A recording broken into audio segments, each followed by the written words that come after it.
The story begins with the main character thinking, looking at a bunch of dead people, can he become a really strong hunter like him? A few hours ago in the guild building, people say that the guilds have cleared out a lot of mid-level dungeons, so even some hunters can't find anything, so it will be dangerous to go there alone. The guy looks at what is written on the board. Elite combat requires an assassin. Experience is desirable. Elite combat is looking for a gold level mage. Good payment. Battle Royale requires a low capacity storage station. Battle Royale, the number of available positions is limited. The guy points at the other guy and says he should take a look.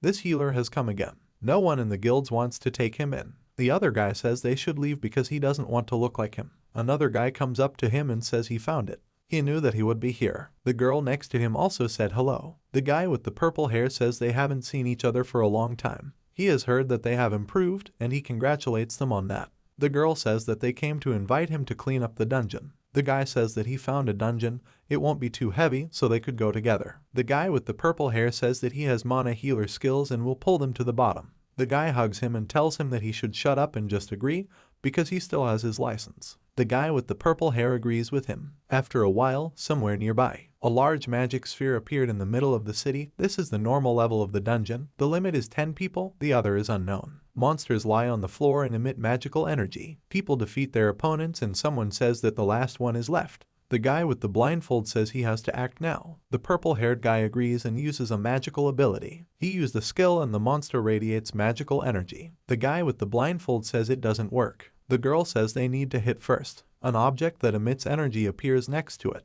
She summons a magic circle and streams of energy capture the monster. The guy says that this is great and now he is using his new skill. He swings his sword, activates a charge, and uses the single sword strike skill. With a single blow of his sword, he cuts off the monster's head. The guy with the purple hair asks if he's gotten stronger. The monster's head flies up high and it emits a bright light. The guy looks at it and asks if he can ever be as strong as he is. The monster's head falls to the ground and begins to scatter. The guy puts the sword on his shoulder and says that the sword fell from this monster. The girl comes up to him and says that he is very lucky, he even got a high quality stone. The guy says it's weird, then he'll take this and this weapon first. He examines the sword and says it's a weapon, it's better if he takes it. He throws the sword at the guy with the purple stripes and says that he doesn't need it, no matter what abilities, and it will help him. The purple-haired guy caught the sword that was thrown to him. The other guy says that he also needs to increase his strength. They can leave now, it's been a rough day. The purple-haired guy thanks him. The guy with the blindfold says he should go with them again. Suddenly, the ceiling in the dungeon starts to crack. The girl turns around and says they should wait.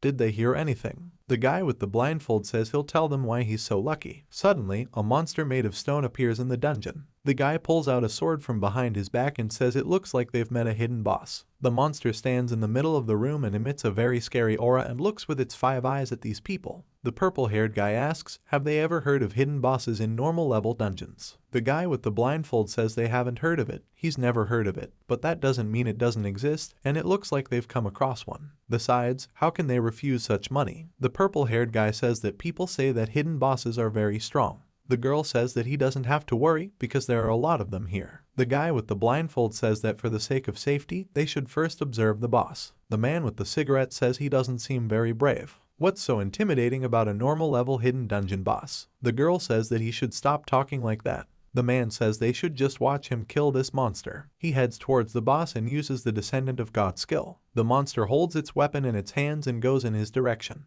The guy with the blindfold says he should wait. Hidden bosses aren't as easy as they might seem. The man says he shouldn't underestimate him. He runs very fast towards the hidden boss, who is slowly walking towards him. He jumps up and is about to attack the monster. The boss raises his head and looks at him with an evil smile. The monster emits a very strong aura and does not move, which greatly surprises the man. The boss begins to spin the scythe in his hands and deals very fast attacks that cut the man apart. The man immediately loses consciousness and falls to the ground. Because of this, everyone else is very surprised and looks at it.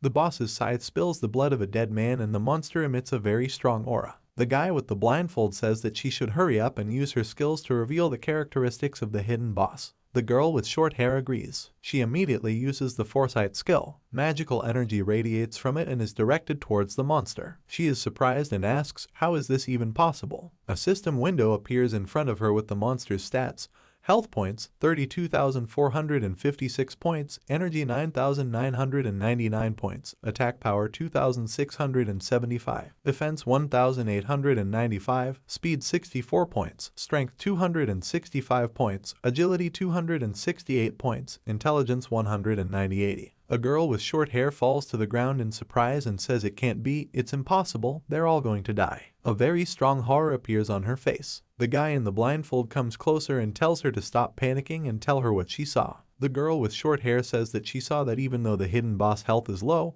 but the other stats are 10 times higher than any other normal boss. The guy with purple hair is surprised and asks, what did she say? The girl says they will all die here. What should they do now? The guy with the blindfold pats her head and tells her that she doesn't need to panic. Besides, it's just one boss. If they work together, they would have a chance to defeat this monster. Everyone should listen to him carefully, even though the hidden boss is strong, but he is not invisible. As long as they can avoid the hidden boss's attacks, they have a chance to survive. And then they can run away together. They must do their best. There's only one chance, so they have to survive it all. He points his sword at the monster and tells them that their next move is to attack the hidden boss. Everyone has to run forward, they have to attack this hidden boss and they have to be careful with its attacks. All the people rush to attack and are going to hit the monster. The hidden boss makes a big hit that pushes away all the people who are going to attack it. The girl with long hair uses magic and says that they should attack now. Multiple magic attacks hit this monster. The guy with the shield says that if they continue like this, they will have a chance to defeat this monster. Everyone should go ahead. The girl with short hair continues to watch the boss and says that the boss's health has dropped to half. The guy with the blindfold says that they can't relax and they need to hold on. They must keep attacking, avoid the monster's attacks, and protect the healers. The monster swings its scythe and is about to attack him, but the guy dodges this attack and strikes with his sword. Magic attacks continue to hit the hidden boss. The girl with long hair tells everyone that they must keep attacking.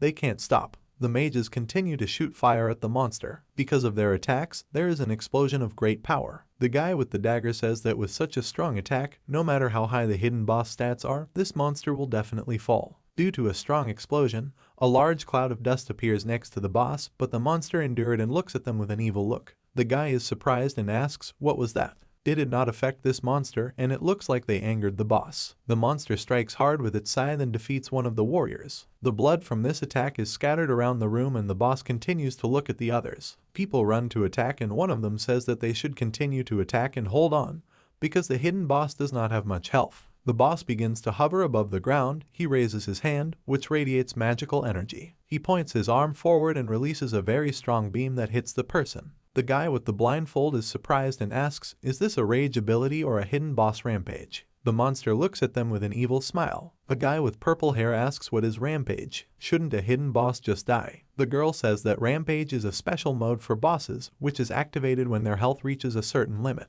The stats of bosses in a state of rampage are greatly increased due to the fact that only a small number of bosses have a similar mode. She really didn't expect to see this from this boss. The guy with the purple hair asks what they should do now. Are they all going to die here? The guy with the blindfold says they still have a chance. They have enough time for him to gain strength, then he can use his sword and kill this monster. A guy with purple hair looks at him and asks if this will work. The guy with the blindfold says they'll never know until they try. The girl says that they don't have to worry, she will give them full support. She is about to cast some kind of spell and a bright glow appears next to her. The guy with the blindfold tells the boss that he will die here and now. He rushes to attack and is about to strike. The boss swings his scythe and is about to strike faster. The guy with the blindfold asks this freak, does he still dare to resist? He notices the boss actions and was able to strike. The boss rises into the air, emitting a magical light, and the guy says that this is his chance. He'll regret fighting back. The boss raises his hand and is about to release magic energy. A large magic sphere appears in his other hand.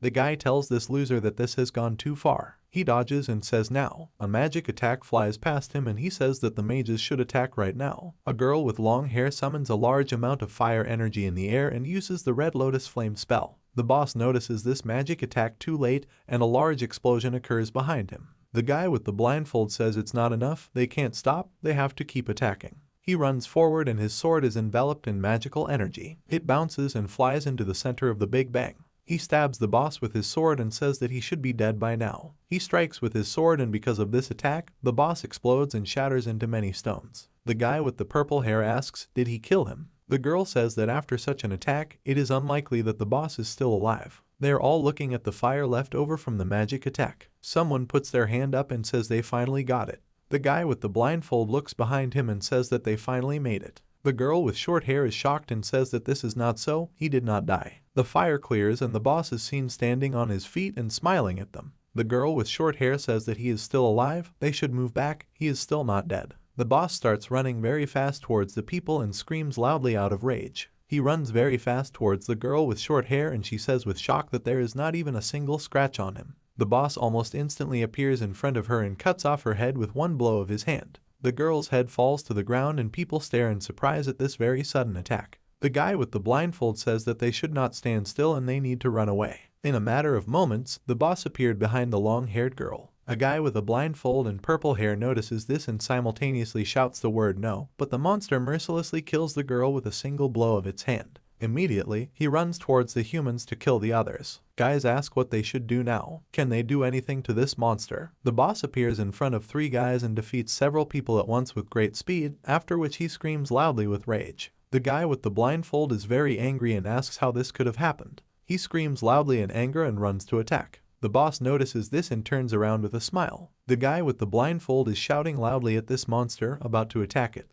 The boss releases magic energy from his hand, directing it at the guy, and he releases a very powerful burst of energy. The explosion completely engulfs this guy. The purple-haired guy is completely shocked by what he sees. The blindfold guy's body has completely disappeared and his big sword is stabbing into the ground. A guy with purple hair falls to the ground and says they are all dead. How did this happen? Did this monster leave it for last because it's weak? Even he looks down on him. He remembers that people say he's too weak. He's dead weight, they can't take care of him. Oh should be dead by now because they're just wasting resources on him. What's the use of it anyway? He must die quickly. He's a useless loser, a waste of time, a trash and a loser. He covers his head with his hands and says it's not about him. He looks up and notices his friend's sword. The girl says that he is not like that, he will be able to defeat this boss. The guy with the blindfold says that he should get up and take his sword, he will succeed. The guy holds a sword in his hand and asks if he can do it. In truth, if you're going to die, it's better this way. He sees the monster's shadow looming over him. He raises his head and says that he will fight for his life. The boss looks at him with disdain and beckons him over with his hand.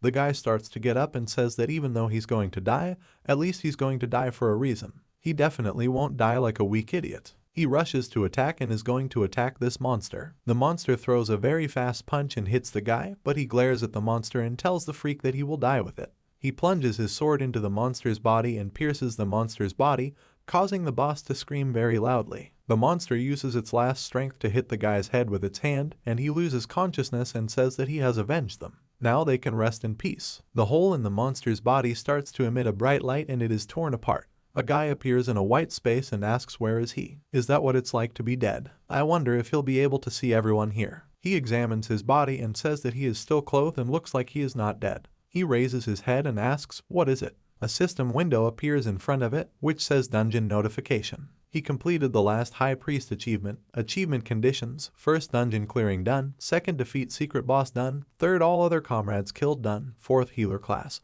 After a while, the hidden boss eats the meat that he holds in his hands. He sits over the body of the man he killed and eats the body. The purple-haired guy looks on in shock. The one who gets eaten by the boss is his friend. The boss turns around and looks at him, then gets up and slowly walks towards him. The guy is very afraid, looking at him. The boss stands in front of him and looks at him with a bright light in his eyes. The boss licks his lips while looking at him and with a smile, he swings his hand and reaches for his head. Suddenly, the guy wakes up in bed and says that he had this dream again. This guy's name is Song Ran and he's a healer, but his abilities are extremely inefficient.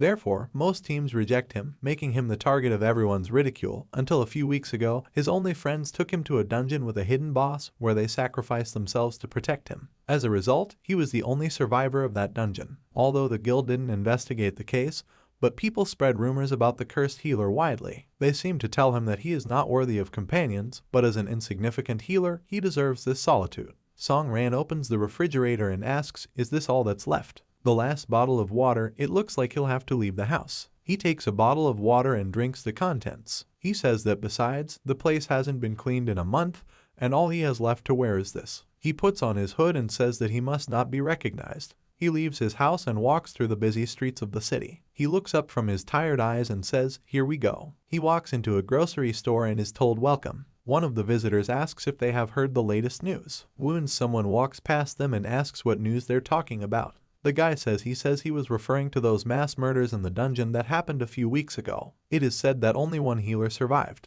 The second guy says he's already heard about it. He also found out that it was a healer who killed his entire team in order to take over the dungeon's rewards on his own. The guy asks, is this true? Is his information reliable? The second guy says that of course it is. An older brother from the guild told him about it. The guy says that in this case, this healer is just a jerk. If he met him, he could easily kill him. The second guy laughs and asks, is he going to beat him up with that body? The guy asks, does he really think he can't beat the healer? He shouldn't look down on him. Ran brings the groceries to the checkout counter and says he will take it. The saleswoman greets him and tells him that the purchase price is 198 yuan. Will it pay in cash or by card? Ran hands her the card and tells her that he will pay with the card. She says he should wait a minute. She swipes the map and what she sees surprises her. She apologizes and says that there are not enough funds on his card. He can only buy bread. Rand says that in this case, he will only take bread. The girl holds out the bread and the card and says that here is his purchase. It may come again. He walks out of the store, looks at the bright sun,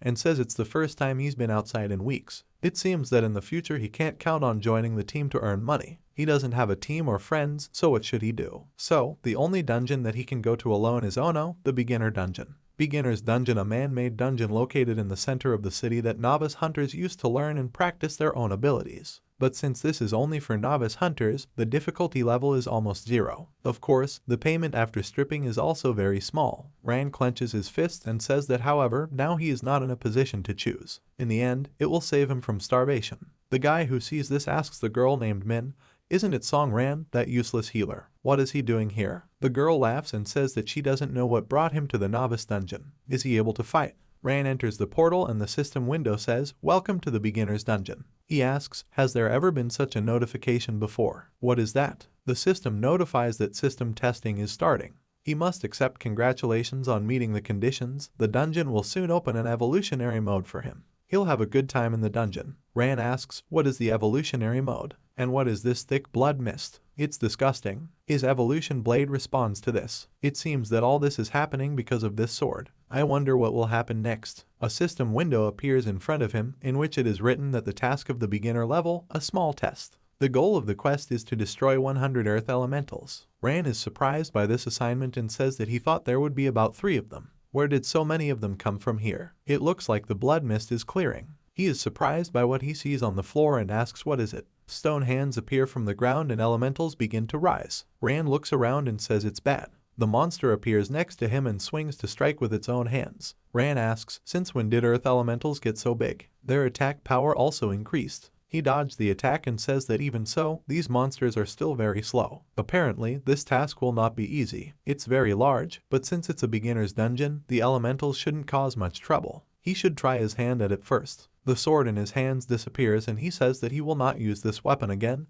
He will defeat it with his bare hands. He was going to check how strong he was. He punches and fends off the monster's attack and magic sparks appear from its attack. The monster immediately swings again and is about to strike again. The monster and Rand both swing and throw punches at the same time, releasing a large amount of magical energy. He says that this monster is more powerful than he thought and looks like he can't handle it with his bare hands. He summons the sword and says it's time for the evolutionary blade. The monster, meanwhile, has already raised its arm back and is dealing a very strong blow. Rand tells this piece of dirt that it won't work against him. He strikes very fast with his sword and destroyed the elemental in one blow. He says it's weird, it's like he's gotten stronger. Or was it just his imagination? The monster's body is shattered into pieces and wounded, it got rid of one. Who will be next? He notices that 2 more earth elementals have appeared and says that it looks like he won't be given time to rest. He uses the basic strength enhancement skill and says that they shouldn't underestimate the healer. It also uses a basic speed improvement and a basic stability improvement.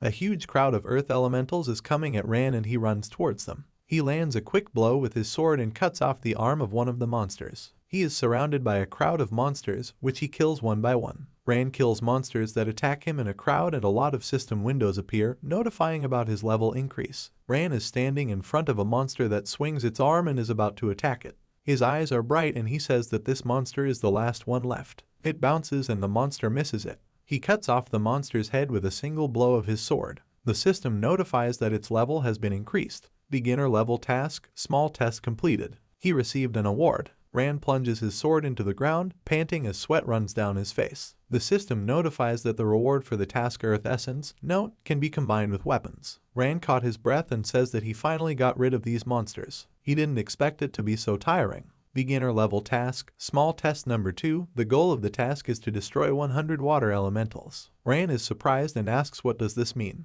The system notifies that the evolution blade has a base attack power of 10 points, no attributes, healer class requirements, special effects, attributes and abilities can be improved based on available materials. Rand asks, what is this Earth Essence? Is this the only reward for the task? He's never heard of it, so why do you need it? The system notifies that Earth Essence is a crystallized Earth energy that emits a thick and strong aura. Use, combined with a weapon, the effect is unknown. Rand holds this item in his hands and says that it is a valuable item, but he does not know why it is needed. Right now, he doesn't have time to study and he doesn't know how difficult the next task will be. If this continued, he would definitely die here. He looks up, notices a very bright light, and asks what is it. He covers his face with his hand and asks, what's going on here? He is surprised by what he saw and says that this is a strong snowstorm. Why was it snowing so suddenly? He remembers the water elementals and asks, is it because of the mission? Rand sees a lot of objects falling from the sky and asks, what is it? It falls to the ground and he realizes that it is not ordinary snow. These creatures that fell from the sky turned out to be water elementals. They get faces and hands, and monsters take on a new look. Rand looks at this and says that as he expected, the water elementals won't be ordinary. It looks like they've also become stronger. He approaches the monster very quickly and jumps up and strikes the water elemental's arm with his sword. Rand lands on his feet, and after noticing that his attack didn't deal any damage to the enemy, he says that this attack didn't work and it pisses him off. The monster swings its arm and approaches him. Rand examines the monster and asks, is the monster still unharmed? What should he do? Why aren't his attacks affecting him? He rushes to attack and says that he should try again. This monster has a regenerating ability, now he understands everything. The ice elemental, like the earth elemental, has a high level of protection, and it also has the effect of restoring the water elemental, which constantly regenerates. It will be difficult and he may die here because of these ice elementals. Was he going to die here? The system suggests that the conditions for strengthening weapons with earth essence have been reached. Does it want to perform a merge? Rand asks, merging with a weapon at a time like this. In any case, he should try it. He agrees to perform the merge. The system tells you that a merge is taking place and it should wait. His sword is enveloped in energy and he asks, is that all? The system notifies that the merge was successful. His weapon has gained a unique ability, petrification of the maximum level. Petrification skill, the weapon can cast a petrification effect on the enemy, reducing the enemy's movement speed by 50% and blocking regeneration. Also, the enemy's defense will be reduced by 30%. Rand laughs and says it looks like the heavens are favoring him. Now was his chance. He charges, strikes with his sword, and the elemental freezes. He's surprised that it worked. He strikes several times with his sword and destroys the monster into several pieces. Rand says that now he can dance with these freaks. He rushes to attack the huge crowd of monsters that stands in front of him. He reaches his new opponent and stabs with his sword. His eyes sparkle with a bright light as he attacks the monster. He jumps up to the level of the monster's head, and with many punches, he destroys the monster's body. After a while, Rand stands surrounded by a huge number of elementals' corpses and says that he is finished. In the system window in front of him, it says that the goal of the task is to destroy 100 water elementals. The task progress is 99 out of 100. Rand notices this and asks where is the other monster. He doesn't see anyone else. He turns around and asks what is it. He sees magical energy rising from the bodies of the elementals and he asks what is going on here. Are the dead ice elementals fusing together? A female monster in ice armor appears in front of him.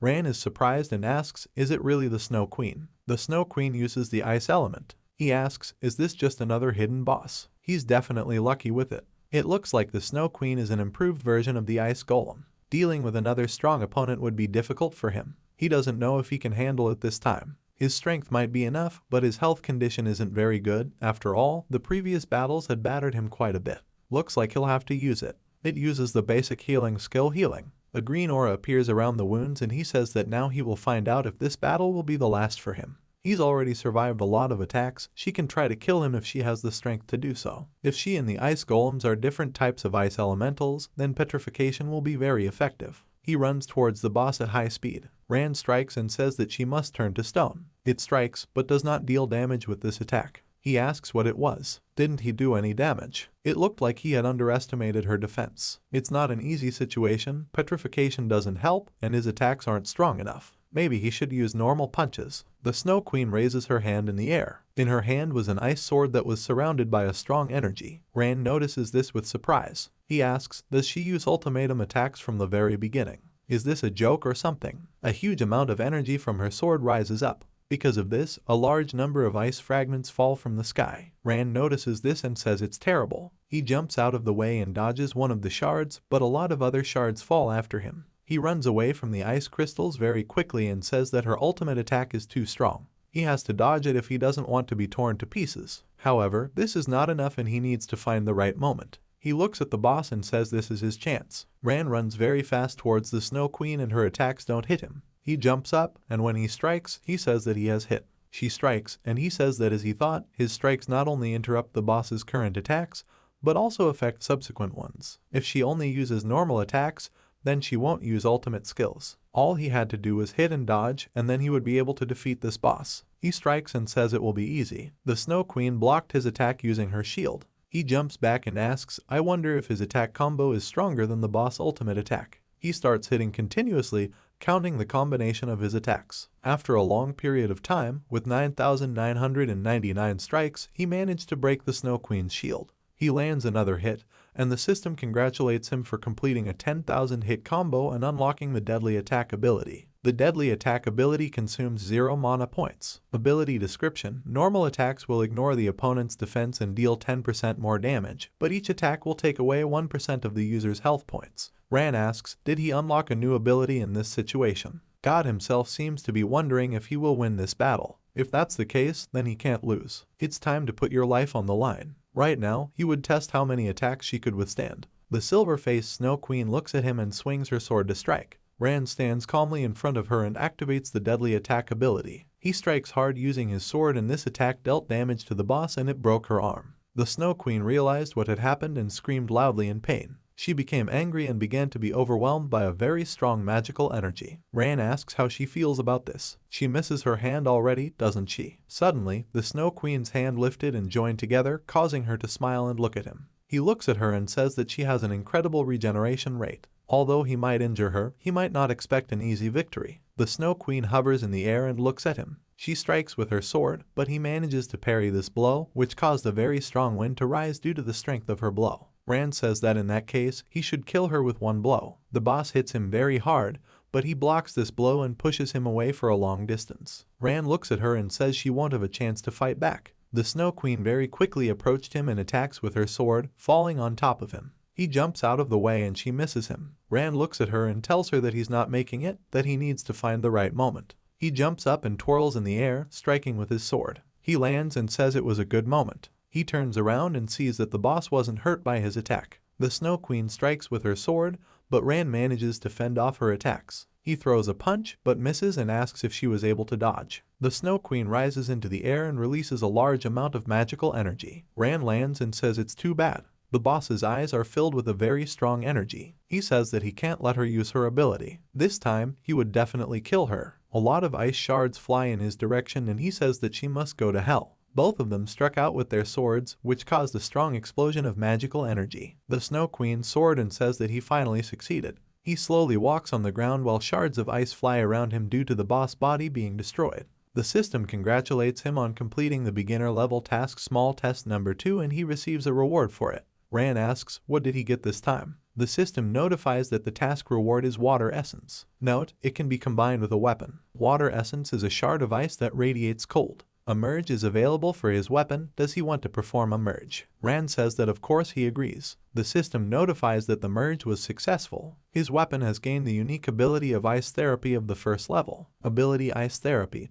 Each attack of the user restores 0.1% of the health reserve. Health recovery can be reduced by negative effects. Rand asks, isn't just 0.1% meaningless? Well, it's better than nothing. Fortunately, this ability can be improved. He's been here long enough, and it's time for him to get out of here. The system notifies that there is an exit from the dungeon and it must wait. After some time, he exits the dungeon through a large portal. The guy says that someone is coming out of the dungeon. The girl asks how it is possible that there is not a single scratch on it. Rand asks, is there something wrong here? Could it be that they are members of the League? Why are they here and what happened? Had someone been hurt? The difficulty of this dungeon is extremely low, then how could they get such injuries? He turns to the portal exit and looks. The guy runs out and loudly says that someone should help him. Rand looks at this and asks, what's going on here? He approaches the injured girl and apologizes, asking if she can tell us what happened here. The girl asks if he hasn't heard about it yet. Something very strange has happened. Rand asks, is something very strange? The girl agrees with him and says that a few hours ago, she and the team wanted to train their new abilities. They had recently learned it,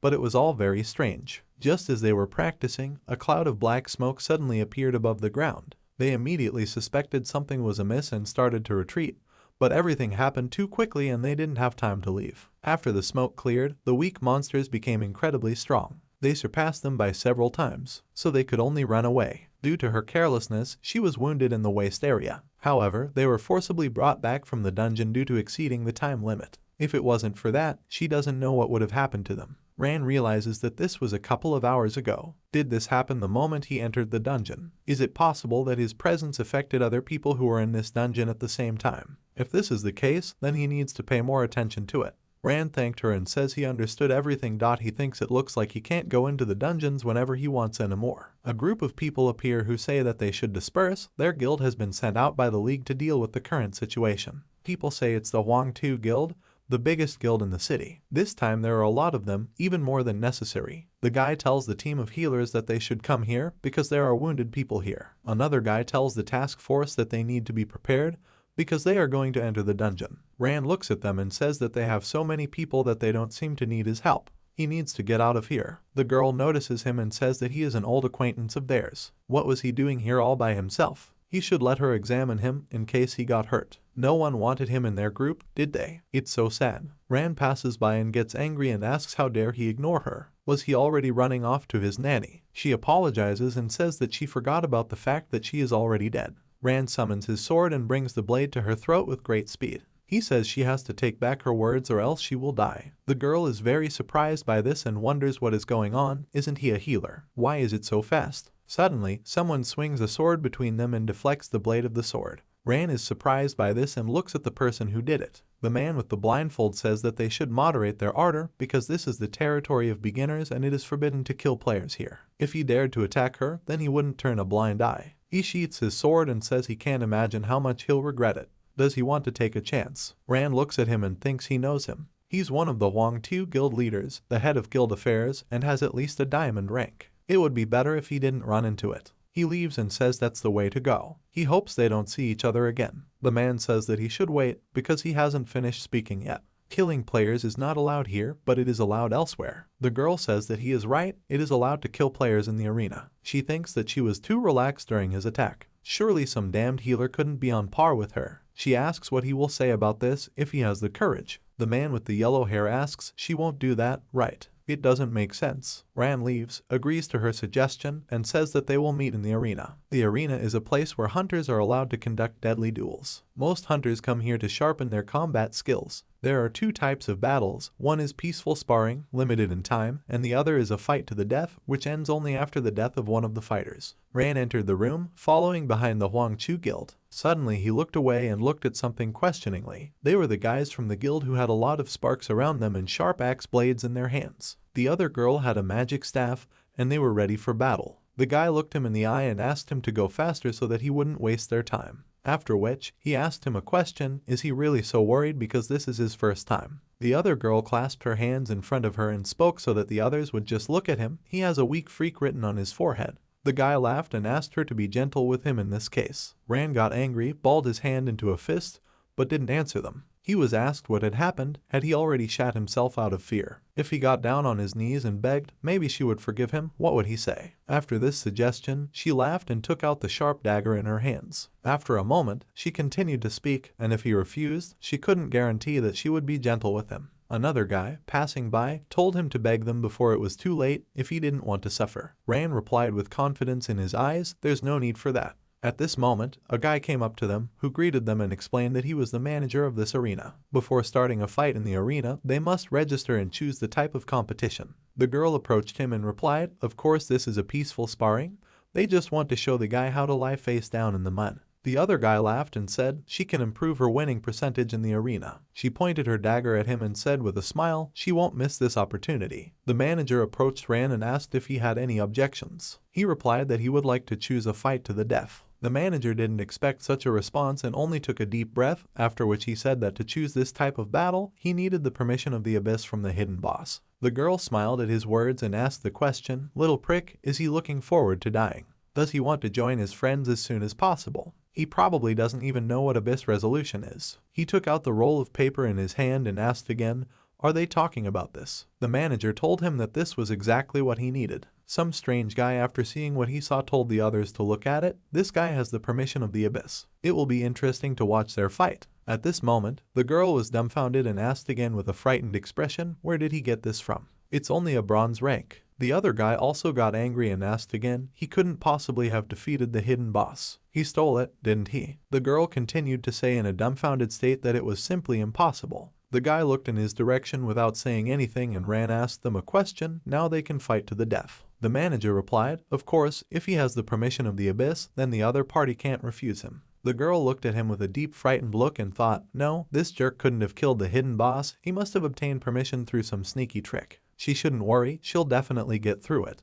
A strange guy called the rest of the guys to watch this fight and said, "Here, everyone should go here." He had heard that someone was about to fight to the death. The other guys started to get closer to him and he kept trying to persuade them, "Seriously, you can't miss this." He had never seen a deathmatch before, and I kept trying to persuade the guys to go and see it. It must be some kind of blood feud. Who knows? Maybe it's because of the winnings. The system window shows Song Ran, healer, results 0 wins, losses, draws. Liu Mei Lai, assassin, results 16 wins, 0 losses, 2 draws. Mei Lai turned to him and asked, "Well, kid, did he see her results? Is he already regretting his choice?" He shouldn't worry, she wouldn't tear his corpse to pieces. The surrounding people looked in their direction in puzzlement and wondered, is he a healer? Is this some kind of joke? There's nothing to see, it's not worth their attention, they'll just kill him. Mei Lai said with a smile as she looked into his eyes, "Baby, she's starting." She swung her dagger right at him. He didn't move and spoke. She constantly says some nonsense, how tired he is of it. After saying that, he took out his sword and was fully prepared for her attack. She looked at him with a menacing look and said, "Trash. He's going to die today." After these words, she rushed to run and attack him. The surrounding people watched with bated breath what was happening in the ring. At this moment, a girl from the crowd went around to answer the incoming call on the phone. She said, "Is this the boss?" "It's her, Xiao Bai." Beads of sweat began to roll down her face from fright, and she said, "Even though this is a fight to the death,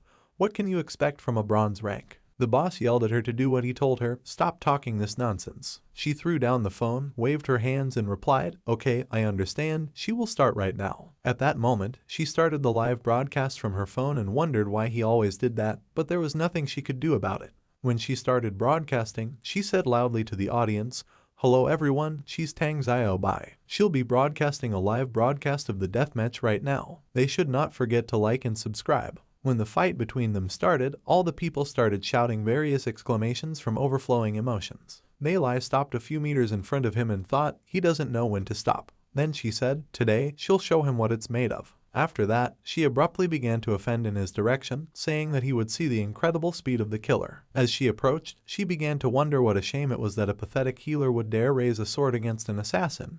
But that was all he could do. Ran remained motionless as she laughed at him and said, "Trash, with his level, he wouldn't even be able to see his shadow." She laughed again, and he looked her in the eye and said, "Really?" After asking the question, he chuckled. She raised her sharp daggers at him and wondered, is he still so cocky? Well, it's a pity that you have to use your abilities on such trash, it's a pity. Next to her, she was rushing around him quickly, but when she got close behind him, she decided to use the backstab ability. Ability description, an active ability that requires hitting an opponent in the back to activate.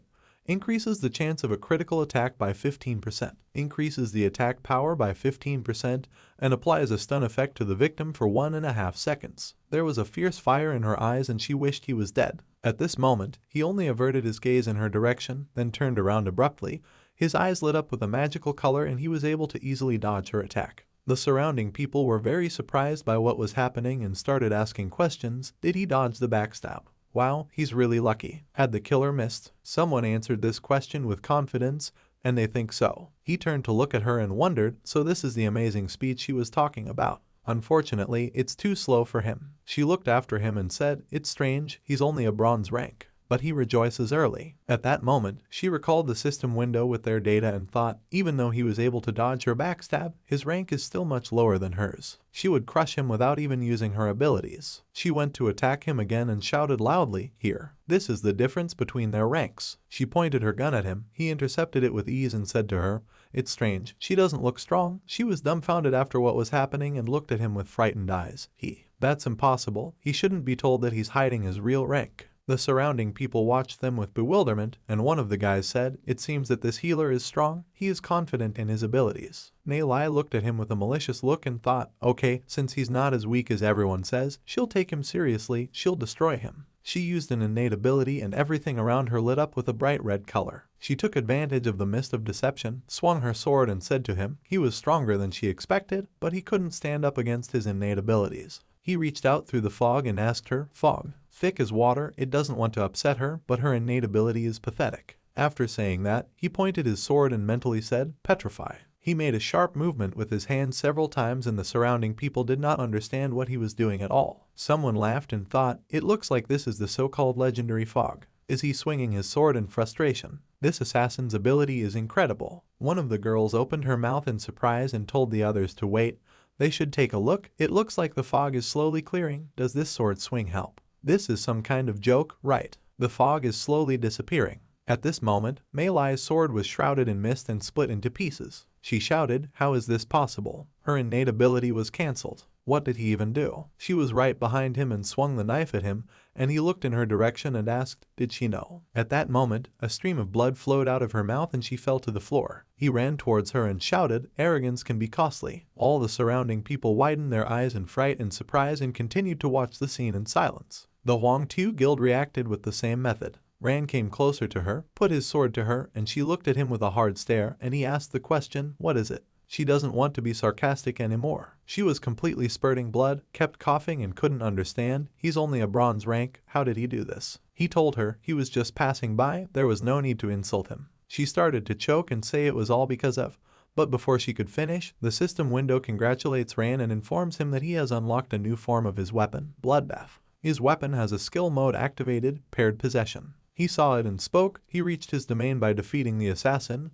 How ironic. The system window indicated the winner and all members of the Huang Tu Guild. One of the guys said angrily, "What a horror, he underestimated this kid." And how would they explain everything to the guild leader? Xiao Bai continued to film everything on her phone and said, "Just now, the bronze funnel hunter dispelled the fog of deceit with the assassin and instantly killed her. Is he really just a healer?" When Xiao Bai was broadcasting, she greeted the audience and said that her name was Tang Xiao Bai, and she was currently broadcasting a live match to the death. A bronze-ranked healer just knocked out a silver-ranked assassin. Some of the people who saw this broadcast on the screen wondered, seriously, did the bronze challenge a higher rank? Besides, he's only a healer, how is that possible? The people in the arena wanted to finish her off and kill her, and Xiao Bai turned her attention to the fact that the audience was also delighted. Ran looked at the dying Mei Lai and said with a haughty expression, "Now her life is in his hands, will she beg for mercy or what?" She knelt down and begged him to forgive her and spare her. He asked her again, spare her. If it was him, she would have finished him off without a second thought.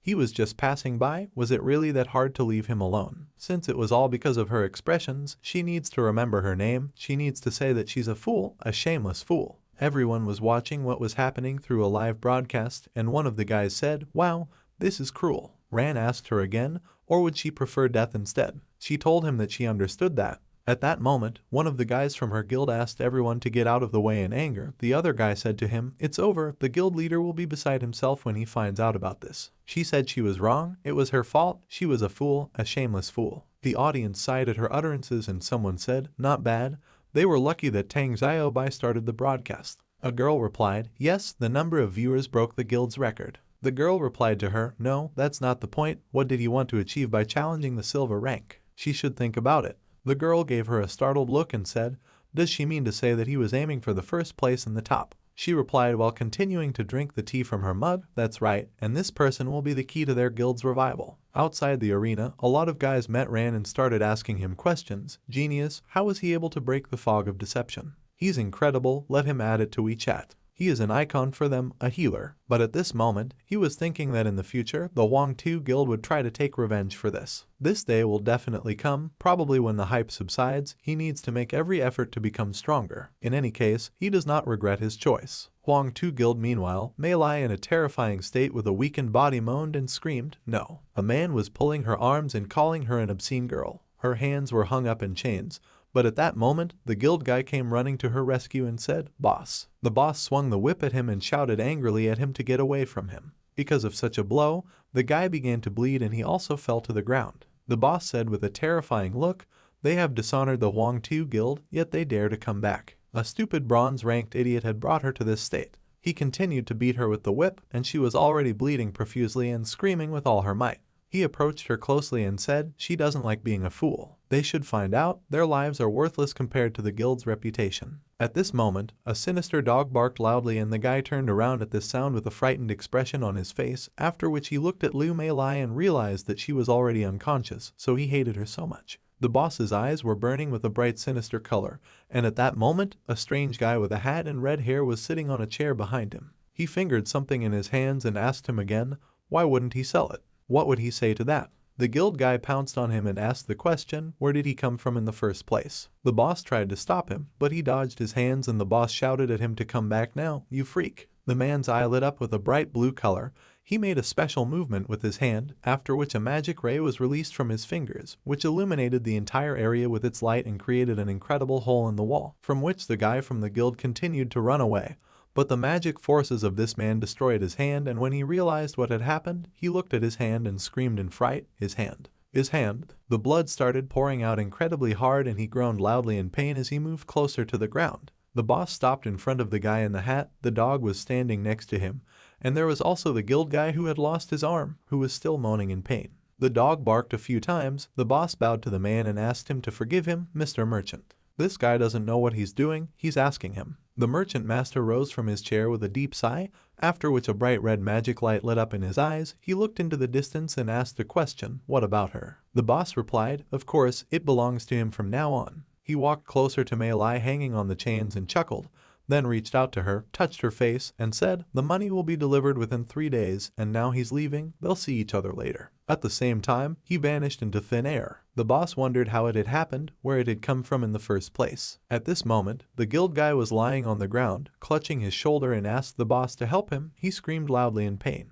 The boss started to get closer to him and ponder, but why would he need Lu Mei Lai? He glared at the boy and asked for someone to take him to the hospital. He began to think, Byron is a merchant, an underground merchant operating among the guilds. No one knows who exactly he works for. All we know about him is that he sometimes shows up and offers people deals. Deals are often not profitable, but you just can't refuse it. One day, a guild refused to make a deal with him, and in the end, the entire guild was completely destroyed. After the deal is concluded, he leaves, leaving the contract money in payment. If someone is not interested in money, then such people can ask for anything. He sat down on the chair next to the barking dog and continued to think. The deal wasn't so bad after all, but he had lost 2 guild members. He expressed a menacing look on his face and said, this bronze-ranked healer must die. At the same time, Merchant Byron had moved to some rural location. The weather was rainy, but there was lightning in the sky from a thunderstorm. In his arms, he carried Mei Lai, stepping on puddles and approaching the right place. Suddenly, he deliberately dropped it and began to examine something in his hand, and she moaned, lying on the ground from the impact. He took out a crystal from his pocket. The name of this item is Transformation Stone,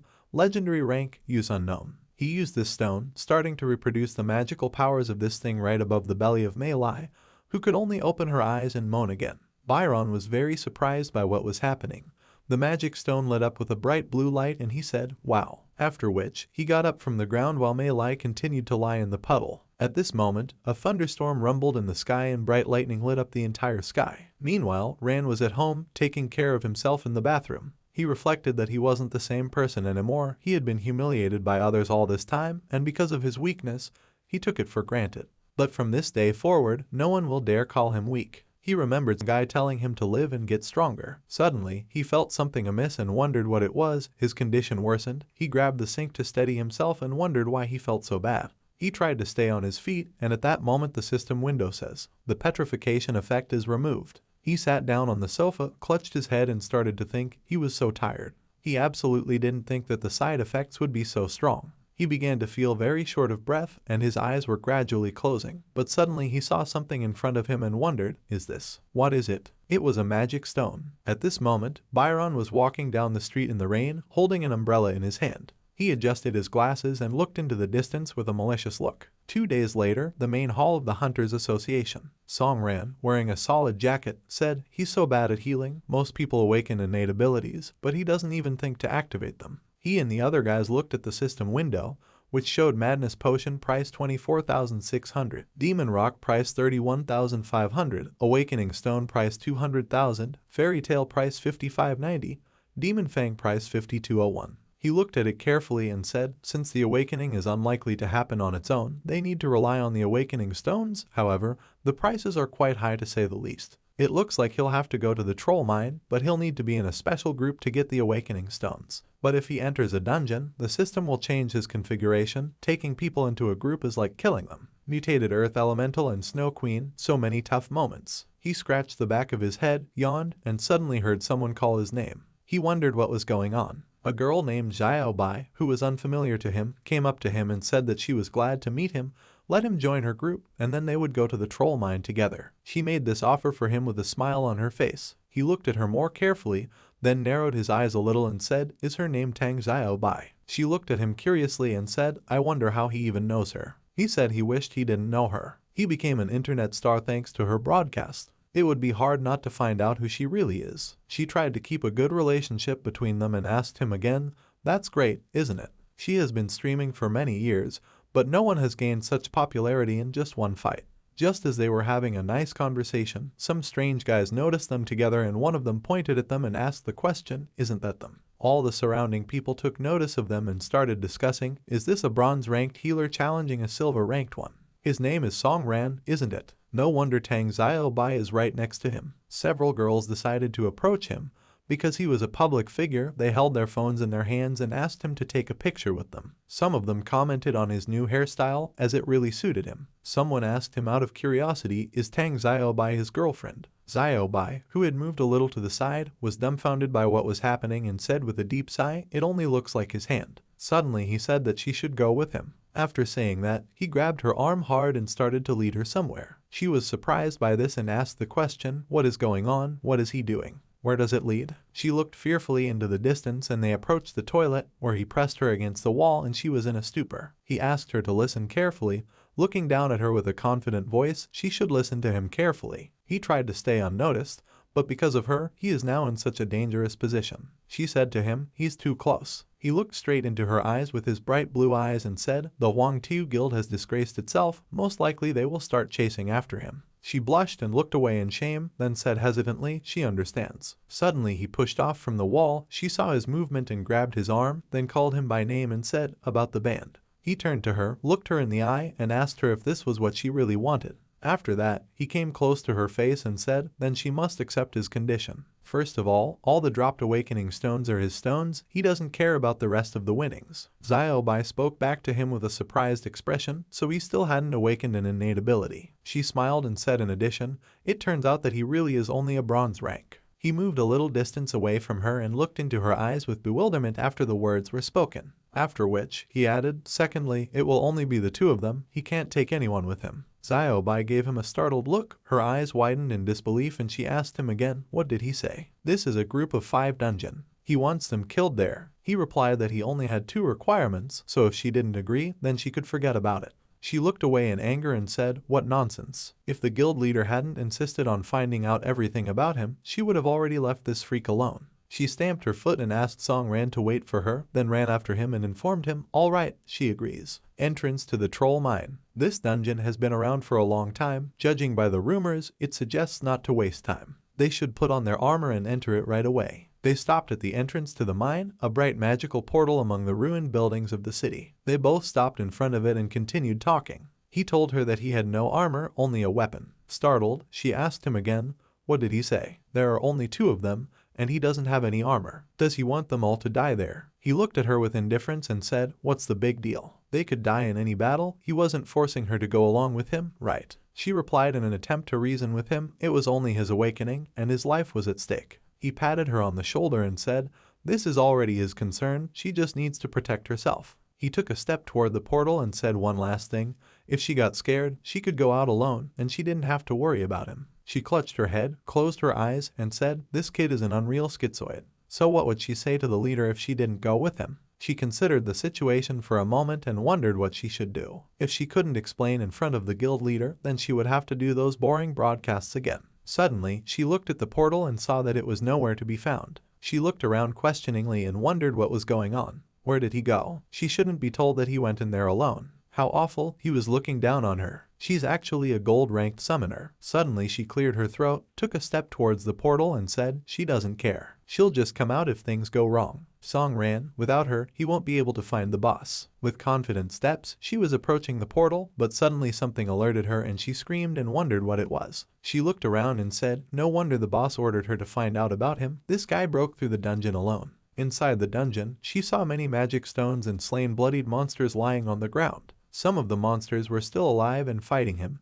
and he stood in the center and destroyed them one by one thanks to his sharp and skillful movement. Xiaobai covered her eyes with calmness and realized that this was actually quite fun. After that, she pointed her magic wand to the side and said in her mind, "Darky, this has to come out." A bright magic circle appeared under her feet and a bright spark remained from the wand, and she continued to say, "They must show this guy what they can do. He shouldn't underestimate them." At that moment, a large gray wolf with sinister eyes appeared next to her. It was her monster. At this moment in the dungeon, only moans and screams could be heard from the fierce battle that was taking place between the monsters and Song Ran, who cut the monster's body parts with ease and thought that it was great. After being promoted, these silver rank monsters were no longer a threat to him. Even if this annoying evolution mode wasn't activated, no problem, it should not occur. Xiaobai pointed her wolf to the side and said, "Darky, let it join the fray." Ran spoke back to her, "She doesn't need to do this, all the monsters have already been destroyed by him." As he spoke these words, the last few monster heads fell to the ground.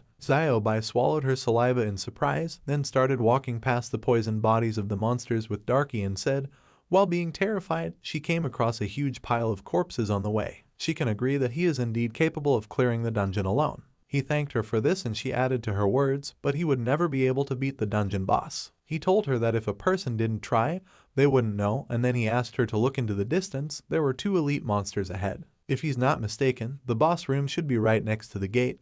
Although the previous monsters weren't very strong, the Lie Guards are already opponents of a different level. The boss room is right behind these 2 elite monsters. Is it ready for this? She spoke back to him with a serious expression that he didn't even have to ask. He pointed his finger to the side and informed her that in that case, he would leave these 2 monsters to her. If she can't do it, then what about the others? She told him that those expressions were enough, he should stop looking down on everyone. She pointed the magic stick to the side and called for Darky to go, and then they would show him what they were capable of. Darky barked loudly in response, then abruptly jumped and headed for the monster. Ran wished them luck. Xiaobai ordered Darky to attack the monsters head-on and tear it to pieces. Darky continued to approach the monster at an incredible speed, opening his mouth, revealing huge fangs and bright magical eyes, after which he flew up and activated the shape change, the shape of a werewolf. Darky landed in the shape of a werewolf, swung his paw and hit one of the monsters, then continued his attack by swinging his paw. Xiaobai then ordered the attack boost to be activated, after which the ducky's claws increased and it growled loudly and hit the monster even harder, then cut it into several pieces. Xiaobai said, "Great, everything worked out well." Dake continued to swing his claws like sharp knives and bark loudly. Ran asked her a question with a sleepy expression. How much longer will this continue? Then he took a step, stepped on the remains of the monster, and said, he's actually in a hurry and they're so slow. He knows he'll have to get his hands dirty. Isn't it too long? With her abilities, this place is just an amusement park. Did she answer him when he managed to kill the second monster? How could he be faster than her? He has a bronze rank. He took another step and said, it's true, he has a bronze rank and his level has already reached 37, which is comparable to the gold rank, he just hasn't been promoted yet. Xiaobai asked him in disbelief, what did he say? Why wasn't he promoted? He replied, it doesn't matter, what's more important is that now he knows that she can protect herself. Now they have to fight with the boss. They both started for the gate and he stopped in front of it and said, but she should think about it again. If she walked through that door, there would be no turning back. She chuckled and said angrily to him, does he know that they've been through so many such dungeons? The darkies are much stronger than he thinks. This is a magical wolf, a very strong summonable beast that simply tears to pieces opponents of its level. He replied to her, okay, then he opens the doors. He pushed open the doors, which creaked violently. He went inside and thought about it, hoping that everything would go smoothly, but he just needed to get rid of those annoying noises. Bai went to pick him up and told the darkies to follow her. They would show him how strong they were. Suddenly, she saw a blinding light and was surprised by it, and at that moment, they received a system notification. Evolution mode is activated, monster generation is initiated. Rand said, it's exactly as he thought it would be. Another notification has arrived, the generation has been completed, and the developers hope that they will enjoy the game. At that moment, the dust cleared and they saw a huge monster in front of them. Bai's eyes widened in fright and she wondered why it was so huge. This monster was growling at them intensely and she continued to say, such bosses shouldn't exist in dungeons of this level. The boss laughed at them and said quickly, it doesn't matter, since they've already entered here, they'll have to kill this monster. It looks like the monster's main attribute is strength, it must be extremely clumsy. At this moment, the monster abruptly began to turn around in different directions and he continued to speak. Strange, he has a feeling that this will be far from easy. Bai blurted out, only he shouldn't be told that he was scared, why was he frozen right in front of the boss? He kept swinging his club around and suddenly she screamed in fright,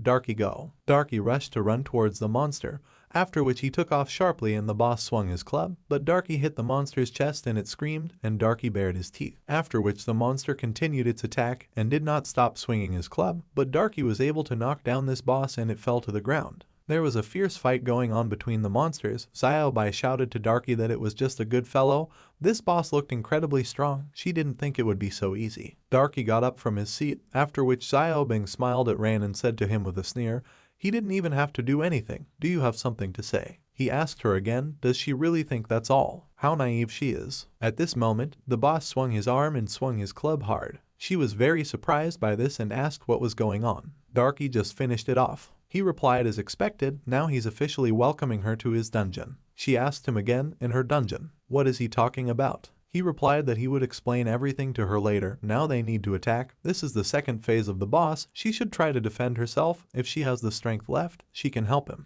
She looked after him in fright and said his name, after which the monster with a sinister expression began to attack and hit the ground hard with the club. Rand jumped up and swung at the monster's head. He kept swinging his weapon everywhere he couldn't hit. He landed and said, strange, his attacks don't really do any damage. Bai stared at the monster and said, it looks like he knew this would happen from the very beginning. How many secrets does he still have? But from what she saw, he really is bronze rank. He doesn't even know that swords aren't effective against armored bosses. Only assassins and mages can kill such a boss. She doesn't know if it's possible to defeat this boss in its current state. Suddenly, she noticed something amiss and wondered with fright what was going on. The Darkies. Darky went to defeat this monster, but the boss sharply hit this club and attacked Darky, which caused it to fall to the ground and lay in a bloody state. Bai was very scared and said the name of her animal with tears in her eyes, but at that moment, the boss got even angrier and launched his attack, swinging the club at them. Bai looked at the boss in fright and said, it's over, she didn't expect to die here. Ran wondered if it was just assassins and mages. I think I'll have to use something. 3 days ago, he found a magic stone and didn't understand what it was. In the system description, it was written that it could be absorbed by the evolution sword. He wondered if it could be absorbed. Then he'll try it. He hoped that this thing didn't have any negative effects. The system window informed him that the assassin's form had been studied, and that the two-bladed sword had been transferred. This form grants assassin abilities and increases the critical attack chance by 15%. He wrapped both hands around his sword, and Bai had a frightened expression on her face as she wondered what was going on with this sword. He swung his sword a few times, which gave off a bright magical light. Suddenly, Bai realized that they were blades. Is this a hunter with 2 classes? He looked her in the eye and asked the question, is she okay? She asked him, he is a healer, how did he get a 2nd class? At this moment, the monster looked at them ominously and he replied after taking a look at it, it doesn't matter at all right now, they need to deal with the boss first. The boss started throwing attacks at him, but Ran easily dodged the attack and lashed out with his blades at the boss. The boss glared at him angrily and hit him, causing him to fly off to the side. Bai looked at what was happening in fright and said, what a horror, it was used by a tyrant, that is, the unique ability of large bosses, it is very dangerous. Ran continued his attack, but suddenly he got close to the monster and the boss grabbed its head with his hand and slammed it straight to the ground with all his strength and gave it a terrifying look. Bai was very scared and said with a dumbfounded look, this can't be happening, what a horror. The boss was already on its way to attack her, but suddenly it was said to fight to the end. Ran jumped up from his seat and continued the attack, which she was very surprised. His face was covered in blood, but he continued to swing his blades in front of the monster, after which he turned to her and asked her if she couldn't defend herself, then she should retreat to a safer place. She told him that he shouldn't say this nonsense, she wouldn't back down for anything. Rand spoke back to her, he can't put Tang Xiaobai in danger, we need to end this fight now. He stopped in front of the monster, who looked at him with a sinister smile, and suddenly raised his left foot and decided to step on Rand. But he in turn managed to jump up and point his blades at the monster from above, after which he struck at the monster, and this creature showed that it was dodging. Rand continued to attack and lash out again and again. Suddenly they were both dumbfounded for a moment and Rand swung his blade with all his might and hit the monster right in the head. After which the boss screamed very loudly, and Rand landed calmly and the system window announced a notification. The system notification, the Troll Lord was defeated by a critical hit, is generated maximum reward. He got the ability to hit accurately. Accurate strikes, passive ability, critical hit chance increases by 2.5 times when hitting monsters' vulnerable spots, ignoring the armor of these creatures. Rand finished and Xiaobai asked, Boss Assassin. He has 2 classes and abilities comparable to the gold rank. Where did he get this power from? She had never seen him use a healer's skill before. Rand ignored her and said that as they had agreed, the awakening stone was his. He went up to her and said that he had forgotten something. He reached his hand to her knee and healed her wounds. He said he wouldn't get sick now. She looked away, embarrassed, and thanked him. Rand said there was one more thing. A dagger appeared in his hand, and with a sharp movement, he held it to her throat. He said that he wanted to learn something from her. Darky immediately barked and started growling at Rand. Rand said that he had heard that magic wolves are very loyal creatures. They are ready to protect the owner at all costs. It seems that she has a great partner. But she knows what will happen if it attacks him, right? Xiaobai was scared and told Darky to stop. But they can't attack him, they're no match for him. Rand put the dagger away and said that since she understood her position, he would put this one away. She'd only seen one of his fights in the arena, so he wondered why she'd followed such an incompetent healer into such a dangerous dungeon. What are its goals? She replied that her goals were actually simple. She was a member of the Clover Guild, and she had to find out if he was worthy to join the guild. From what she's seen, he's more than worthy. Rand asked, the Clover Guild, a strange guild that is active in the media sphere. Xiaobai replied that they weren't what the rumors said they were. They chose the entertainment industry to keep the guild afloat. To make him understand, she would start with the Siege Company 2 years ago. At that time, the Clover Guild was the best guild in the city, even in the entire region. Back then, the leader was an alpha hunter, and there were many elite hunters in the guild. They were among the strongest in the entire association. That was until an unbalanced boss appeared in the area they were responsible for. The power of this plant monster exceeded all their expectations. They couldn't resist it. They had to flee from there in terror. Many elite hunters were killed back then. Seeing the growing number of people killed, their guild leader bravely stepped into the front ranks. Thanks to her alpha hunter power, she personally defeated the boss. With this, she saved their guild from destruction. Of the elite hunters, only one survived, their current guild leader. As a result, their guild fell from the top into the mud, and now the Hunters Association has forgotten all about them. In order for the guild that their former head sacrificed herself for to survive, they had to resort to things that greatly damaged their reputation. Their leader does not want to do this. All this time she was looking for a hunter who will lead them to glory again. He must have the potential of an alpha hunter. Rand asked if it was alpha grade. She said it was the only way out for the guild. Everyone knows that alpha hunters are like monsters. There are only 9 of them in Area C, but looking for such people is like looking for a needle in a haystack, but their leader has not lost hope. She saw incredible potential in him after the battle in the arena. After what she saw here, she fully agrees with her choice. A bronze-ranked hunter who single-handedly cleared a gold-ranked dungeon and killed a very powerful boss. Even if it doesn't reach the alpha rank, it will definitely reach the royal rank. So she wants to invite him. Rand called out to her and gave her the stone, telling her that this was the ticket to the abyss that had fallen earlier. He turned around and told her not to look for him anymore. She wanted to protest, but he turned around and said that he appreciated that her guild saw potential in him, but he was afraid that he wasn't the one they were looking for. He's not an alpha hunter. He thought back to the day when the entire group had died and only he was left. He looked away and said that he was just a bad luck person. Xiaobai said that she didn't agree with this. In that case, where did he get such power from? Until a couple of days ago, everyone considered him a weak scum. He looked at her and said with a smile that it was true. After that, he went ahead and said that he was leaving. Xiaobai looked at the stone and said that it was a smug jerk. He will definitely join the Clover Guild. She would never leave him alone. At that time, a car was driving along the road. The man told the leader that the troll mine had been cleared and it was just a 2-person party. Interestingly, one of them is the guy they were looking for today. She asked if he was talking about Rin. The man said that based on the association's data, he became very active after the test. a rookie dungeon, then an open battle with guild member Wang Tu, and after that, he single-handedly completed 11 dungeons in 3 days. Apart from sleeping, he doesn't rest at all. Such persistence is simply exciting. Still, in the past, everyone called him trash, which explains why he's so persistent. However, looking at how hard he tries, he remembers that person. She called him Liu and said that he could develop things beyond their control. Apparently, it's time to meet him in person. She pressed the gas to the floor and said that they would meet this awakened one. Some time passed. Rand was lying on his couch at home and said that it had been 3 days. Since he had been working hard all this time, his strength had increased dramatically. But after clearing the troll mine that time, his level had only increased by 1. It seems that the further you go, the slower its level increases. But at least he has accumulated quite a lot of hunter points. With his current abilities, he should at least be at the upper stage of the gold rank. He'll spend the next couple of days resting and planning his next move, and he doesn't know what innate ability he'll get from the Awakening Stone. Usually, an ability that belongs to his class is given, but right now, he's not even sure what class he has. He took the stone and said he shouldn't worry about it. It will only know when it activates it. He sat down on the sofa and looked at the stone, then he squeezed it and his body began to be enveloped in power. There was a bright flash and after a while Ran opened his eyes and looked at his hand and said that he had awakened the pumping treatment. This ability consumes 15 mana and recovers 1% of lost health every second after activation. At this time, its resistance to negative effects is reduced by half due to the properties of the healing shield. Rand said that there is a fundamental difference between resistance to negative effects and invulnerability to negative effects, and looking at this minuscule amount of treatment, he thinks that it looks like he really is a lousy healer. Suddenly, someone rang the bell at the door and told him that it was already so late.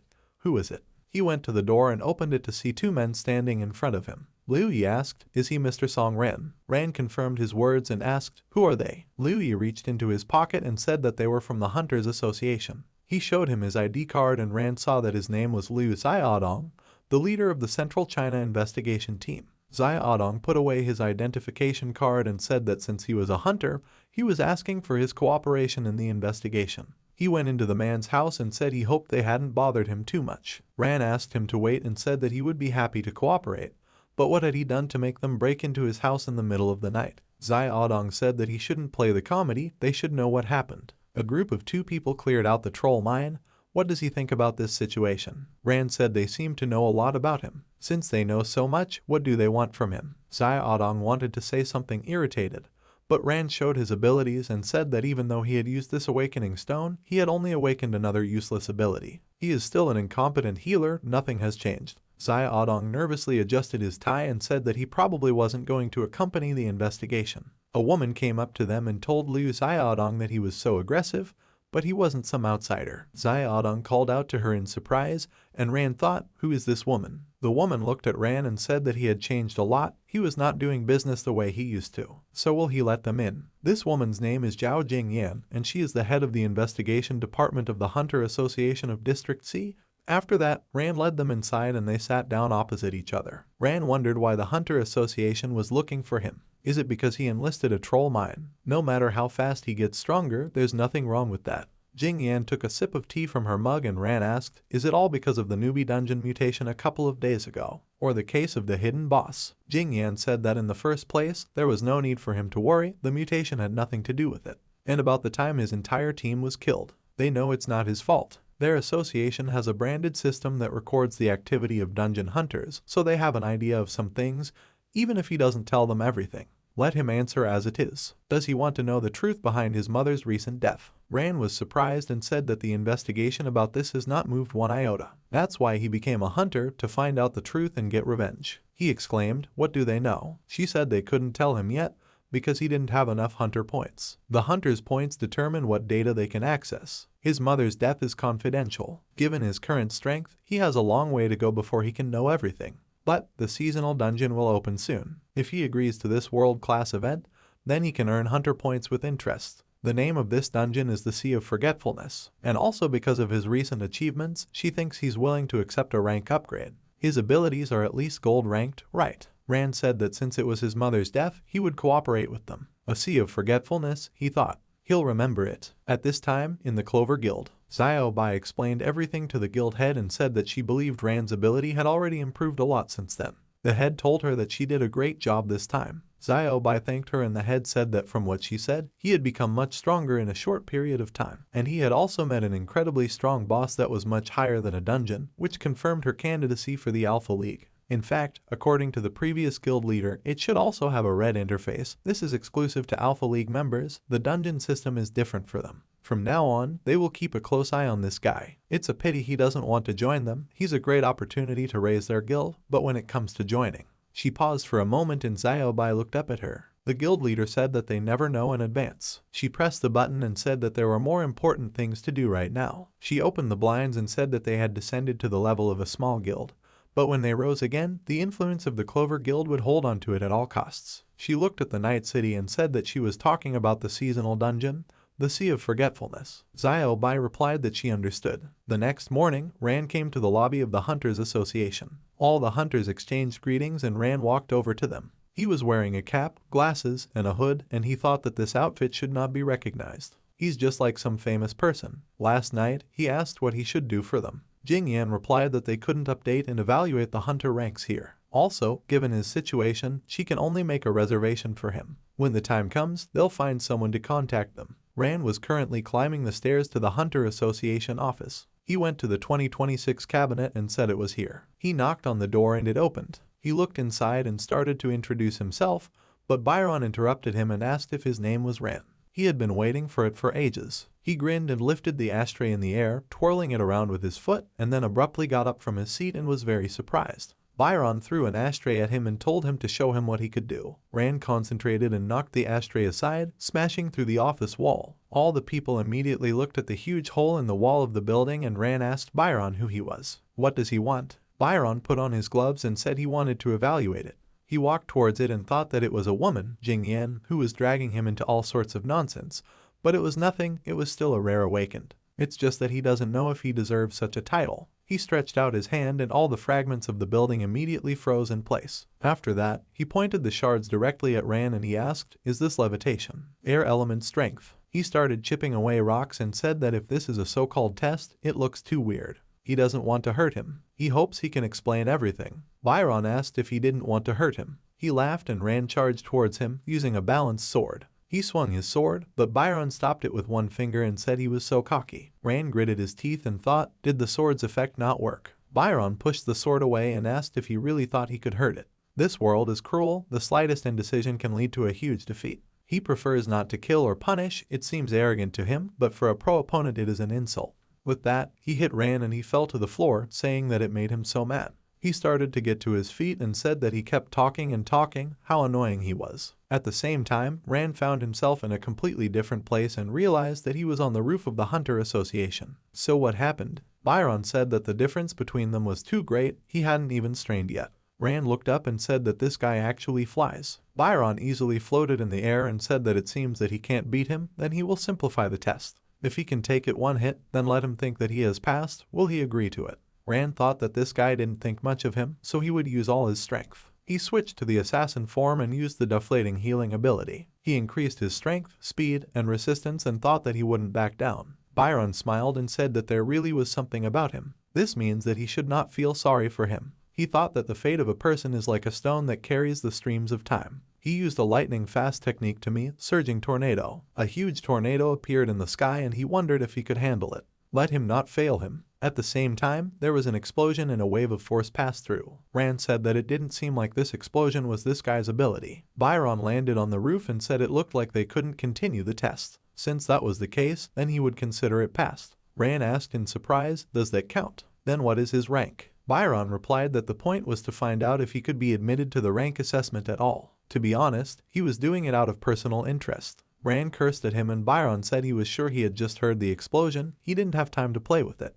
Let him look over there now. Ran followed his gaze and asked, is this a portal? Byron said it was almost a gray gate that appeared 50 years ago. In other words, the siege mode opened ahead of time. At this time, in the headquarters of Team G, one of the employees asked what had happened. Was there an alarm? Why did the alarm suddenly go off? The girl said that she was starting the report. The siege mode portal was seen in City H. All the employees looked at the monitors in surprise and said that this was impossible. Judging by their calculations, the portal is still at least a month away from opening. The team leader told them to stop panicking. They need to gather information from the scene. Let the surveillance team compare this to their model, and have the contact team immediately contact the hunters nearby. At the same time, Jing Yan returned to the department and her subordinate said that she was back. She asked what was going on here. He replied that the city was under siege prematurely. She was surprised and handed him her suitcase, telling him to contact the commander-in-chief and tell him that she was coming to see him. She started down the elevator and wondered if they were late again.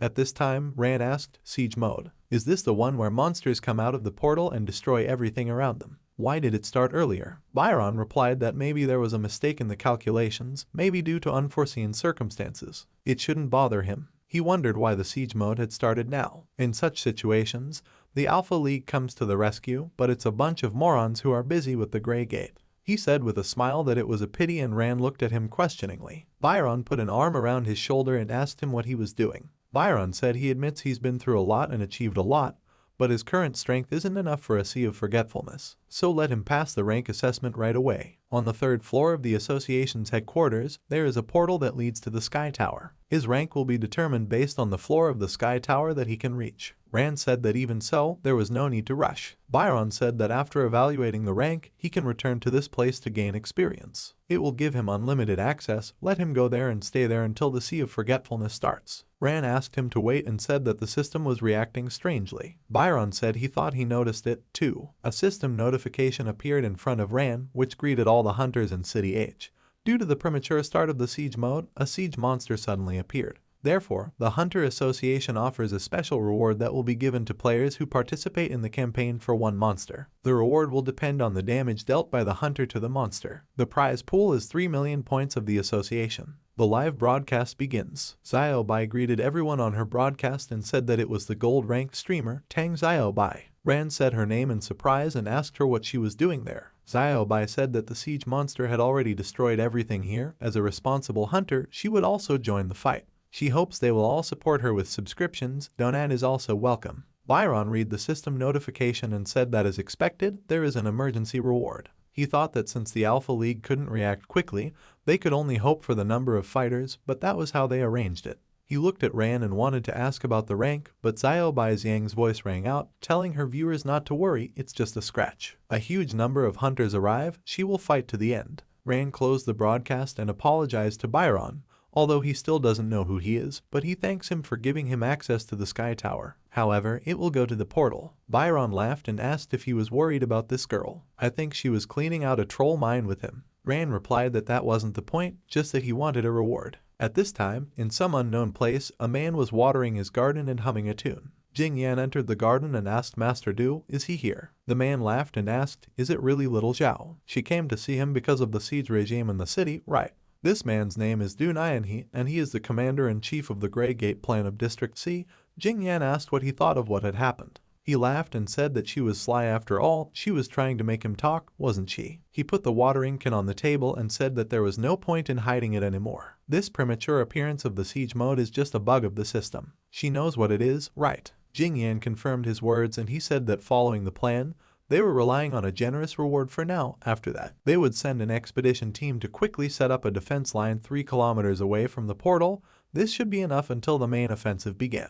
Jing Yan thought, does he want to mobilize an expedition team? Based on previous experience, after the start of the siege mode, monsters will automatically appear from the portal, gradually the number will increase, and after half a month, the main offensive will begin. Even if they survive for a couple of weeks, as soon as that moment comes. She asked, in other words, do they have 15 days left? He sighed and said that if they didn't do anything in these 15 days, City H would suffer the fate of City C. The Alpha League is busy right now, so they can only do their best. Speaking of her assignment, he wondered how things were progressing. She replied that she already had plans for the Sea of Forgetfulness, but there was no guarantee that everything would go smoothly. He asked if this guy's name was Ran, right? He poured tea and said that only a couple of awakened ones had appeared in the past year. Although they had hidden some of the facts from him, on his part, clearing the Sea of Forgetfulness would allow him to move on. Jing Yan asked, if that's all, is she going back to City H? He asked what good it would do if she, the manager, came back. Byron's there, just let her hand over all the necessary powers to him. He had just received Byron's request for unlimited access to the Sky Tower for wounds. He thinks he also understands that if they screw up the Sea Dungeon,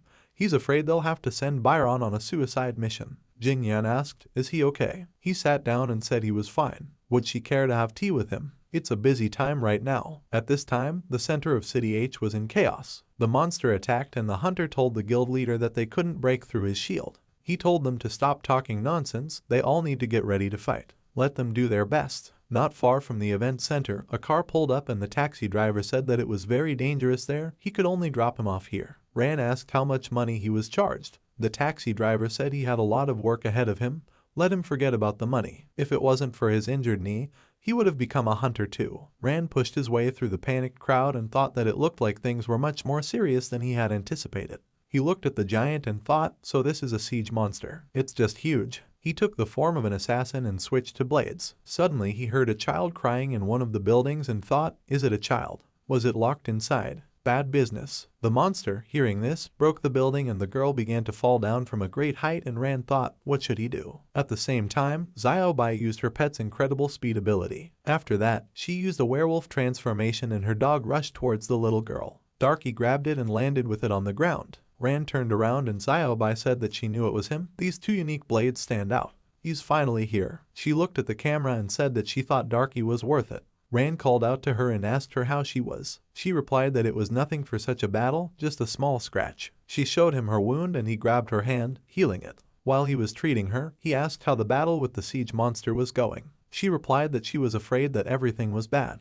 After the announcement, about 30 people came and they quickly organized a defense, but it soon became clear that their attacks were not effective. There are many high-ranking hunters among the newcomers, but the monster has some kind of defensive ability that significantly weakens physical and magical attacks, and the monster still has invulnerability to negative effects. They are still racking their brains over how to break through the shield. Rand asked, a shield? Darky sniffed his hand and Rand told it to help him. Darky looked up at him questioningly and Rand told him that they were going to have to throw him into the sky above the siege monster right now. Xiaobai asked what he was up to. It's a supreme rank monster. Rand replied that he didn't care, they needed to start fighting, and then he would figure it out. She agreed and said that if he insisted, they would do it. She told her viewers that the broadcast was over. The comments showered with messages that now all the fun will begin. What did she call that guy? Ran. As he thought, she kind of got a boyfriend and can now ignore her fans. Xiaobai stretched her arms out using her strength and said that they would have a lot of fun this time. At that moment, a motorcycle roared and the guy told them to get out of the way. Don't let them get in his way.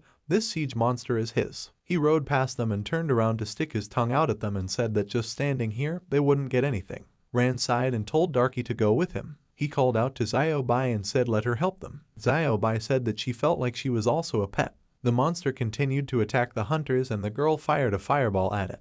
But the damage was absorbed by the monster's shield and some guy told the guild leader that everything was stupid, the shield still holds. The guild leader sighed and replied that it was because they didn't understand how the shield worked. The rest of the hunters noticed a group on motorcycles rushing towards the monster, and one of the hunters said that the second party really came. The guy used a blade technique and pounced on the monster, dealing a double blow. He jumped out of the way, but the shield absorbed all the damage, and immediately there was an explosion from the broken motorcycle. He looked back at his bike in frustration, and then looked at the monster, thinking, did it take any damage at all? It will pay for his bike. He prepared himself for another strike and said that he would do it again. One of the hunters called out to him and said that if he hit him 100 times, the monster wouldn't take any damage. The guy told him to stop talking. Rand walked over to the monster and said it was so noisy. He pushed off from the ground and called out to Darky, after which the dog barked and Xiaobai activated the werewolf ability. They jumped into the air together and raced towards the monster. Rand bounced off the werewolf's paw and flew on, saying that even though he had no idea how the shield worked, but the guy noticed him and exclaimed, how could he let someone go ahead?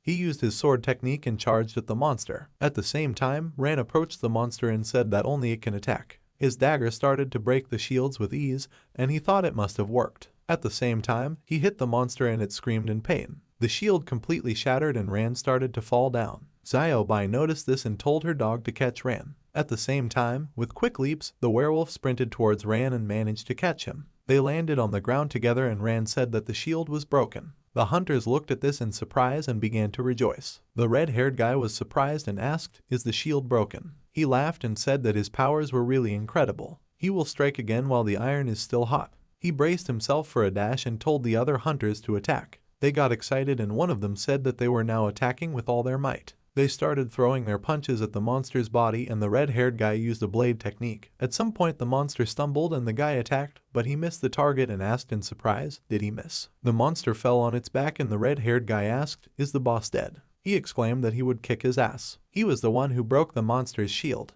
This was his monster, he had no right to kill it. The players crowded around him and said that he was just furious. Why is he putting on a show? He couldn't even hit a monster. The guy told him that the boss was instantly killed. Besides, it wasn't him who broke his shield, it was that guy. He pointed at Ran and the red-haired guy snorted under his breath, telling him to remember it. He'll kill him. Ran turned around and told him to do whatever he wanted. The guy said it annoyed him. A girl came forward and said that instead of getting angry, she was telling him to get out of here while he could. He looked at her in surprise and she told her robot named Bixie to switch to attack mode. She used the form of a quantum cannon and her robot transformed into a huge cannon. Someone in the audience said that this girl was so cheeky. This girl's name is Suki, and she's a new Huang Tiu guild technician, an architect. She thought that the time had finally come, her palms were sweaty and her hands were shaking a little. Because of the stress, her heart is beating so fast that it's about to jump out of her chest. But she was already at this stage, and she took a deep breath and thought that there was no turning back. A couple of days ago, she came home and called out to her brother and asked, "Is he back?" She didn't hear the answer and thought, how is this possible? It's just a simple dungeon, he should be home by now. She took out her phone and called him,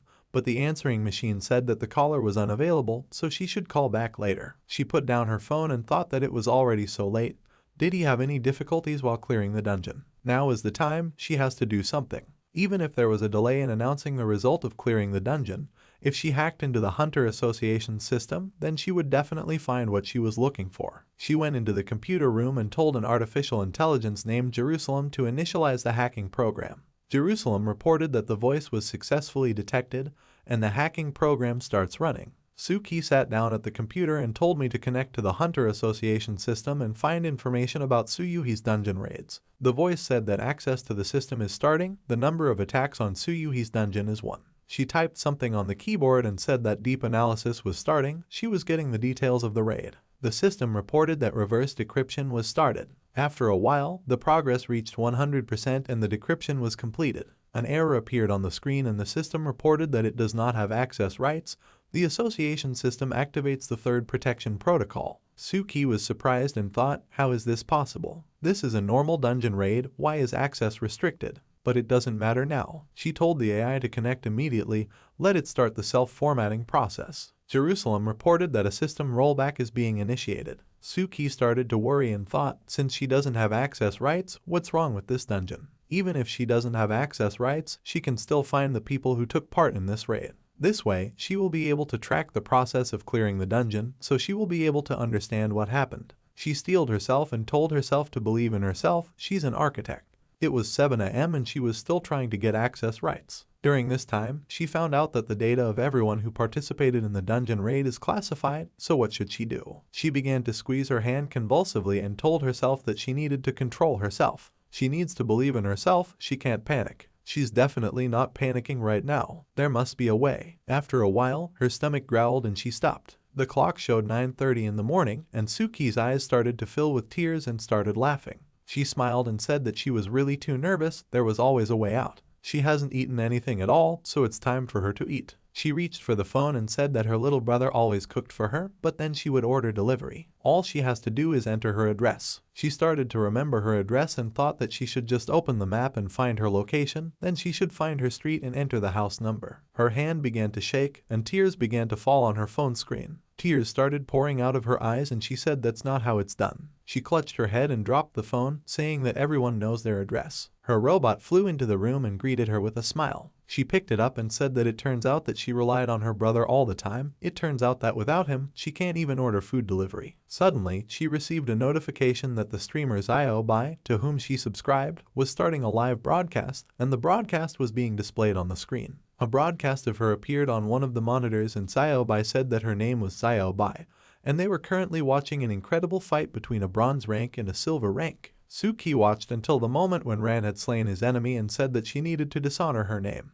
Let her say she's a fool, she's a shameless fool. Suki thought it was so vicious. Suddenly, the name Ran seemed familiar to her and she started typing something into the database while simultaneously watching the broadcast. In the system, she found that Ran participated in one raid yesterday and successfully cleared the dungeon. Suki clenched her fists until they bled and thought, why? Why is the data classified? Is he the only survivor? So he survived at the expense of others. She unfolded the blueprint on the table and said that now she understood everything.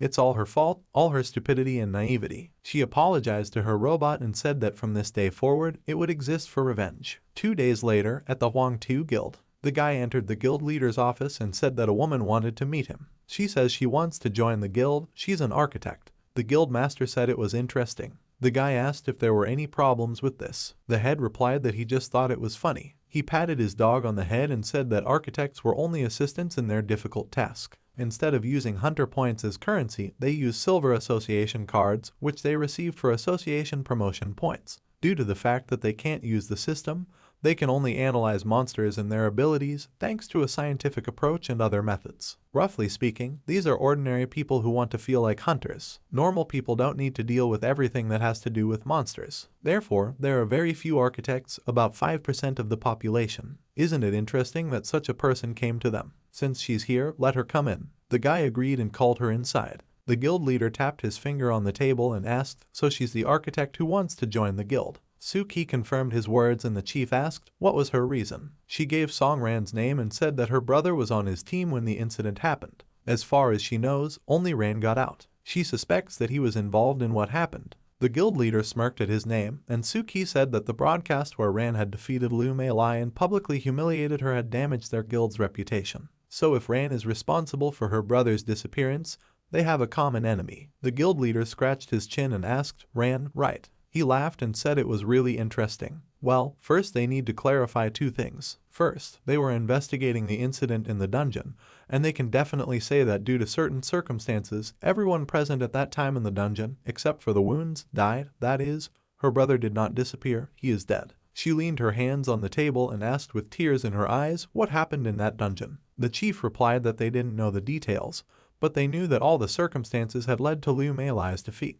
Second, Ran is not exactly an enemy to them, but rather an obstacle. Punish those who went against them and protect their own at all costs. This is the motto of their guild, meaning that killing wounds is not revenge, but rather a matter of principle. Suki's tears fell on the table and the guild leader said that if she still wanted to join them after hearing this, then they would be happy to accept her. Suki tightly clenched her hand and replied that she wanted to, and if it was really related to Ran, then she would kill him with her own hands. She went to the exit and the head asked her to wait, there is still something. Although he respects her zeal, the Huangtu Guild is the biggest battle guild in H City. He wants her to reach rank within a month. In order to get enough points to promote the association, he advises her to join their guild's group raids. What would she say to that? Can she handle it? She told him not to worry, he didn't need to chew on her, because she wasn't the same girl who could only do research anymore. She left and the guy asked the head, did he get too excited with her? In response, he asked, does he disagree with something? The guy replied that this was not the case and the guild head asked, he didn't think she really wanted to join them, did he? Punish those who went against them and protect their own at all costs. He can't let such a stupid girl become one of them. He smiled and said that they would just use it properly. Currently, the monster started to move and the hunters ran to attack. Someone ordered to start firing and the guy said that while the monster is out of action, they need to attack. The other guy took out his grenade launcher and used quantum projection to shoot.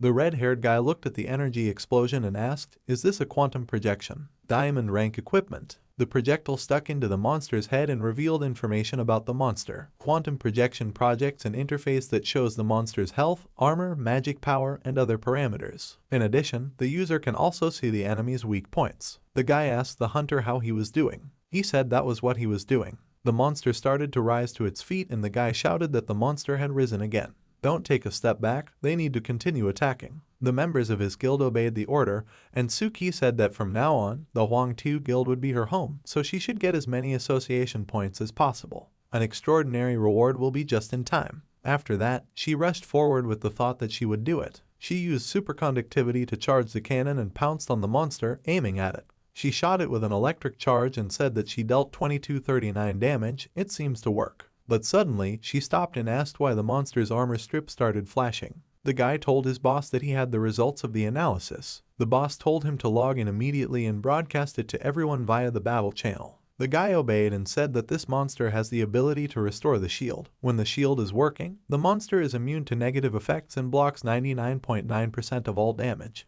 If they want to break the shield, there are only two ways. A shield began to appear around the monster and he explained the first method. The first method is to rely on high damage abilities to try and destroy his shield. The second is to use weakness effects to break through its weak points. However, the monster only has 4 weak spots: the left shoulder, the right shoulder, the lower abdomen, and the lower back. As long as the weak points are not affected, the monster's shield will recharge from time to time. In other words, they will have to break the shield at least 4 times. Someone asks what they should do. Another person asks, how is he supposed to know this? The guy asks, since this guy has already broken the shield, isn't it obvious what they should do? Let him just do it again. Ran apologizes for not being able to do it again. The guy with the red hair asks, what did he just say? He says again that he can't do it. Another guy asks how this can be understood. Rand says that its debilitating effect is a passive ability that only works after an explosion, but it doesn't have any active abilities, so it can only deal 2,000 damage at most. The guy asks, what do you mean no active abilities? Why did he come here in the first place? The second guy asks, this guy isn't even bronze, right? People think that maybe it was just an accident that he broke the shield and they just exhausted that monster enough. The guy asks, what kind of loser is this? Another guy asks where he got the passive debilitating effect from. The girl says it's probably just luck. The guild boss says everyone should be quiet.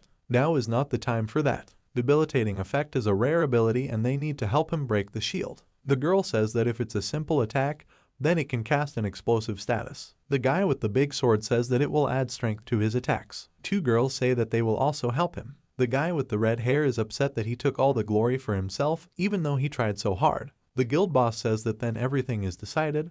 They need to gather their forces to help this guy. They must go all out and smash the monster's shield. Everyone agrees with his decision. Rand takes off his glasses and exhales. He calls out to Darky and Xiaobai, then runs forward and tells them to run after him. The man says that now he will put a buff on him. The people around him use the Seal of Fate, Sparkling Power, Archangel Power, and Overload abilities. Rand stops and feels a lot of power in his body. He and Darky jump onto a high-rise building. Darky grabs his arm and spins him around, throws it in the direction of the monster. Ran is flying and thinks that thanks to this power, he will definitely succeed. He is about to strike and says that he will break his shield with one hit. It strikes and smashes the monster's shield. He strikes at the monster's body. The system congratulates him on receiving the incredible Blitz achievement. The monster's armor was completely destroyed in one hit. The system notifies that he has received the Phantom ability. Ability description: active ability, the assassin temporarily hides in the shadows. 1 second in the shadows, spends 35 mana. The shadow cannot be attacked, is invulnerable to all effects, can move freely around the location, but cannot pass through obstacles. Rand thinks that he now has an active ability,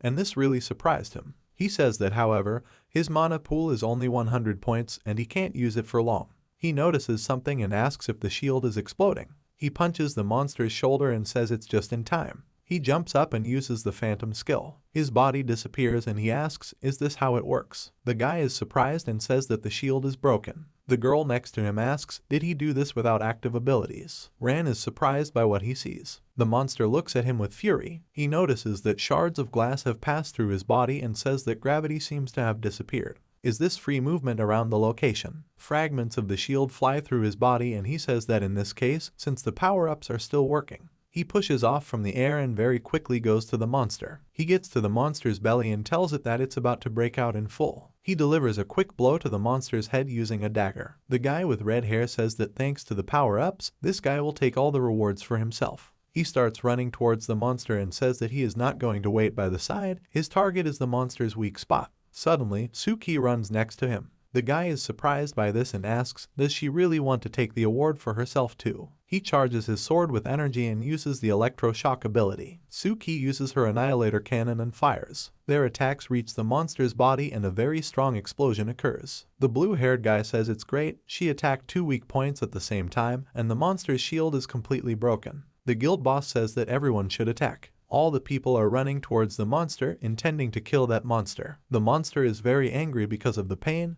It spreads its arms and releases a strong wave of energy. Someone says that the monster activated rage again. The monster swings its huge fist. Suki is shocked by this incident and asks to be saved. The guy with the red hair says that this monster is going to kill them all right now. Rand stands on top of the monster and activates the sword form. He takes the sword with both hands and runs away, jumping very high. The monster stares at him in horror. Rand plunges his sword into the monster's arm. People look at him in surprise and ask, does this hunter have a double form? Who is he anyway? It looks like the monster has slowed down from its attacks. Ran falls from the monster's hand, which is petrified, and falls to the ground. Suki looks at this in surprise and says that he has a petrification effect weapon. How many passive abilities does he have anyway? Ran lands a few quick punches and destroys the monster's huge arm. He says it's dangerous here and she has to get out of here. She stands where she is and watches him run toward the monster again. The guy with the red hair says it looks like the monster's rage is over. The guild boss says that everyone should listen to his order. An all-out assault begins and they must run forward. Everyone immediately launched an attack and strikes at the monster's body while the mages cast their spells. The monster is in great pain as Ran attacks it. The system notifies that a siege monster has been defeated. The reward distribution process begins. Hunter Song Ran, according to the damage dealt, there are 164 contributions from the association. Based on the contribution points of the Imam Association, the beta room of the Hunter Association. Epic items are now available for purchase. The number of available entrances to the Sky Tower per month is 99,999,913. The current amount of Hunter points converted to money is 150,000 yuan. People are very happy with what they did and they did it. The guy says it's great, the reward for this mission is enough for half a year. The second guy asks, is that all he cares about? Rand smiles and pulls out his glasses. He puts it on and is about to leave, but the guy with the red hair asks him to wait. He turns around and asks what he needs. The guy asks, since they fought this monster together, why don't they go get something to eat? He turns around and says they can join in too. He understands that it is inconvenient because he has a high position. By the way, that girl over there did a good job. Would she like to join their guild? The girl says that unfortunately she can't. This surprises the guy. Suki walks up to Ran, calls out her name, and thanks him for saving her life. She gets a little nervous and says that he should accept her gratitude. This surprises Ran very much, and he shakes her hand and says it's nice to meet her and tells her his name. Suki is very surprised because of his name. She doesn't shake his hand and pulls her hand away. She asks, is he the Song Ran who survived the dungeon massacre and challenged the Wang Tu guild? The girl next to him says that his name is familiar to her. Another girl asks, wasn't it him who recently fought in the arena? Xiao Bai approaches him and says that she was just looking for him. What's going on here? It looks like the fans have recognized him again. Suki tells Bixi that he should switch to an attack form. The robot immediately begins to change its shape and approaches it. She uses the form of a death revolver and a weapon appears in her hand. She points a gun at him and tells him to take off his glasses and cap quickly. Rand stands where he is and looks at her blankly. Xiao Bai summons her weapon and asks, is she crazy? Suki says she should keep quiet. If she takes another step, then she will kill him. The guy notices this and asks who is there waving a gun. Another guy says that maybe they just had a fight. That guy helped everyone with the monster, though. Other guys say that it looks like something is wrong with this girl and they need to deal with it. Suki loudly says that they should stop. She will shoot him in the head if anyone tries to do anything. Ran agrees to her demands and takes off his cap and glasses as she requested. Suki looks at him in shock and asks, so it's definitely him. Her brother Suyu died when he went to the dungeon with him. He was going to answer her question. She interrupts out of anger and asks, that day, in that dungeon, what even happened there? She lets out a scream as she finishes her question. Rand thinks about it and thinks that the name is familiar to him. He remembers that this is the gold-ranked guy who said he was mining materials for his sister. So she's his sister. If she fired from this distance, he wouldn't be able to dodge. Even the phantom ability won't help, and he doesn't even know when she'll pull the trigger. How should he answer her question? It wasn't his fault that a high-level boss suddenly appeared there and killed everyone. He's just as much a victim of circumstances. Maybe he should just tell me what happened. If he was stronger, they would have been able to handle it. Everyone would have finished their business and returned to their loved ones. They would have moved on as if nothing had happened, and he feels very guilty about what happened. He's the one who got everyone killed. If he wasn't responsible for their deaths, he wouldn't be able to forgive himself. He apologizes and says that there was this secret boss who was very strong. He looks down and says it's his fault. Suki looks at him angrily and says that he should return it. Tears start to run down her cheeks and she points a gun at him and tells him that he must get her brother back. Everyone hears the loud sound of her gunshot and all the hunters are surprised by what they see. People say they can't believe their eyes and it's impossible. He cut the bullet with his sword. The guy with the red hair broke a bullet from her revolver with a sword strike. He says that all those who fought with him were his comrades. He wouldn't let her kill him. He rolls up his sleeves and says he's ready to fight for him. People say he's right. Does she have a problem with her head? What did he do to deserve to die? She is a simple architect and should know her place. Killing players outside the arena is a serious crime. Ran is surprised by the decision of all the players. Suddenly, a jeep comes to them at high speed. The car stops right next to them. The hunters say it looks like a Hunter Association car. This is the association's rapid response team. Did the authorities finally react? The car door opens and a man steps out. Xiaodong goes out to the hunters and holds out his hand and says that he needs to quickly bring a megaphone. The subordinate begins to execute his order. The hunters ask what's going on here. It's like some kind of emergency is happening.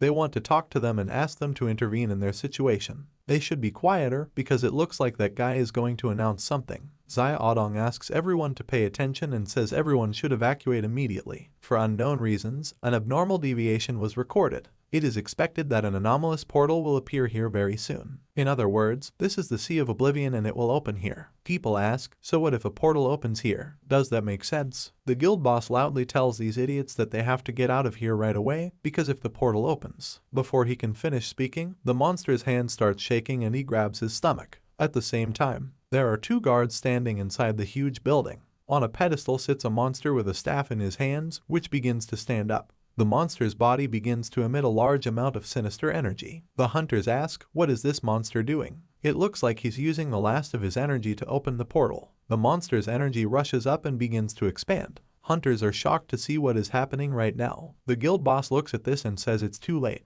When the portal opens, everything around the place is sucked in. The guy with the red hair says it's ironic that such trivial things are being forgotten because of the monitoring system and the systematic dungeon routine. He says there's nothing wrong with it. He points his sword towards the portal that appears and says that he will just deal with it. A huge portal of red energy appears and begins to suck in all the hunters who were nearby. Ran flies over and tells Xiaobai that she should give him a hand. She agrees and holds out her hand to him. Xiaodong says they're getting sucked in too. The girl asks the boss what they should do. Many hunters fly into the portal and are transported to a new dimension. The monsters that are standing inside the Great Hall are hitting the floor with their sides. The monster that sits on the throne-sized eye in the desert lies a large number of weapons and wreckage of buildings. One of the hunters opens his eyes and sees where they are and recognizes it. People start to get up and look around. Some of them say that this is the Sea of Oblivion. The system notifies you that you need to wait for the copy to be processed. Rand looks around in the bright white space and asks, is he really inside the portal? The system notifies that the dungeon has been successfully processed and will be launched soon. Someone apologizes for the fact that she can only bring him here. Rand covers his face with his hand because of the bright light and asks who is talking to him. The girl says that she hopes that he is not mad at her. He asks who she is and where they are. The girl says that her name is Doris and she is his personal AI guide, and this is the Sky Tower. After a while, they walk together toward the huge door. Rand thinks about the Sky Tower and asks where everyone else is. Doris says the others must be in the Sea of Oblivion right now. He asks why he's the only one who's drawn here. She laughs and looks at him and says it's because he's special. He looked at her in silence. She asks, wouldn't normal people be happy to hear something like this? Rand apologizes and says he was just thinking for a bit.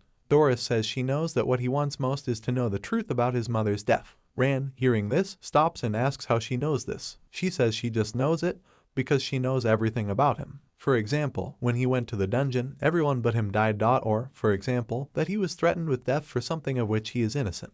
He may look calm on the outside, but he feels guilty about the deaths of his friends, doesn't he? So he does everything he can to atone for his sins. When he challenged the Huang Tiu Guild, before she can finish, Ran abruptly pulls back his hands and tells her to stop talking. He just wants to know why he was the only one teleported here. Doris asks, isn't it obvious that he's an awakened one? This means that he is more than just a hunter. However, he is too fixated on emotions, a sense of duty and regret. But after getting here, he will become the next god of the world. He needs to find his own path. Although the Sky Tower was already open, she would do it for him. She touches a stone slab and uses magic to activate the evolution mode. Suddenly, the sky around the tower turns red. A hunter in the Sea of Oblivion says he has a headache. Xiaobai asks, where is Song Ren? She asks the hunter if he has seen it. The man asks, does she mean the guy with the blue hair? He hadn't seen it since they got here. He notices Suki and asks, is she still alive? Xiaodong approaches them and tells them that they have to stop and they need to get ready because the first wave of bosses will start soon. The guy with the red hair asks what he's talking about. Xiaodong says he's not a hunter, but he's still a member of the association. He had read all the previous strategies and reports on the Sea of Oblivion. The first boss is coming soon, so they should be prepared for it. Suddenly, a storm starts right next to them. People cover their faces with their hands and say it looks like it's starting. This is a sandstorm that stops travelers. The god of the Sea of Sand will appear before the lost people. A monster with dark energy wings appears next to them and asks what brought them here. Xiaodong says that here he is. This is Thao, the god of wisdom of ancient Egypt, who created the Book of Death and put his heart on the scales to distinguish evil from good. God asks again, why did they come here? Xiaodong says that in other words, it is the guardian of the Sea of Sand. Tout says that the abnegated god appeared with the light of the world and on the same day shed a tear from which the human race was born, and his tear, bearing the human species, partially melted in the darkness and became the scourge of humanity. The great god Tout, the god of justice, appeared before them all. Hunters asks, what did he just say? The storm is getting stronger. The hunter says that things are bad, because he has not yet recovered from the siege. Another hunter says that he should stop complaining, because they are all not in the best shape. The guild boss says they should regroup as quickly as possible. The guy next to him says there is too much dust here. Will they go the hard way? The guy with the red hair looks at them and says that in this case, he will start first. He starts running towards the monster and Tout says that whoever holds the evil one will not be able to resist the weight of the balance. She'll take it. The book that levitated next to him closes. A strong ray of fire hits the ground and he says the word sentence. At the same time, Rand strikes with his sword and defeats the monster. Next to him are many more corpses of the monsters he killed. The system notifies that the Fire Lord has been defeated. The 9th floor of the Sky Tower has been successfully cleared. He says that fortunately, everything turned out to be much easier than he expected. Based on Doris' words, the Sky Tower is a unique dungeon divided into an infinite number of floors with gradually increasing monsters. On every 10th floor there is a boss, and if you survive, the hunter will be credited with clearing the dungeon. The reward counts based on the number of floors cleared. Rand passes through the portal and says that the 10th floor will be next. What kind of boss will he face? The first boss of the Sky Tower is the Red Soul Defender. The boss is sitting next to his sword, which is stuck in the ground, and says that at least someone has turned on the mode again. Rand twirls the dagger in his hand, is surprised and says that he has never met a monster that can communicate in human language. It's only the 10th floor, and he's already met a boss with advanced intelligence. Looks like the Sky Tower isn't as simple as it sounds. The boss says that this cursed mode opening condition has kept him locked up here for as long as he can remember. He can finally fight again. He stands up, grabs his sword, and says that not everyone is capable of this, but if he wants to go to the next floor, then he will have to defeat him, just like the previous people. Rand says he doesn't have to worry because he won't be here long. The 10th floor is just the beginning of his journey. The boss says it looks like he's underestimating him. He shouldn't compare it to regular bosses. Rand says that he doesn't think he's much different from other bosses, except for the fact that he knows a few words. He should stop talking and they can start. He's in a hurry to get to the next floor and doesn't want to spend too much time on the first boss. The boss says he's too vain. In that case, he'll just stay here. The boss swings his huge sword with a smile. Rand looks at this and activates the Phantom ability. The boss strikes and hits the ground, causing a large cloud of dust to rise. He looks around and doesn't see his opponent in front of him. Rand stands on the boss back and says that he can't even catch his shadow, and he thought he would be better. He is about to attack with daggers and says he must go to hell. Splashes of blood appear from its impact. The boss turns around with a smile and asks, so does he have stealth skills? This sly man is happy too soon, because this is just the beginning. He stabs his sword into the ground and releases a very strong energy. Rand manages to put up a block and protect his body, but he is thrown back hard. He flies and thinks that it is the energy of a sword with the properties of fire magic and berserk. It's definitely a berserk boss. He uses his Phantom ability and flies over the boss. At the same time, at the Clover Guild, the news anchor says that based on their sources, due to some circumstances, the seasonal dungeon in City X, Sea of Oblivion, opened ahead of time. They are now making contact with their correspondent. A system window appears in front of Jing Yan, notifying her that the Sea of Forgetfulness seasonal dungeon has been opened ahead of schedule. Interested guilds need to register for the cleanup. The news anchor says that judging by the traces from the scene, it can be said that almost everything around the portal formed was sucked in, including a large number of hunters who participated in the battle with the siege monster. The girl enters the office and says that they have received a message from the association. Tang Xiaobai was sucked into the portal of the Sea of Oblivion. What should they do? Jing Yan asks, so she was sucked into the portal. With her abilities, it shouldn't be a problem. However, they wouldn't leave her there alone. The Sea of Oblivion is a unique opportunity for their guild to regain its former power. They must do everything necessary to make sure that all forces are ready for battle tomorrow morning. The girl agrees to her order. At the same time, the guy brings Huang Tu to the guild boss and says he should take a look at it. The boss reads this and says that Suki is worthless, but she seems to have done quite well in the battle against the siege monster. As the best guild in City X, they can't miss the Sea of Oblivion. He should gather all the guys and go there. Also, they should not forget the credo of their guild, always grow and expand. They must grow at all costs. At the same time, the boss of the 10th floor of the tower says that if this is all he can do, then he is not worthy to be here. He strikes with his sword using fire magic. Ran barely manages to dodge this attack and says that even though this is only the first boss, but it should not be underestimated. His new phantom ability will be very useful here. He jumps back, dodging another attack. He lands on his feet and the boss says that without this ability,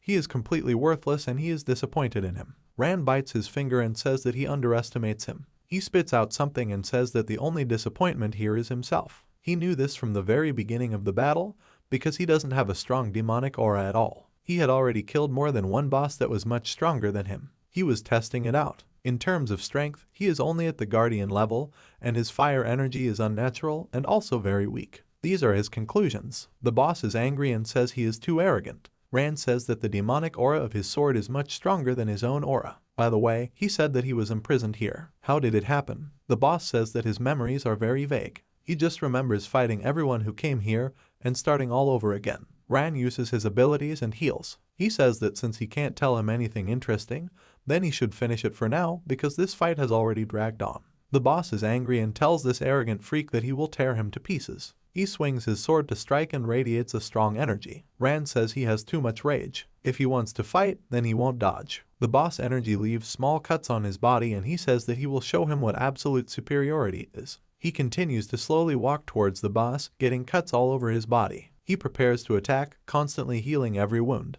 The boss is surprised that he uses healing abilities and says that he is surprised by his professionalism. But he deserves to die for that attitude. Rand says he thinks they're done here. He stops the boss sword strike with his bare hand, destroys it, and says that if he understood correctly, then without a sword, he is not capable of anything. Now he could just beat him to death. He is holding a large piece of sword in his hands with one hand. The boss says he can't believe that he broke his blade. This is simply inexcusable. He swings his fist and strikes with great force, but Rand hits back and destroys his arm. The boss is shocked and wonders how such a young hunter can be so strong. Looks like only the guys at the top can match up to him. Rand says that he has already told him that he is too weak. He only wanted to find out more about him in the Sky Tower. However, he was surprised by his determination. The battle is more precious to him than his own life and he respects him for this, but he came to an end. He deals many blows with his daggers and after a while holds the severed head of the boss of this floor. He says maybe the demons have an obsession with fighting in their blood. The boss says that he is strong and can go further. He's lost, but somehow he feels relieved. He feels a certain similarity between them. There is no concept of time in this world, it only loses itself. His armor and weapons kept telling him that he was a monster that could only fight. Rand throws his head on the floor and says that like he said, this is not the end for him. He goes to the next floor, and he must continue to wait for other fighters. Maybe they'll meet again sometime. The boss says he had a vision. He saw a guy as determined as him. Even his eyes were the same as his, looking forward. In his memory, he puts on a mask, and walking to the gate to the tower, armor appears on him, and the same sword appears in his hand. Rand turns around and thinks he's thinking like a human, not a demon. What kind of creatures live here? They are definitely not simple. The system notifies that for defeating the Red Soul Warrior, he receives a unique item, fragments of the blood sword, which can be combined. At the Hunters Association Hall at 20 o'clock in the evening. The girl asks if he has heard the news. Today, during the siege, a portal to the Sea of Oblivion opened prematurely. The guy agrees and says that it bothers him a little. The man looks at his watch and says it's almost 21 in the evening.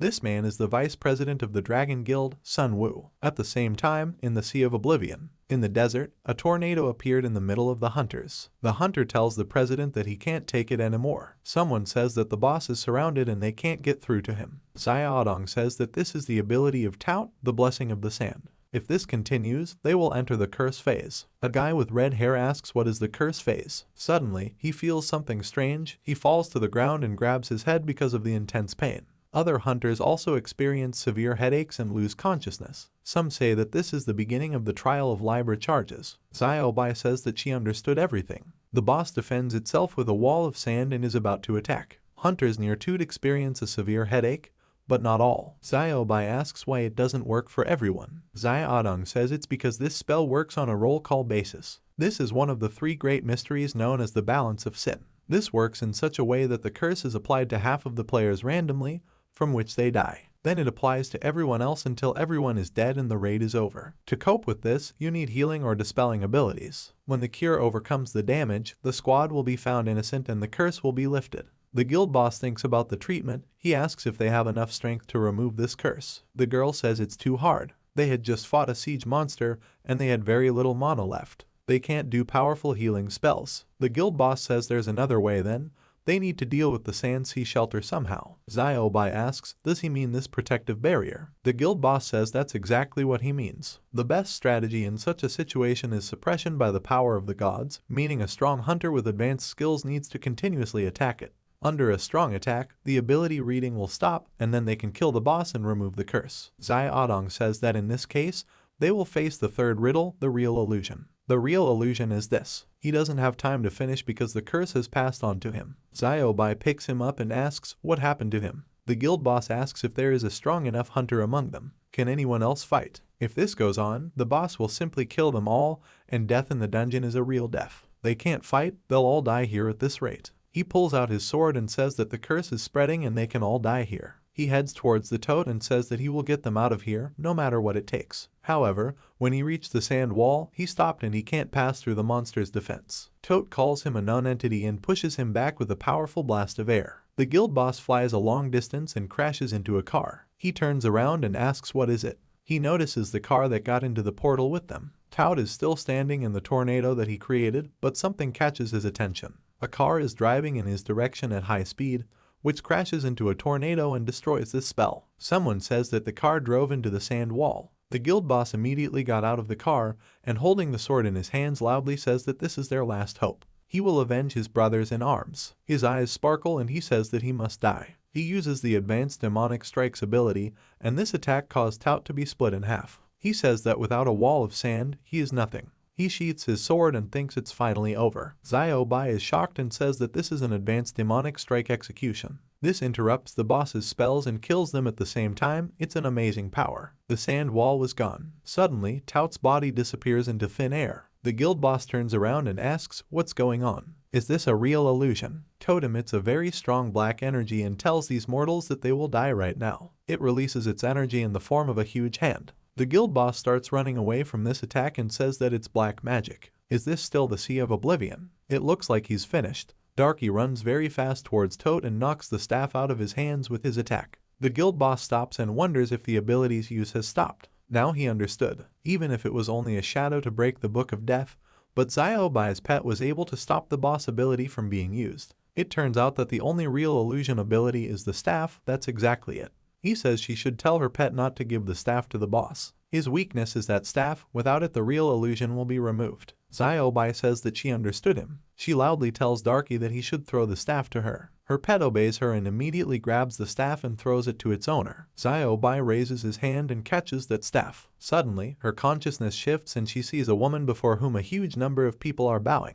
One of these people holds out a staff and then the bodies of the dead appear behind the girl's back and there are scales in front of her. Ziobai says she knows what needs to be done. She knows how to defeat this boss once and for all. Tout is shouting very loudly and his eyes are glowing. A book appears in front of him and he reads a spell. The souls of the deceased must follow the parting words of the great god and come from the other side of the river. Crows emerge from the bodies of the hunters and head towards him. The guild boss asks what she's doing. Ziobai says that this is the dark magic of Hell's Revenge. After reading it, it collects the lives of all the damned and deals a fatal blow across the entire field, applying an instant death effect on all enemies affected by it. The staff begins to emit streams of light energy. Her eyes light up and she asks Guardian Tote, this is his last trump card, isn't it? The guild boss says that it should retreat because the boss is going to attack. He is blasphemy. This is the end of the false gods. She uses the powers of the staff and releases strong energy. The guild boss looks on in surprise. Tote's body is pierced by a stream of white energy and his body is torn apart due to this magic. Ziobai says that this is a dungeon with a unique story mode.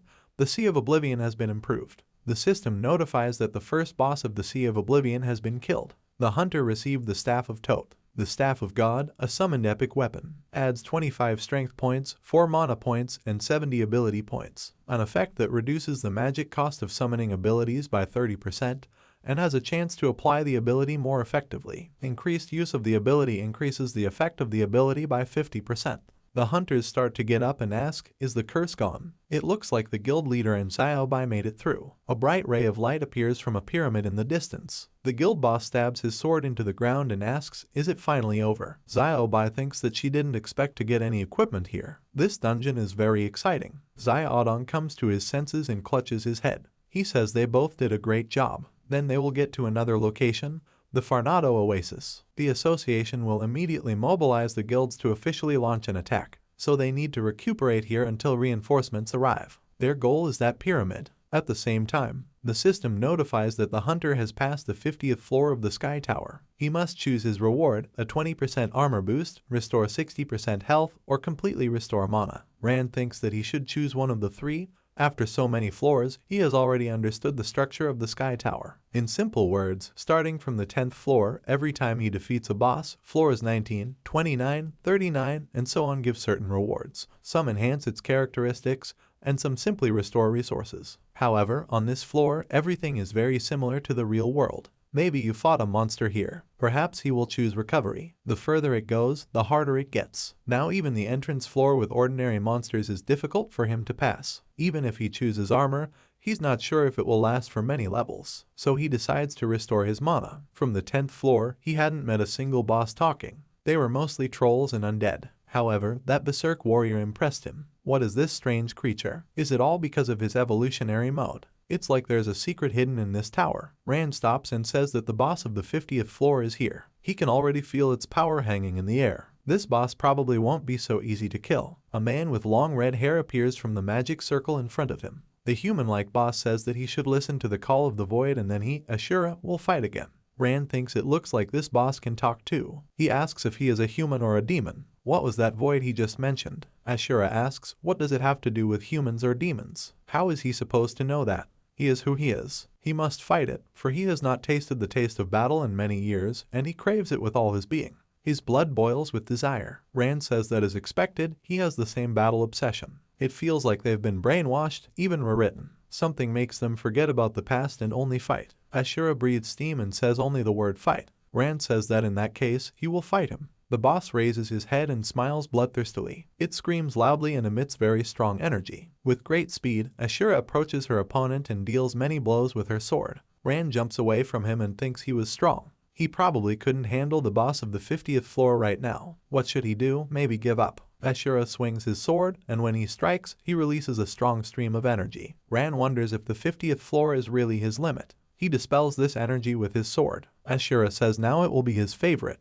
He uses the decapitation skill and strikes very fast with his sword. Rand fell to the ground and Ashura says this is the end. With his abilities, he wouldn't be able to go any further. Unlike that idiot at the bottom, he's in a completely different category. He raises his head and starts laughing out loud. Unexpectedly, Rand says that he seems to think too highly of himself. He was about to give up and go back, but his arrogant behavior made him very angry. Ashura laughs and asks, is that so? Then it will cut it until it falls off. He would trample on his pathetic corpse. He uses the blood prison skill and a lot of craters appear above him, from which swords come out, and he says that even if he wants to give up now, it's already too late.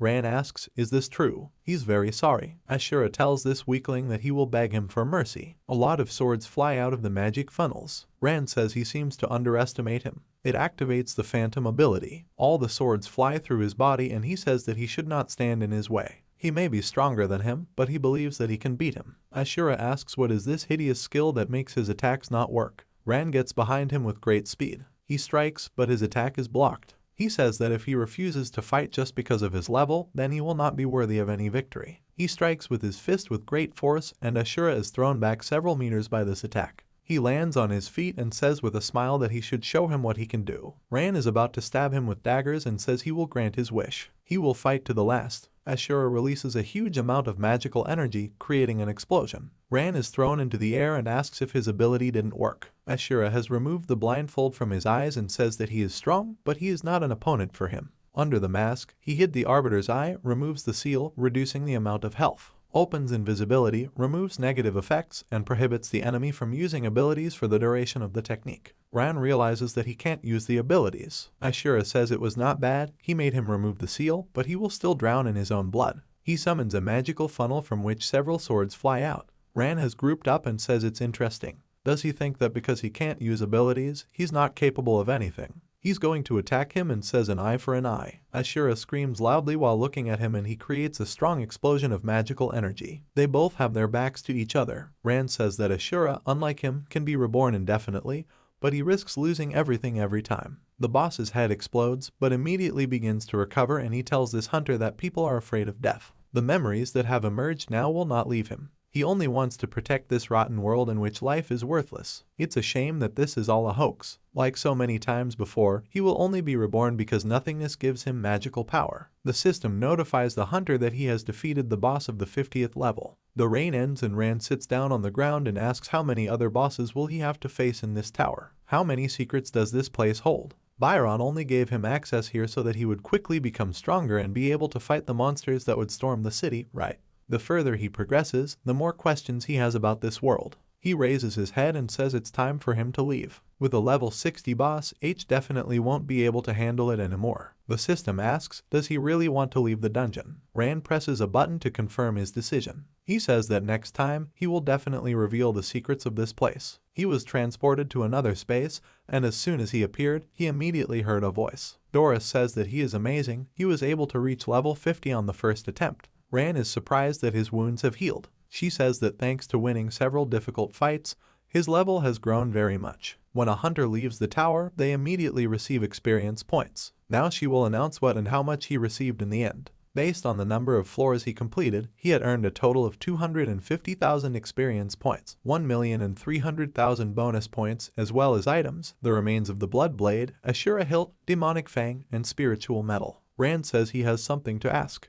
The peculiarity of his evolutionary blade is the ability to merge with objects and in the evolution mode, but what secrets does the Sky Tower keep? Doris says it's too much to discuss with the AI. It is only an executive system, it knows only what was put into it. As for the tower, it doesn't finish because the system notifies that the calculation of experience points has been completed and the player has been promoted to the platinum rank. She says that she can tell that this is a dungeon created by one person. The system says, name Song Ran, level 46, class healer. The hunter will leave the tower in 3 seconds. Doris says that the calculation of experience points has been completed. In that case, she would wait for the next meeting and miss him. Ran is transported to the real world and wonders what is here. Is this the Hunters Association? He takes the elevator and says that the Sky Tower is a very strange place. There are monsters that look like humans and an AI that doesn't seem to be telling you something. It feels like there's something hidden behind all this. Next time, he would definitely make it to the 75th floor. Something tells him that all of this has something to do with his evolving sword and the death of his mother. He thinks that after all these battles, he has reached the platinum rank and got interesting items. When he gets home, he'll need to see what they're good for. He gets out of the elevator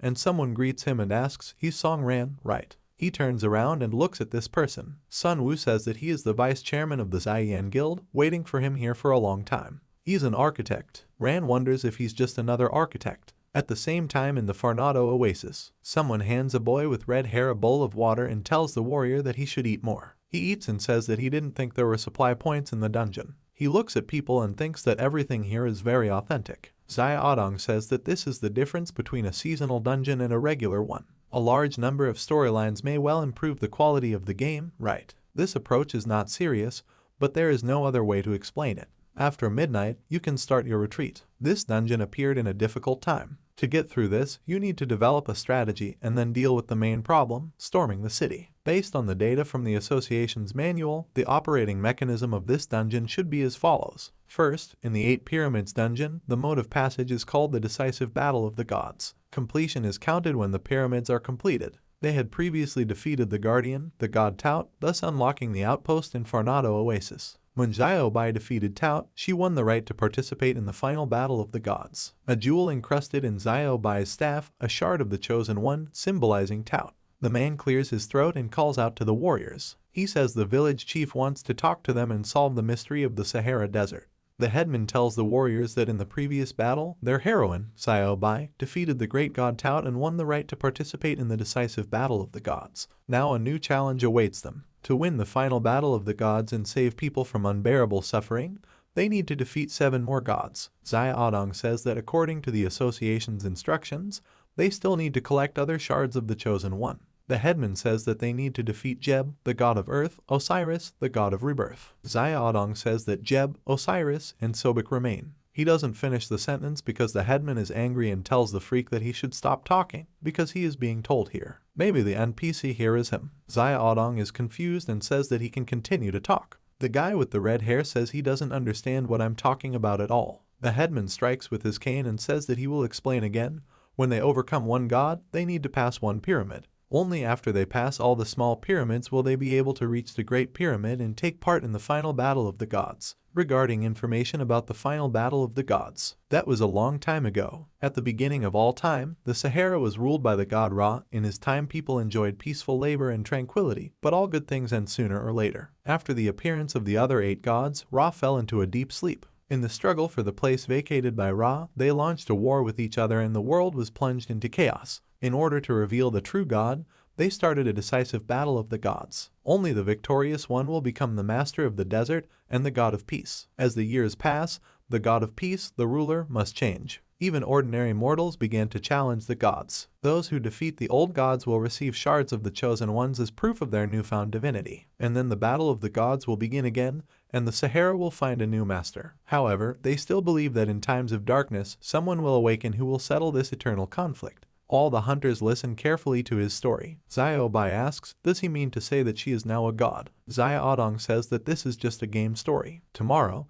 the guilds will gather and they will go to battle the 7 gods. This is the official start of the Sea of Oblivion. Suki thought for a moment and turned away from him. He notices this and asks her what she's up to. She says that she will go to the pyramid alone. She leaves and asks if she stays here, it will only annoy them, won't it? The hunter says that he feels that something bad is going to happen. The guild boss says that he still thinks that it undermines their team spirit. A guy with red hair asks if it is possible to complete the pyramid alone, as he thinks. Xiaodong says that few people are capable of this, but in theory it is possible. The pyramid mechanism can be adjusted based on the number of people. It sets the level of difficulty, but even so, the risk of dying alone is many times higher. The guy gets up and says that in this case, he will also go to the nearest pyramid. Xiaodong asks, did he also decide to go alone? The guy says that it is unlikely that any of the participants will agree to support him. That's how they trust him. At the same time, Ran asks the architect how he knew he would be here. No one knew that he was in the Sky Tower. Sun Wu says that of course he didn't know,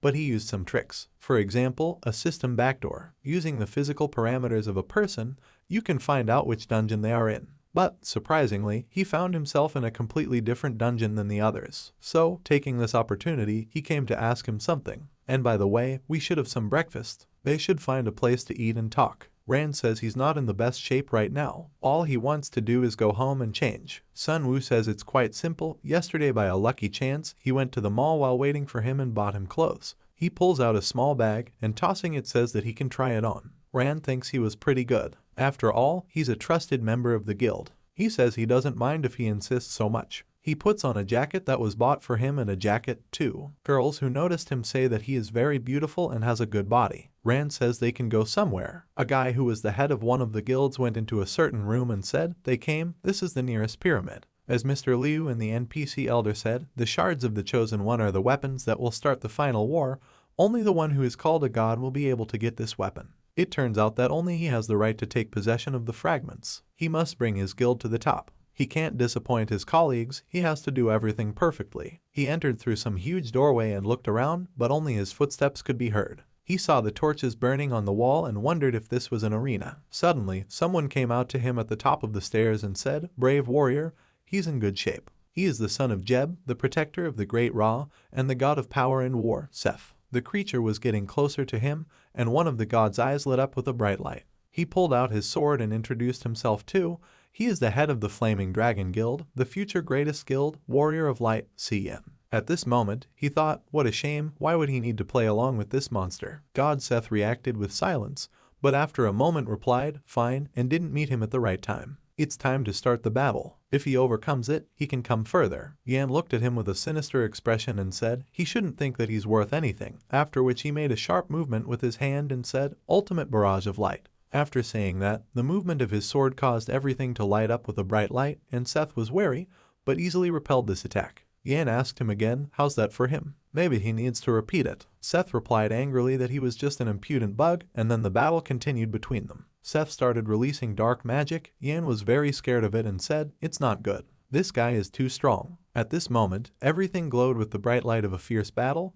He tried to avoid the blow, realizing that he definitely could not handle it. He stopped and said, "This is at least a diamond level power. Is this the difficulty of the Sea of Oblivion?" Seth replied, stopping in front of him, "A powerless being, how dare he challenge the god of war to battle? He won't survive this fight." At this moment, Yan abruptly jumped up and shouted at him that he shouldn't be underestimated either. He started to attack. The monster froze in anticipation, and after a moment, Yan pointed his sword at Seth, but he hit him in the jaw with his hand, causing a lot of blood to spill, and he flew up into the sky. Seth shouted at him to get it right. Everything around him shone with a magical light. Yan started coughing up blood. Seth turned to look at him and said, "These are the last seconds of his life." Yan fell to the ground headfirst and lay in a pool of blood, but he managed to say that he was much stronger than he expected. He tried to stand up, knelt down and said, "Without Hiller in the team, it's hard to beat the boss alone." He never imagined that he would go one-on-one with him. What a horror, it's time for him to drink the potion. He took out a flask of red liquid and brought it to his mouth, after which he drank it in one gulp, turned to Seth and thought, "The boss of the Sea of Oblivion is incredibly strong. What's with that girl now?" Suki, meanwhile, wondered what was going on here. She was in some huge hall with a special object drawn in the center and said, "Bix changed the battle mode. It can't be that there isn't a single living creature in the entire pyramid that has been scanned to no avail, so if that's the case, she'll have to go to the exit. It's the only right choice. She hopes that they won't be able to find her here." She continued down the length of the room and up the stairs, not really understanding why it had all happened that way. Even though she suspected Song Ran of killing her brother, he still saved her. If Song isn't the villain, then why is he telling everyone otherwise? She recalled an incident from the past, as she explained to the guild member, but she had already shot him. She owed her guild, well, revenge, don't forget about it yet. She needed to build a good relationship with her party members, and then when she figured out what was going on with this Song Ran, maybe then she can get even with him. She doesn't want to be hated. At that moment, someone shouted at her that she was mistaken. She whirled around, pulled out her firearm, and shouted back, "Who's that?" A voice coming from a distance informed her that if she forgot about revenge, she would have to say goodbye to everything else. He hates his father's friend. That freak killed his mother, just like Song Ran killed her brother. At the very moment when his revenge was accomplished, he possessed an unimaginable power. He got the hook and chain and became a god. In her head lurked the thought of forgiveness only from the fact that she was saved by him, but before he could finish this sentence, as she grabbed her ears and shouted at him to be silent, after which her eyes became blurry, she sat down on the floor, but the guy continued to tell her that she can't escape from herself. She asked him to shut up and informed him that she didn't want to hear from him. Mr. Liu said at this moment, "By the way, NPC, the village head, does he know what kind of gods are inside the 6 pyramids?" The village chief replied, "Yes, let him have a look at it." Some guy took a map in his hands and brought it to the elder. He looked at it closer and said, "So, in the big pyramid sits the god Anubis. That red-haired guy went to the pyramid of Set." Zaya Odong asked him again, "Pyramid Set." It turns out that the little one got into an unpleasant situation. Based on the association's data, the quest set is divided into 2 stages. The first stage is killing mobs. With each passage of the corridors it becomes stronger and more dangerous, but the second stage can only get one, the last participant of the quest, and then you will start a real battle with Set. The guy will be left alone. He was very unlucky. He entered the pyramid alone, which means that the first stage of the quest set he'll miss it and get straight to the second one, the battle itself. And what about that girl? She's in the Horus Pyramid. Zaya Odong was startled and shouted at him. What did he say? What a horror. The old man showed a puzzled expression on his face and remained silent. Sun Hao was currently sitting at the table with Song Ran. He laughed out loud and said, "So that's how it is." They were sitting in a pleasant place and hot dishes were brought to them. He adjusted his glasses and continued talking, which explains why he grimaced when he called himself a technician. Suddenly dating a crazy girl doesn't leave the best impression. Speaking of which, has he ever heard the phrase, "Out of 10 technicians, 9 are madmen"? Ran asked him again, which one was he? He replied, "It looks perfectly adequate at first glance." Well, Suki is definitely a talented girl. They hunters often use the Wu Ring system. It was created by Suki when she was still a teenager. Ran looked at him curiously and asked a question, "So they know each other?" He answered, he didn't say they knew each other. About 7 or 8 years ago, the city governments created the Prometheus plan, and they gathered all the talented young technicians under their wing to develop a strong base of specialists. At that time, he was a good friend of Si Yan, and for the sake of his stupid dream of a top guild, he signed up to participate. When he was assigned to the organization, he realized that he was in the second stream. Suki, who was the very first in the selection of technicians, got into the first. Even then she created a selection system. She had no equal among the other students, and her personality was quite charming. But then, when the first 5 technicians were assigned to the experiments, Suki changed a lot. Later, they were all returned home, the Prometheus project was closed, and only now did he realize that this whole project was being deployed for the sake of experiments. As he probably realized, the experiment failed. Ran asked him again, so what was going on in those experiments? He replied that he did not know. He was very young then, and the organizers did not tell them much. Ran asked him one more question, does he know who the awakened ones are? Hao was very surprised by these words and shouted to him, awakened ones. Had he seen the underground city? Ran looked at him with confidence in his eyes. At that moment, a guy walked up to Mr. Liu and said, Mr. Lai, if it's like he said, then what does it all mean? He replied that the fact that they have problems, it's all about grief. Boss Horus has no physical body,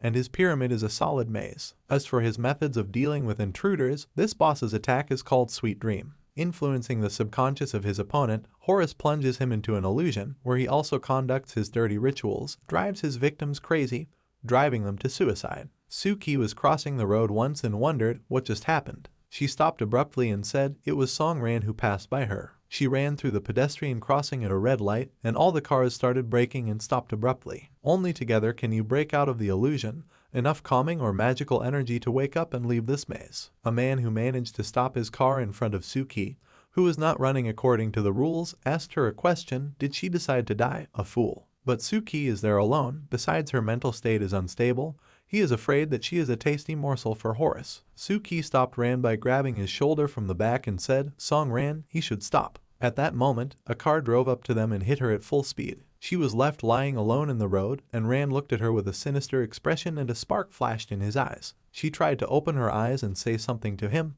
but she couldn't do it in her exhaustion. He walked closer to her and said, yes, it's Suki. He sees that she is a strong girl, so quickly recovered from the death of her brother. How pathetic she is, Suki. That, her eyes finally closed. At this time, Yan continued to fight with Seth. A lot of blood was spilled around and shards were flying everywhere. Under Yan's body, the pool of blood began to grow larger. He stuck his sword into the floor and thought, this god is strong, even though he lasted for a long time, but fighting such a dishonest boss is a waste of time. Seth told him back that he was just a reckless braver man.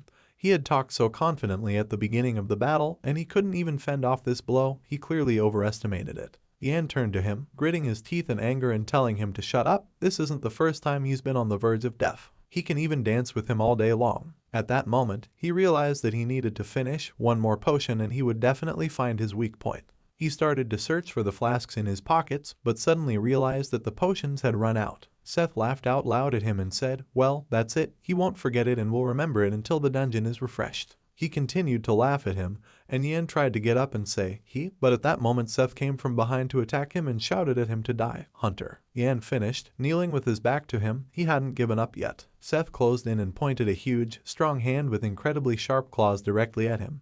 But at that moment, a shadow flew over Seth, swinging a sword at him. Yan wondered as he held his stomach, is this really the end? What would happen to his guild? After his words, someone's blood was spilled. It was Seth's blood, whose arm was cut off by a wound that appeared out of nowhere. Yan looked at him in surprise and said hopefully, Song Ran. Ran stopped in front of the sinister and huge Seth, then said, see Yan, he owed him for that bullet, does he remember that? At this moment, he applied the healing technique while looking at him, and Yan's entire body was filled with a bright magical light that would heal his body. He laughed and asked him a question, where did it come from? He replied, Song Hao sent him here. He had plans to go through the Sea of Oblivion, but he expected to get here a little later. When he talked to Song Hao, he informed him that he likes to go through everything alone, so he asked him for one favor, help him pass this test. Sun teleported him to the Sea of Oblivion right at this point. Incredible technique. His deputy is a great master. Yan easily got to his feet and said, Song Hao, it's good that he got some help. He already thought he was going to die here. Okay, less words. They need to deal with this boss. For the sake of his goal, to become the best guild leader,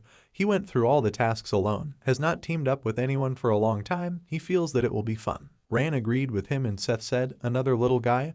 What a mess this is going on. He raised his hand skyward, created some sort of magic ball and said, breaking the order of battle and queuing, for this he would punish them both. They should not forget who he is, the god of war and power. How many weaklings do not gather in a team? It will not do anything. He threw the elemental discord spear at them, and everything was flooded with bright light. The spear landed on the ground and opened up the underworld. A bright ray of light pierced the entire area and he spoke, "Today they will learn what a real battle is." A lot of shrapnel flew around, a strong wind rose, and nothing could be seen because of the bright light. Rand said, "It seems that because of his interference, this monster has become stronger." Yan replied, "This boss is too noisy." Suddenly, a lot of monsters with sinister bright eyes appeared in front of them. Rand wondered what kind of frenetic ability this was. The bosses in Sea of Oblivion were many times stronger than normal ones. Yan pointed his hand at him and asked him not to be afraid of this. "No matter how strong this horn god is to me, he is only one, and they will defeat Seth in no time." Suddenly something alerted him. He stopped abruptly and thought with a frightened expression on his face,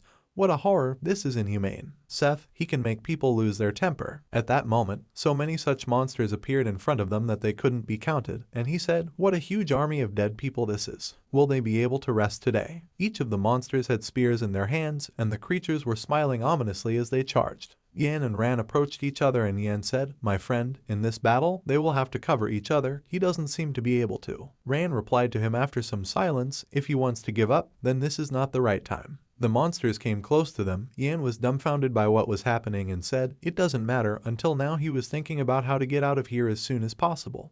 But now they just have to fight. Rand spoke. It wasn't over yet, and after saying that, his eye lit up with a bright magical light and he used the power of the balance blade and activated it. After that, he said, "They shouldn't give up so quickly." Yan together with him abruptly ran and said, "Attack, my friend." Ran appeared on one side of the skeletons and said that these skeletons are very weak creatures. The only problem is the number of these monsters. Yan replied, "That's right, he is sure that the army will go on indefinitely. At this rate, they will both die here sooner or later." They continued to attack one skeleton after another, thrusting their sharp weapons into the monsters' throats. Rand scoffed at his words and said, "See Yan, has he ever been to the Sky Tower?" Yan continued to attack the monsters and replied, "Well, how can he say, after the Sky Tower, he is ready to beat up this crowd of skeletons for a whole day. But this will not solve their problems. They will sooner or later run out of steam. They need to come up with escape options." Or they continued to fight monsters and talk, but suddenly Seth heard their statements, which made him appear behind the skeletons, creating a magic barrier around him, and laughed, saying that these were the words of cowardly rats. They don't know anything about war. As long as the master of these monsters is alive, the armies of darkness will fight tirelessly until only one remains. Fenado Oasis, outside the pyramids. Some female warriors approached Liu Xiaodong and his subordinate, and he said that they had guests. He asked him again who it was. The warrior girl approached him, addressed him as Mr. Liu, and said, "They have received an assignment from the association to come to their aid." Xiao Bai walked closer to them and said, "The guildmaster has finally arrived." She would have liked to say that the situation was over, but before she could finish, she saw a girl in front of her and realized, this is the Clover Guild. The head of this guild is Liu Jiao, and the Jiangcheng Guild, whose head is Jai Siyuan, has also arrived. Xiaodong said, "That's fine. With their help, they can quickly clean up this Sea of Oblivion." Suddenly, a man came closer to them and said with a smile, "How many cockroaches would not gather in a pile? They would still remain cockroaches." This voice didn't alert the others, and he realized, this voice, Huantu, stop, it's right next to him. Huangtu Guild, head of the Zhengjiu Guild. Jiyu said that for the sake of the association, he had found strong allies from abroad. Guildmaster Liu, they haven't seen each other for a long time. Who knew that just because I'm the host like her after rising up, she would become such a cold-blooded woman? She scoffed at his words and he continued to say, "Woman, where is her respect? I still have videos where she leads a live broadcast." And now he would like to introduce them to his friends from the First Echelon. First Echelon 9 in formation, Wang Fin. First Echelon 2 in formation, Luo Wen. The others were surprised. What? Is this the first tier? It's those guys from Division C, the 9 strongest. Jiao spoke up, First Echelon. Xiaodong wondered, really? He knew it was the first tier. He walked up to Fen, greeted him, and said, "He's Lai, working under Minister Zhao Jin." Fen asked him again, didn't he hear who he was? "It doesn't matter. He wants to finish up here as soon as possible and go to the bar to have fun with the girls." Xiaodong replied, "Unfortunately, they need to bring some preparatory work." He told him how awful it was. All those assholes from the association were making themselves look like they didn't know what. Another guy walked up to him and said, "Wang Fen, there's no need to bother Mr. Lai right now." He held out his hand, greeted him, and said, "He's Luo Wen. They don't usually help guilds like Yuan-Tu." Xiaodong said hello, and he said that he had heard that you can't have fun here. Guildmaster Xing told Wang Fen what was going on in the Sea of Oblivion, but no one spoke of helping this small Yuan-Tu guild. They only came here because of an order from above. Xiaodong pondered. The order from above, 2 first-tier fighters are already exceeding the standard tasks. What happened in this underground city? At this moment, Ran and Yan continued to fight the monsters, running from place to place. Ran turned to see Yan and asked him a question. Did he hear what this boss said? Yan replied, yes, this AI is not like the others. Ran replied, no, that's not the point. Breaking the order of battle in Q and the last sentence, until there's only one left, he thinks he's talking to the system of this dungeon. Yan asked him again, right. Suddenly, he abruptly ran at the monsters and answered him, yes. He thinks that this sea of skeletons around him is one of the stages of building the system of this dungeon. The second proof that this is the system is that he didn't receive the notification of the dungeon change, which means that the boss can control the dungeon itself. Yan spoke back, then it turns out when he said until there is only one left, that there should only be one fighter left to fight him. It turns out that when he entered the dungeon, he immediately went on to fight the boss. Wait, he seems to have thought of something. Before entering the pyramid, Mr. Liu told them that the boss will be able to change the difficulty of the dungeon based on the number of participants entered.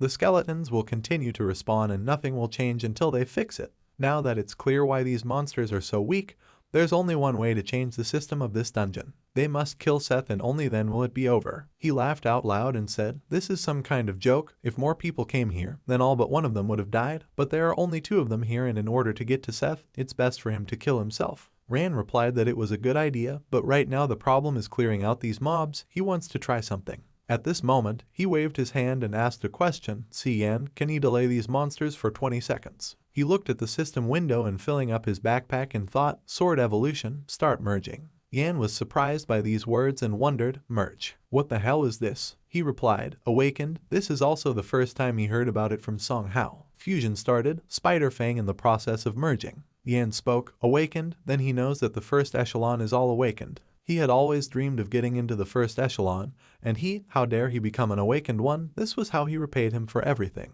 Ran asked him to calm down as they were in serious trouble. They looked around and saw many skeletons looking straight at them with serious gazes. Yan grabbed his sword and said, he doesn't have much mana left, it's only enough to use this ability alone, although he doesn't know the form of its awakening, but he should try harder. After saying that, he swung his sword a few times and said, sword art.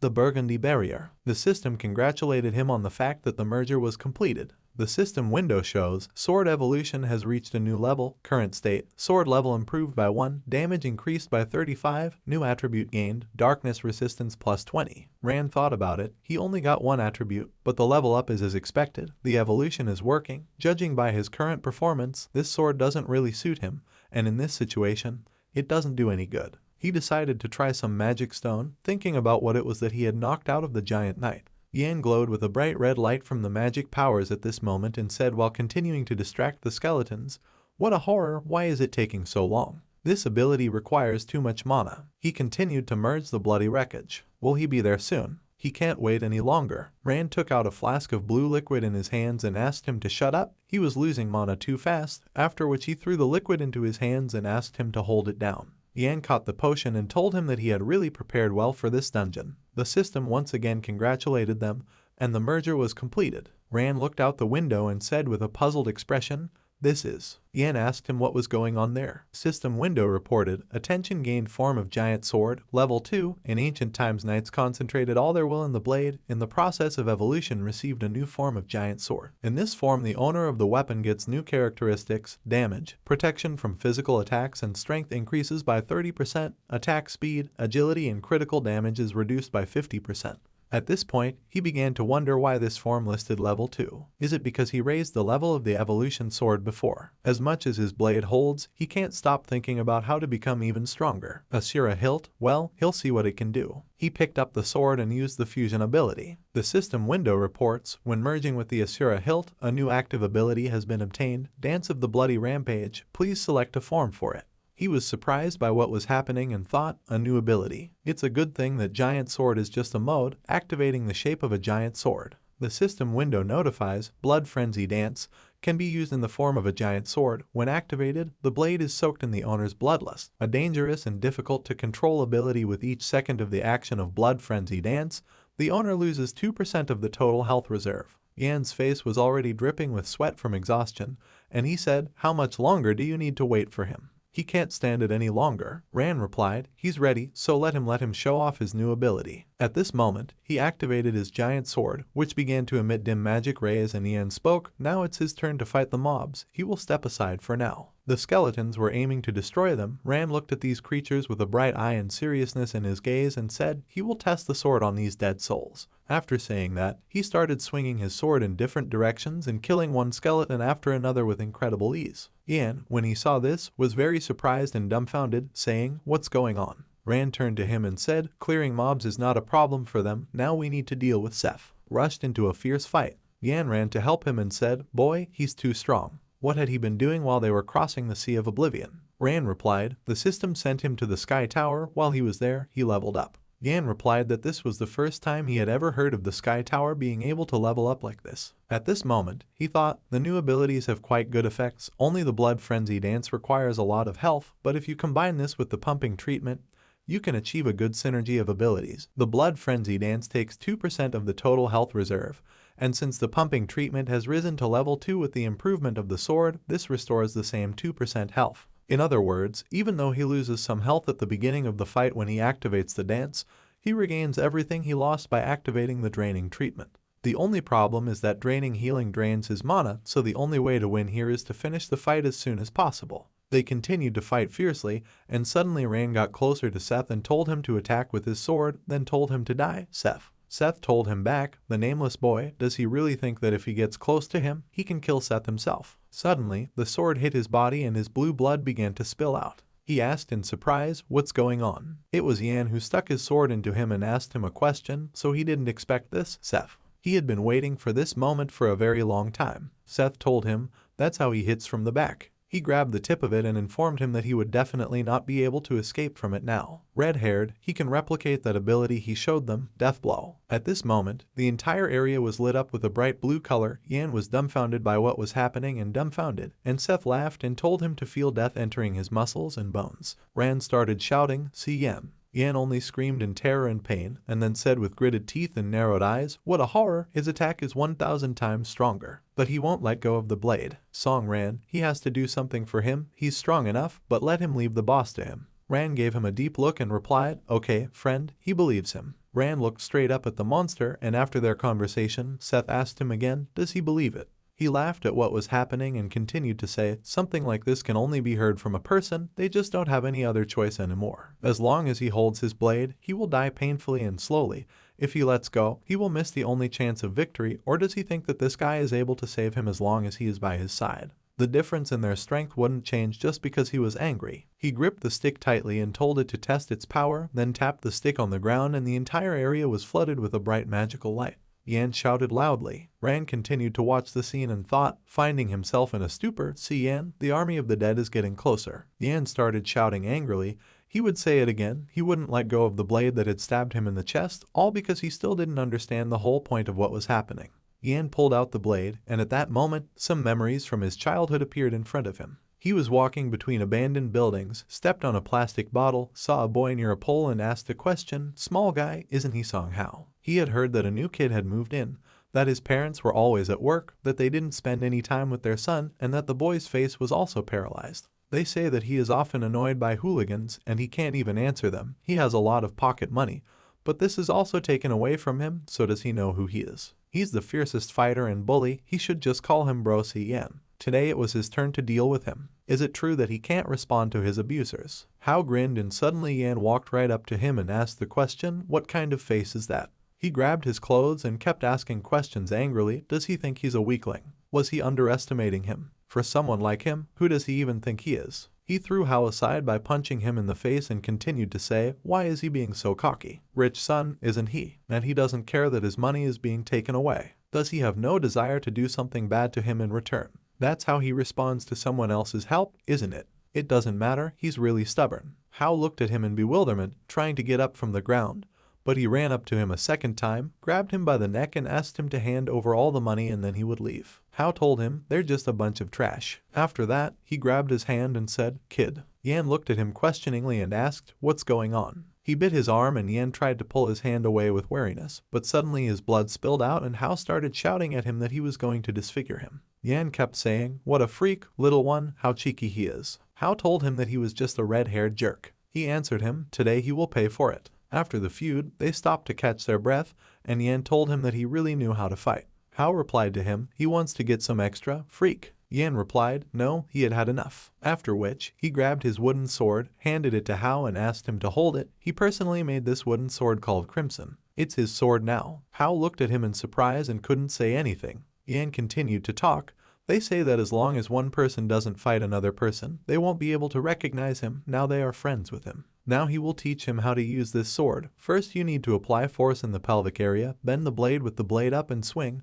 At the same time he should shout out, sword art, Shining Fang. He showed him the right moves. Hao took the sword in his hands and said with a sneer, Shining Fang, what a terrible name. Yan laughed at his words and said, it doesn't matter. He should remember that if someone else is bothering him while he is ready to fight his enemies, he will come to his aid just like this blade. At that moment, a guy came up to them and grabbed his sword, after which he addressed him as a little guy and asked the question, he doesn't think that he is a hero with this wooden stick, does he? And this is probably his girlfriend. Another bully guy came up to this guy and together they dragged Yan and Hao by their clothes on the floor. The guy continued to talk. He had problems with money. He would like to borrow from his girlfriend, and after meeting him, he became so cheeky. The other guy said to Hao while grabbing him that he should give them all the money and not move. Hao shouted loudly for them to take his money, but didn't touch Yan. The guy threw it on the ground and asked the question, what horror, why did it become so bold? At that moment, they broke their wooden swords in half and the guy started talking. Also shouted something about the art of the sword. Does he think he's a hunter? With such and such a toothpick in your hands. The other guy chuckled and asked him, he really decided to scare them, right?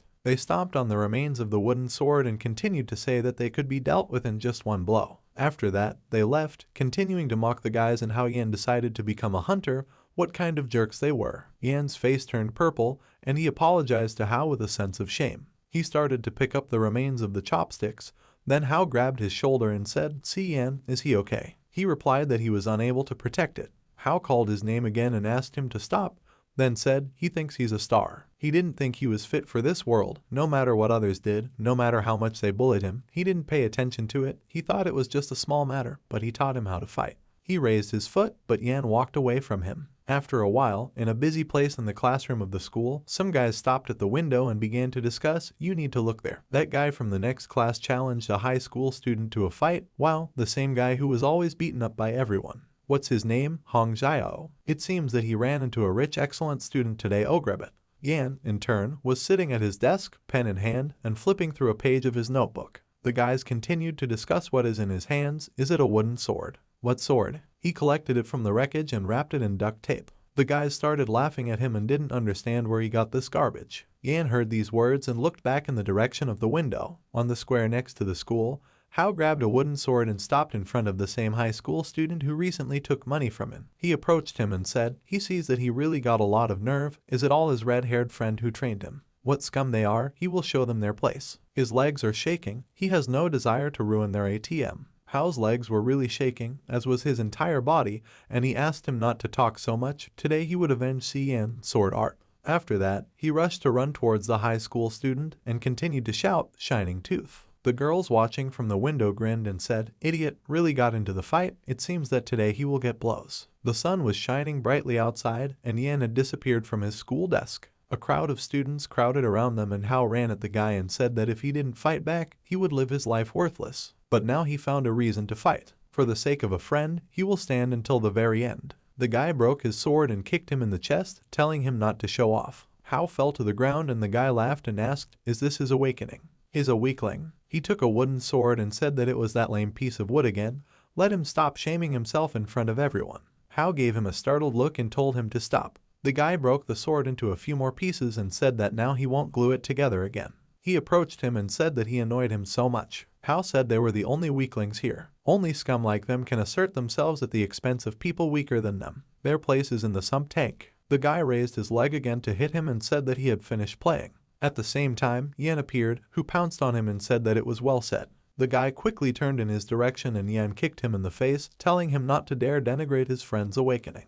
Hao called out to his friend with a smile, and Yan told the guy that he was a dumb jerk. What was he thinking? He couldn't beat his friend alone. The guy wiped the blood from his mouth and said it was him again, the red-headed runt. He lashed out at him and told him to mind his own business. He hit him in the face and Yan fell to the floor, and the guy told him to try kicking him again. He grabbed his face and said they were two brainless suckers. With that, he slammed Yan's head on the floor and put his foot on it, saying that he should admit that he was a weakling. Yan said that he would tell his mommy. The guy swung and told him not to get into trouble. He wanted to hit him, but Hao ran up behind him and hit him between the legs. The guy opened his mouth in pain and Yan started to get up. He also approached the guy and slapped him in the face, saying that let him die. The guy flew off in the distance and Yan said that he just sucks at fighting. Blood flowed from the guy's mouth, and Hao picked up the sword parts and told Yan that his sword was broken again, but he would fix it. Yan said that he should apologize. He promises that he will never let go of the blade again. He must become a hunter. He will have his own guild. Hao smiled and said that since that was the case, he would become a better technician. If his weapons or armor are damaged, he will definitely repair them. They punched each other's fists, said they had a deal. Yan returned from his memories and said that his presence was just a small nuisance. It's not what it used to be. Even if he stopped his blade 100 times, he would never back down again. This is its main principle. His blade began to crack and he used a divine gift, the Crimson Tear Pact. At the same time, a powerful force began to erupt from the blade and Seth screamed. There was an explosion and Ran asked, does he use the strength of the blade, turning it into an explosive projectile? Seth started to disappear and asked with a laugh, is this what they call the hunter's path? For the first time, there were opponents who were able to defeat him in the team. But what's the point? He will appear here again, fully restored. He had experienced everything, he had seen an incredible amount. New times are coming soon. He almost disappeared and said it was going to be hell for them. With that, he and his entire army disappeared, and the system congratulated the hunters that the number 2 boss of the Sea of Oblivion, Seth, was defeated. Ran approached Yan and said that he was a good fighter. Yan told him to stop, all thanks to his mana. With it, he was able to activate his last ability, but he missed something. Ran asked, what is it? Yan said he was very stupid. He had once seen Xiaobai discard all her equipment and was able to defeat the boss, so he wasn't afraid of smashing his blade because he was going to pick up what would fall out of the boss, but who knew that this thing would fall out of it. He pointed at the magic shard and Ran said it was better than nothing. He had killed it, so it was his. Yan said that he can't fight anymore, and they can only open the rest of the dungeons with this thing, so he asks that he go through the rest of the dungeons for him and save the shard of the chosen one. Let him take it, open the gate, and when he passes the dungeon, then let him return it to him, then Hao will make him a new sword. Ran picked up the shard and was very surprised to see that the system reported that it was a shard of the chosen set. Epic. This is a special artifact of the Sea of Oblivion. This is the power of the god set. Fusion is also possible. Ran thought he might be able to connect the shard to the sword. He told Yan that since that was the case, he would take it. He asked if he'd heard Seth's last words. He said that new times were coming soon and hell for them. Does he think such speeches are installed in his dialogues? Yan agreed that these were very strange words, but it didn't matter now. They'll go through this dungeon the old-fashioned way. Suddenly, the system reported that abnormal changes were detected. The underground city will be updated soon. They were surprised and thought that the system had never had any anomalies. Was it all because of his appearance in the dungeon? The system has announced that the countdown is starting. A thundercloud began to gather around the top of the pyramid, and one of the hunters asked Mr. Liu, did he hear that voice? What's happening? He replied that he did not know. There were no such cases in the history of the association. Wang Fen said that there were so many problems, and that's probably why they were sent here. First it's a door, now it's seasonal. Liu Wen told him to shut his mouth. He knows the consequences of such talk. Before the trio left, he was assigned to look after 2 people, Ran and Suki. Their target is them. Wang Fen chuckled in displeasure, and in the meantime, the countdown reached 3. The huge doors began to open, illuminating the monster that was sitting on the throne, and then the countdown ended. The system reported that the countdown is complete, the raid is being updated, let them wait. Ran found himself back in the white space and thought that every time he moved from one dungeon to another, this white space would appear. Why is he here? Lately, he's starting to think more and more that this system is too real. The system reported that the raid was updated. Snow began to fall from the clouds that filled the entire sky. The hunters looked up in surprise and someone said that it was snowing in the desert. Someone asked, so this raid has been updated. What about the bosses they defeated? Will they be counted? The girl exclaimed, where does the snow come from in the tropics? This is counterintuitive. Xiaodong thought in surprise, desert snowfall. Quite a depressing atmosphere. He turned around and asked, what is it? He noticed Ran and asked where he had been. He went up to him and told him that so much had happened, he couldn't tell him in a few words. All in all, he and Yan had dealt with Seth. Xiaodong said that he heard the system's notification.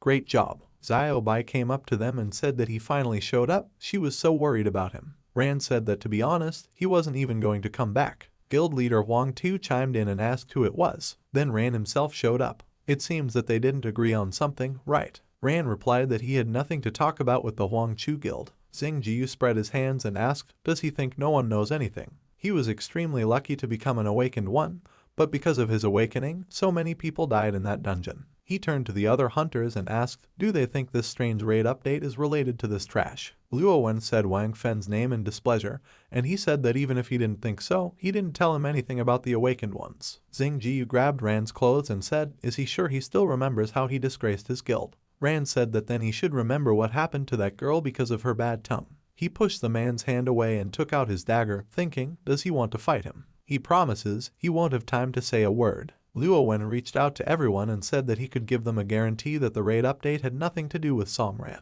As an awakened one, he can sense the activation of the trial mode. He tells them this on behalf of the first echelon.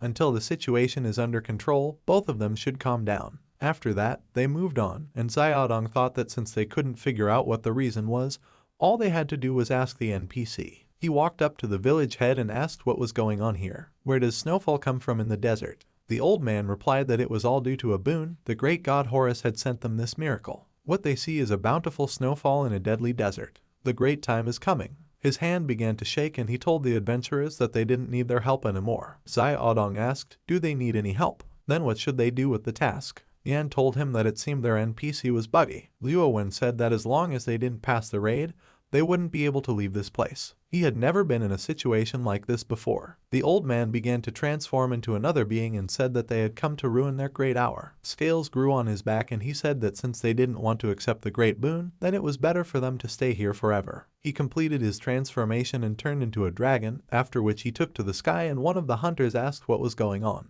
The NPC turned into a monster. Jiao said it's a giant dragon-class monster, things are bad. Wang Fen said that it was some kind of earth dragon, they would easily deal with it. The dragon continued to soar in the sky and Jiao asked Mr. Liu, what should they do? He replied that they needed to attack. All hands go to battle. Wen said that huge dragons have very precise directional attacks. Dragon breath and air attacks are best for low-level hunters to dodge, and let the high-level ones keep their aggression to themselves. The dragon gathered a clot of energy in its mouth and released it directly at the hunters. They started to fight back, and Xiaodong said that the situation was out of control. They urgently need to find out what happened in the Horus Pyramid. Who is ready to go there to check? Ran volunteered and said he was afraid things didn't go according to plan because of him. If he's involved in this, then he should go. Xiaodong asked who else. Xing Jiu smiled and said that it was all related to him. That stupid girl had done something again, and he should go with him. After all, she's a member of his guild. Wen said he was against it.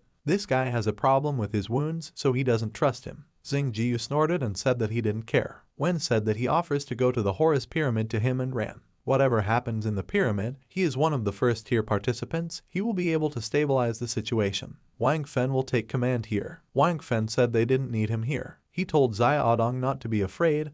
This thing wasn't even close to being compared to dragons. Let there be at least 100 of them. It's nothing to him. Xiaodong agreed and said that they would do as Mr. Luo said. After that, Ran and Wen went to the pyramid and Wen gave him an interested look, and then he asked, is it true that all the hunters died in the raid because of his awakening? Ran confirmed his words, and Wen said that then the raid mode changes to a test when you first wake up. Because of the sudden increase in the difficulty of the dungeon, such deplorable events occur. This is a frequent occurrence, albeit a terrible one. But he shouldn't be ashamed of it, and the problem with Suki isn't entirely his fault. Ran agreed and said that Deputy Cian had told him about the awakening.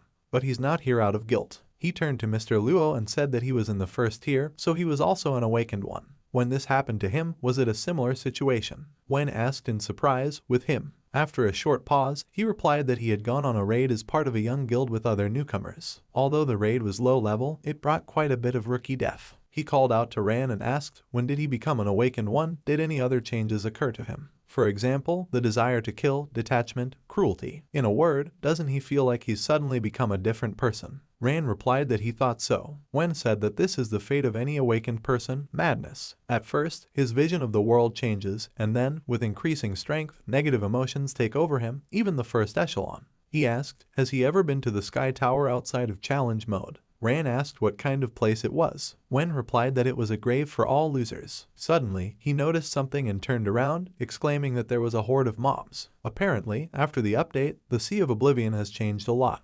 When he went through this raid, there was never such a large number of mobs. Rand took out the evolution sword and when told him to wait, let him display the power of the first echelon. Let it feel the circulation. He began to move his hands and said that everything in the world is like a river, but even a small pebble can disturb the peace of the world. The monsters continued to advance, and Wen spread his legs wide and said that he could destroy hundreds of forms without physical existence with a single blow. His eyes lit up and he extended his hand forward, releasing a powerful stream of power that pierced through the monsters' bodies. Rand looked at it with admiration and thought that it was incredibly powerful. With one blow, he wiped out the horde of monsters. Nightmarish power in the hands of one person. It can replace several guilds at once. This is what the first-tier representatives are capable of. Wen finished his attack and sighed as the monster heads exploded. Rand thought that he had so much to learn. It's just a pity that he has no idea which direction to go in order to rise up to his level. Wen turned around and asked, why was he frozen? It's time for them to do more important things. Rand came back from his thoughts and said that he was coming.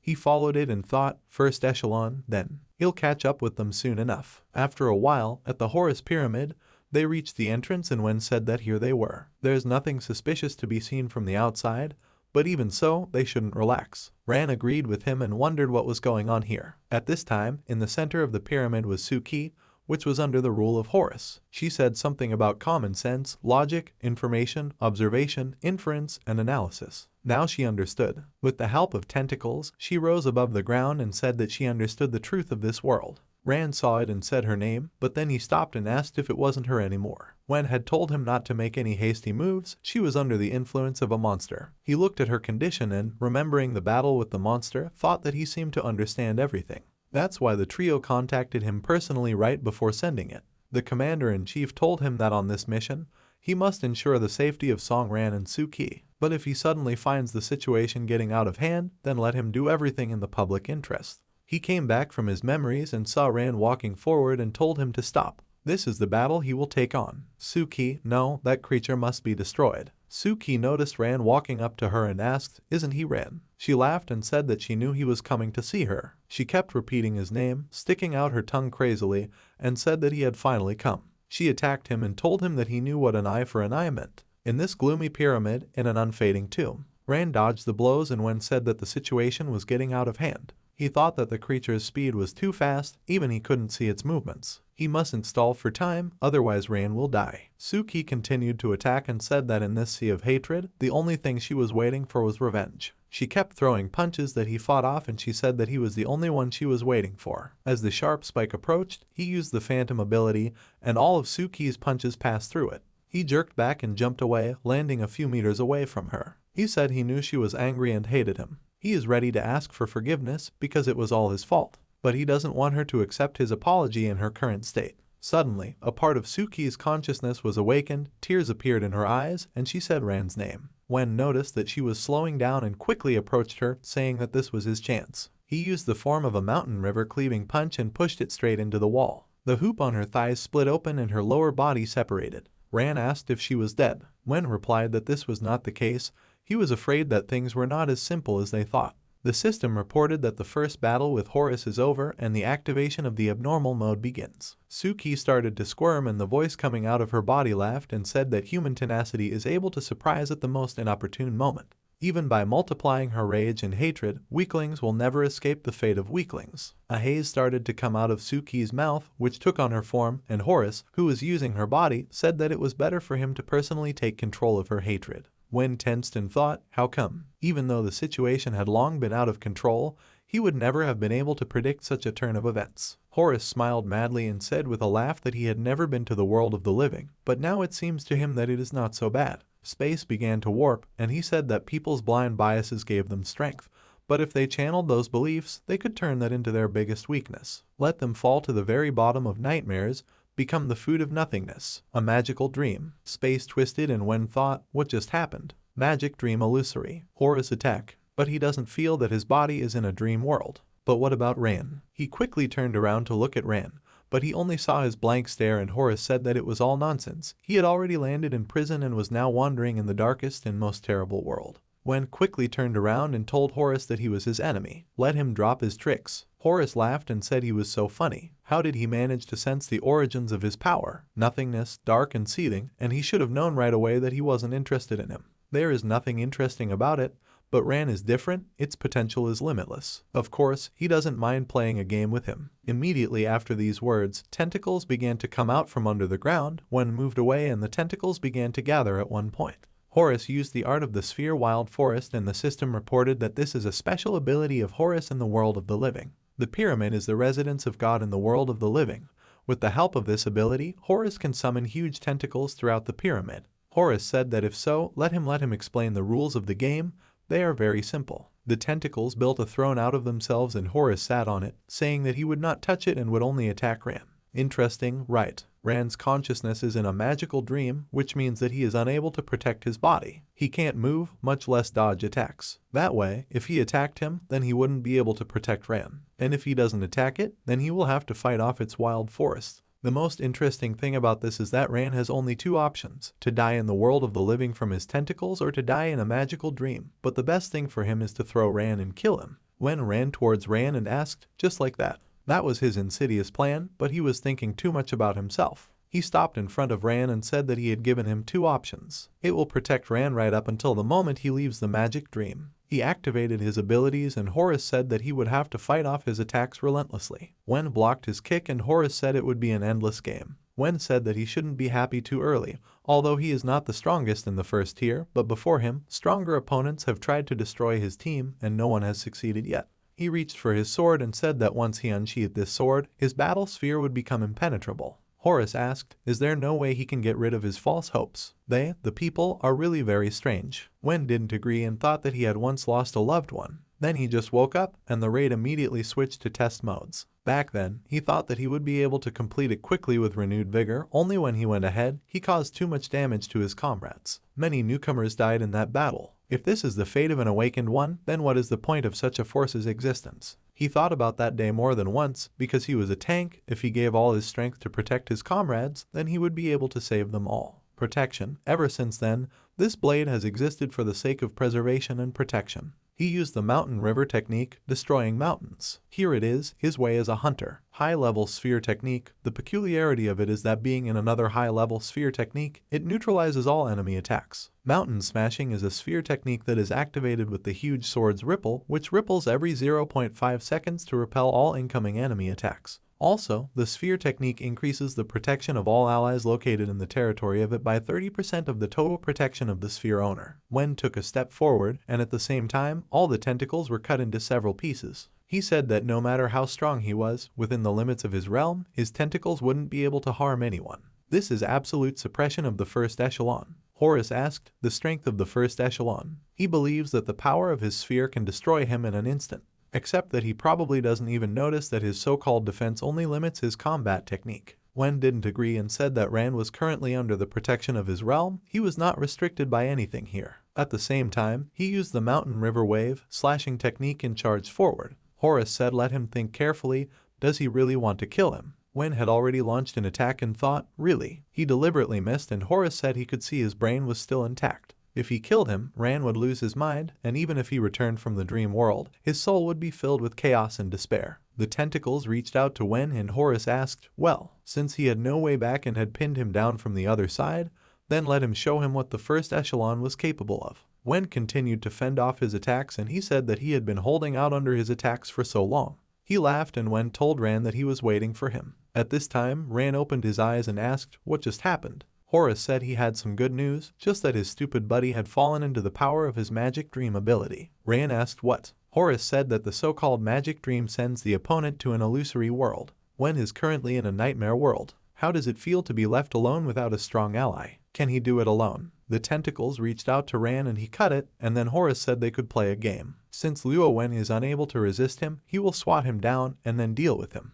A portal appeared behind Horus, from which the creature from nightmares came out and attacked Wen directly. Ran continued to beat back the punches and Horus said that it was just like that, he could see right through him. He looks so cold-blooded, but in reality, he is too kind, so he is confident that he will take this blow on himself. Ran covered Wen with his body and Horus smiled and told him to die. Let it become the food of nothingness. But Ran used the phantom ability and all the tentacles passed through his body without causing any damage. Horus was very surprised by this and asked, did he dodge? The creature stopped in front of Wen and Ran activated the blood frenzy dance, severing all the tentacles. He looked at Horus and asked why he was stopping. He thought he wanted to kill Mr. Luo. He doesn't know what he found in his subconscious, but in a magical dream he is now. With that, he lashed out at Horace and he swung his arm in defense. Rand severed the tentacles and said that he is often underestimated and seen as a weakling, but he is sure that not all people are as devious creatures as he is. He is familiar with the Master's strength, and as a member of the first echelon, he has gone through quite a few raids. Even if it fell under his technique,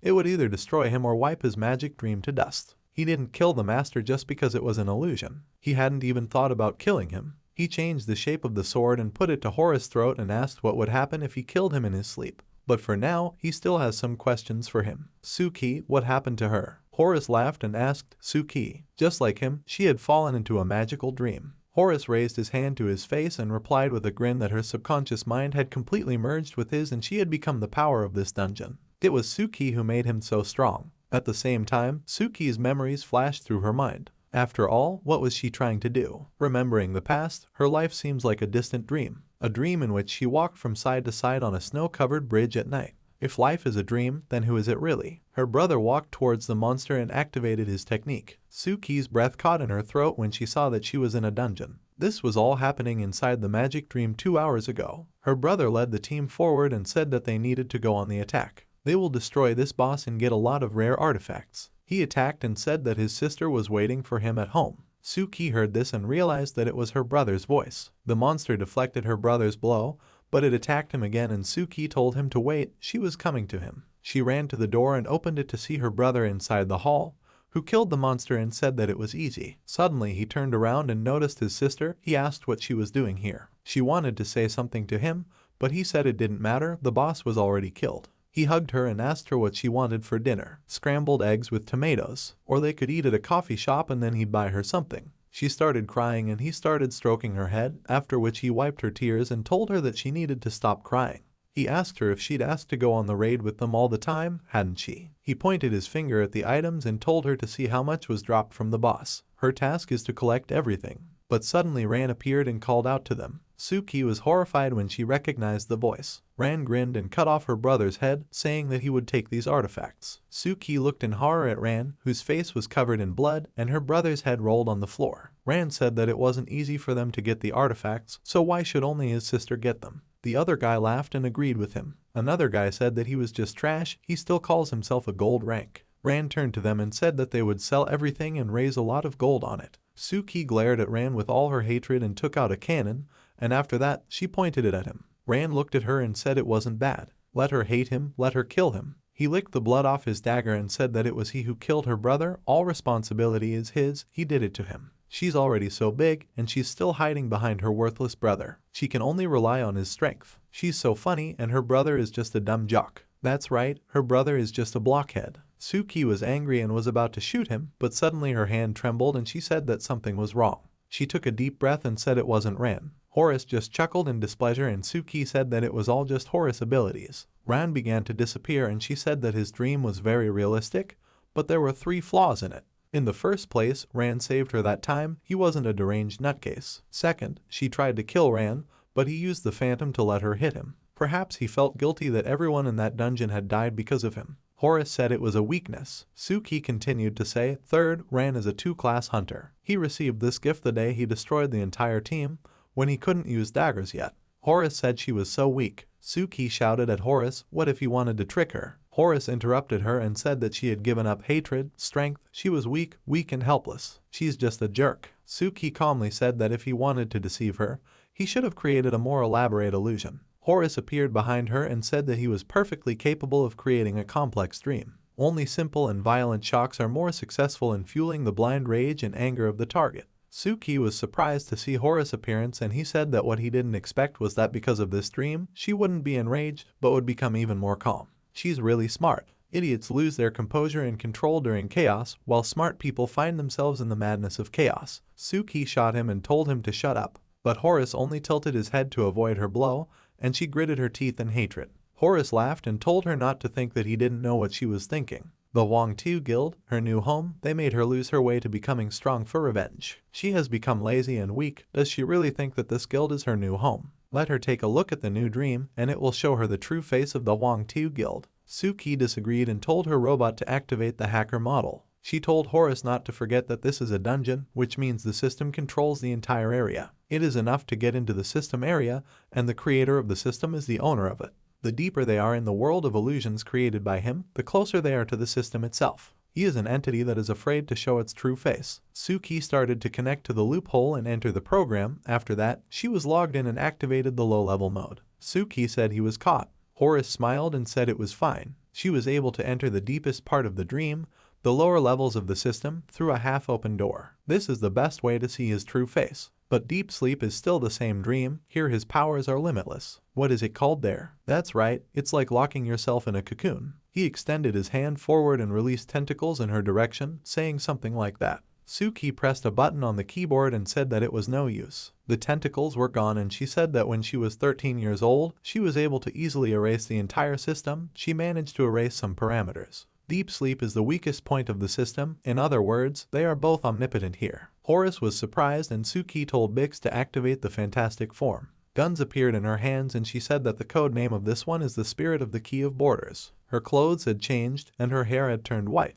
She called out to Horace and told him to die. She attacked him, firing a hail of bullets at him, after which her guns fell silent and only dust remained of the Horace. The dust dispersed and a fragment appeared in place of the Horace. Suki asked, "Is Horace dead?" She approached the shard and reached out to it with her hand, saying that it was a divine Horus shard. She took it in hand, but suddenly the energy of the shard began to enter her body and she was horrified. She felt Horus take over her body, and he asked if she really thought she could defeat him. Her anger, her prejudices, her volatile feelings now belong to Horus. It's probably her fate if she wants to ask why. Probably because they have the same reason. Suki thought that the knowledge was continuously flowing into their brains, monsters, humans, hunters, awakened ones, and more, the challenge mode. So this is the true face of their world. But she doesn't want to. Currently, inside Rand's magic dream, Horus asked, "How's it going?" Why did he stop talking? Rand kept his eyes fixed on Horus, and he said that he knew what he was thinking. It's easy to kill him, but the dungeon will regenerate him, but Suki's consciousness will disappear forever. That way, he would kill a human, but is she a human? It's up to him. Tentacles began to wrap around Rand's legs, and Horus said he was weak. Right now, outside of the magic dream, he's protected by his stupid boyfriend,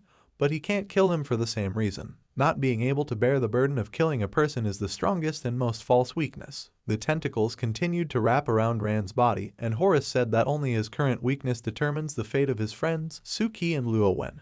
His time to think is running out. Either he would kill him now and show the power of the awakened one, or he would vanish into nothingness, eventually coming to the same conclusion. Rand lowered his sword and said that he never thought that he didn't have flaws and weaknesses. Horus looked at him questioningly, and Rand told him that he had received an E rank in the first hunter assessment.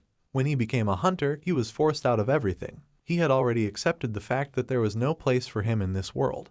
But the evolutionary sword, the death of all his allies in the dungeon, it was inevitable. He kept thinking that he wasn't the problem. The problem is in the world itself. The death of people is natural. It is enough for him to become stronger. This is the only consolation for his fallen friends, but he still cannot achieve peace of mind. This is probably his mistake. If he wasn't there, nothing would have happened, so it's his fault, just his. If it wasn't for him, 10 of his friends would still be alive. That's the whole point. He asked Horus, doesn't he like to poke his nose into people's hearts? Then he will tell him how he feels. He feels incredibly guilty for the death of his friends. But along the way, he saw the inside of Si Yan, the power of the first echelon, and made new friends. He was also thinking, how should he use his power? He remembered when he and Wen were walking towards the pyramid, and he asked him to answer the question. Ran asked what question. Wen asked why he became a hunter. Then Ran replied that of course out of desperation, because the world was so cruel. He had to find the meaning of his existence. Tentacles continued to encircle his body, and he said that he is so weak, cowardly. Is he ready to accept such an insight? Horus replied that he would tell him right away. He wasn't ready. He finally realized that his powerlessness and weakness were in his genes, in his bones, blood, and muscles. His destiny is to be a weakling. Rand disagreed and said that he did not understand the feeling of losing loved ones and friends. He did not understand the meaning of a person's life. He can't answer that question. This question can only be answered by one more person in this room. He used the petrification ability to break the tentacles into fragments, and said that he had previously asked him if Suki was a human and it was up to him to decide. So he thinks she's a real person. His companions are long dead, and only she can answer his question. Horus said it was such a pity because nothingness expected so much from him. He stuck out his tongue and said he didn't care. A portal appeared behind him and Horace used Nightmare, a seed of resentment and hatred growing out of blind prejudice and difficulties. Rand thought, can he really be forgiven? Horace rushed to his side and said goodbye to him. But suddenly the portal started to fail and Horace asked if it didn't work. He abruptly held his head and told her to shut up. He started yelling at her to shut up. Horace fell to his knees and Suki appeared in his place. Called out to Rand and he thought it was her voice. He put his hand on her shoulder and asked, is that her? She needs to wake up, they're in a magical dream, they need to get out. Suki bowed her head and said that there was no turning back for her. She understood everything, being the creator and knowing the truth of all things, she can die. She put her hand on the floor, rearranging the system, and said that she understood everything, it wasn't his fault, it was up to her to apologize. Right after that, a system notification appeared that a change was taking place in the dungeon.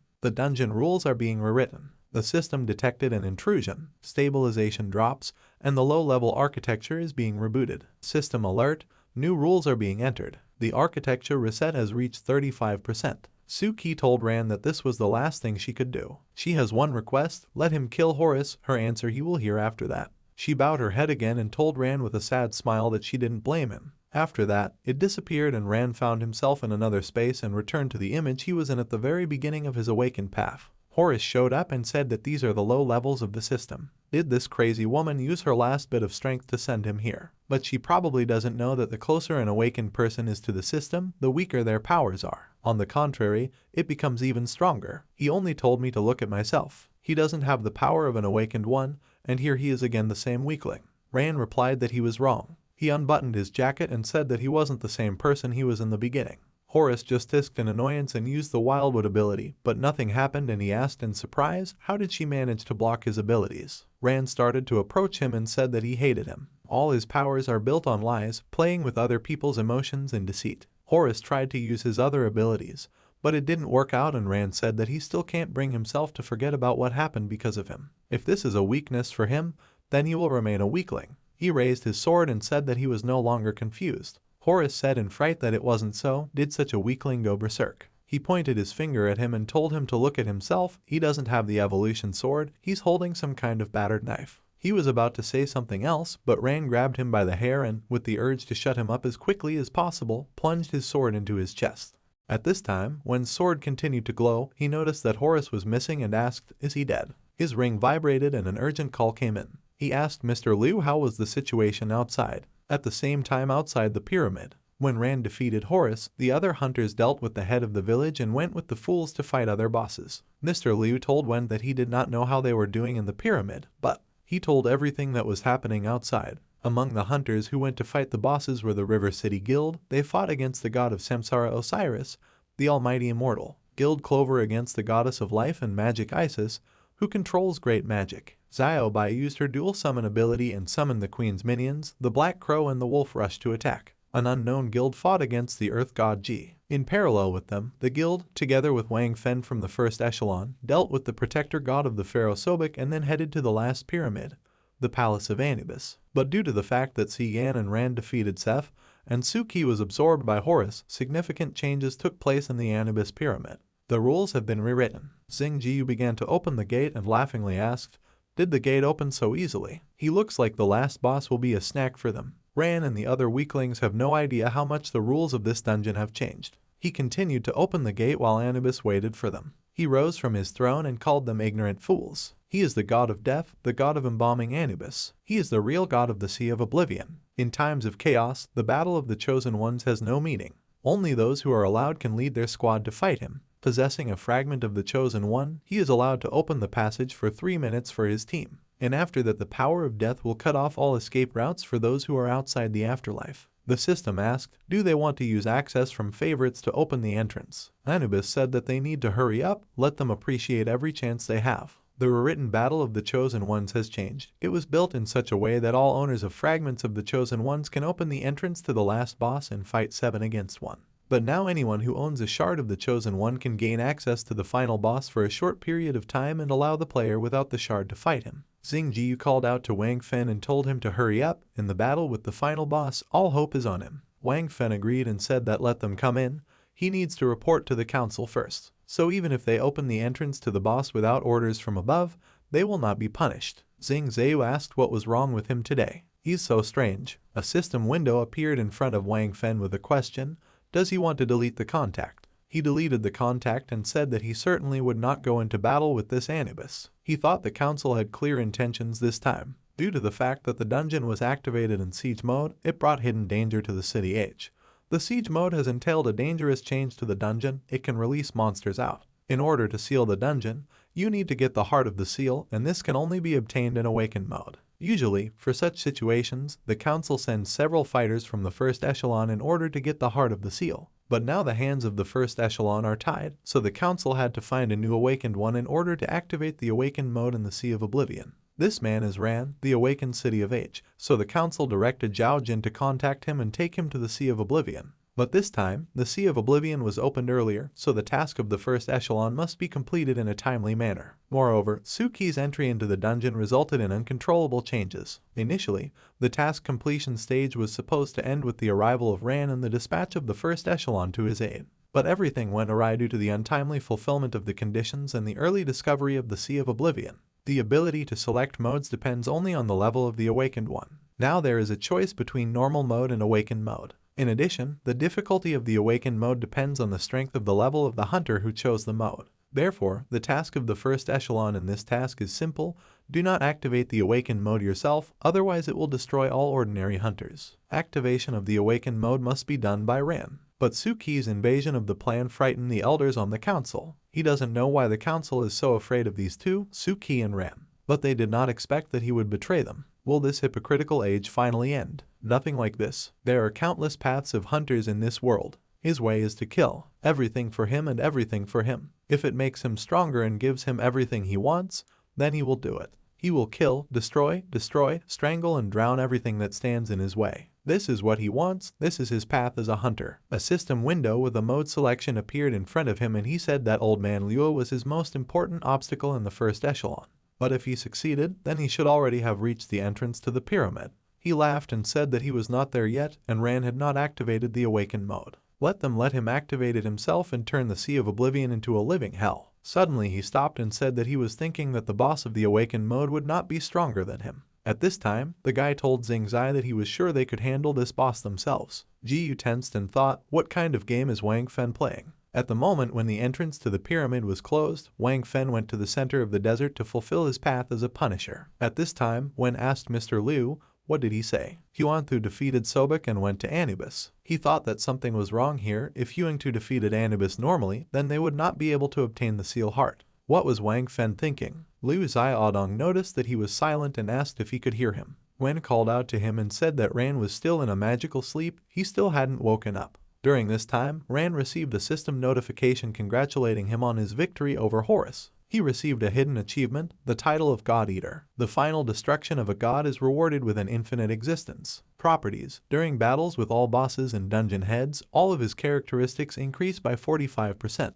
Ran thought, Devourer of Gods. Is there such a title in this world? He received a reward, the Earring of Faith. Ran thought, what is this? The system window reported that this is a decoration. It adds 5 levels for all healing techniques. Ran thought, did he manage to knock out the decoration? All decorations have the property of strengthening, but it is almost impossible to get them. The system asked if he wanted to wear the jewelry. Ran agreed and thought that even simple jewelry could be sold for a lot of money at auction. He used the healing technique and thought it was so powerful. Being at the very bottom of the system, the effects of the evolutionary sword do not work here. In other words, it is his own strength. It is so beautiful. With such strength in his class, a healer, he will be able to continue going it alone. Suddenly he noticed something and the system informed him that he had received fragments. Let him choose, a fragment of the chosen Horus or a fragment of Suki's memory. Ran asked, can he only choose one? He selected Suki's memory shard and thought that she said that she left him an answer at the very end. Memories began to come straight into his head and he heard her story. Suki left him a message. This is the last information she would like to share with him. Her answer, this is the whole truth of this world. This is her story. It all started with participation in an architect's training called the Prometheus Plan. Her childhood was normal, her parents were hunters, they lived in abundance and did not know troubles. But good things come to an end sooner or later. My parents died in a raid in a dungeon. This is probably the most common case in their world. Since then they have been left alone, she and her brother. What about the death of their parents? She always believed that this was inevitable in their world and that it happened to everyone. What about her misfortunes? She believed that the world would become a better place and her expectations would one day find their way out. Unlike her gifted brother, she was a simple child. To continue the work of her parents, she became an architect. But then she was very stupid. Even becoming an architect, she did not awaken any talent. And the only one who supported her was her unrivaled brother. Until then, until the Prometheus plan to gather the best architects was launched. She never expected to become one of the chosen participants in the plan. The Thief of Flame project took place at a huge research base. Daily lessons from architects and timely analyses are all she did in her first year of study. But contrary to all her expectations, over time she developed a strong desire to learn and develop her skills as an architect. Until the Prometheus plan was suddenly cancelled 2 years later. The last memories I have of this are long-term treatment. She was diagnosed with an unusual illness and sent to a research center. When she woke up from that endless nightmare and returned to the academy, everything has changed since then. She could not fit into any team. Although her skills as an architect were excellent, no organization would accept her. She thought that everything would be as before, but alas. And then one day during a swimming lesson she went to the locker room and realized that someone had opened her locker, and her clothes were torn and doused with an unknown liquid. But she didn't do anything wrong. Why does everyone treat her like that? Then she took academic leave and returned home with her brother. There she devoted herself entirely to the work of an architect. But since then, her desire to save humanity and change the world has lost its power. She was disappointed. The only thing she wanted was not to become a burden to her brother. Her appearance appeared in front of Ran and she said that because of this, after his death, a terrible hatred for him settled in her heart, then she had no desire to continue living.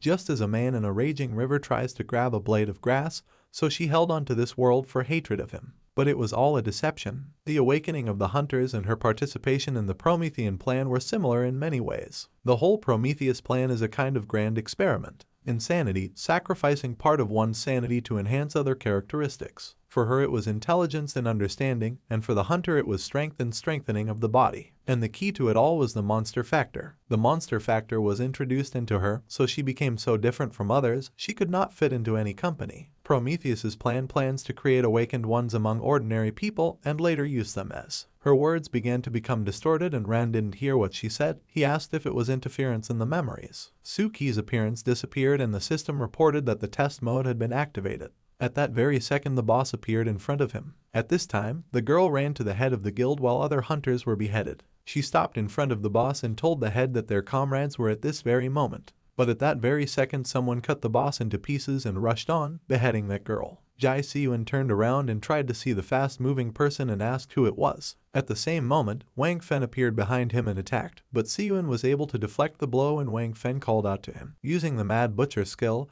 with which he can turn into an illusion and move at great speed, causing damage over a large area. The probability of instantly killing the enemy is low. He spun in the air and pounced on his next victim. Siyun retreated and asked him not to do this. At the same moment, Wang Fen's blade killed the guy and Siyun screamed, looking at the death of his comrades. Wang Fen continued to kill and Siyun, falling to his knees and clutching his head, cried out in grief and begged him to stop killing them. For what? Wang Fen approached him and Siyun asked why he was doing this. Wang Fen grinned and said that he would tell why. The truth they see is not true. They, the hunters, are the true embodiment of evil. In other words, they are evil. He took out daggers and asked, and since they are villains, why don't they just enjoy it? He raised his hand and asked, this is so nice, right? He wanted to kill him, but he was stopped by the system window, which reported that the test mode had been activated. He asked in surprise, a notification for awakened mode. But why? Is this Liu Wen? Apparently he felt that something was wrong with him and decided to activate the awakened mode in order to be guaranteed to get the heart of the seal and clear the dungeon. All for the sake of society, he really proved his usefulness. He put away the dagger and said that only after experiencing that problem did he realize how much his strength exceeded the first echelon.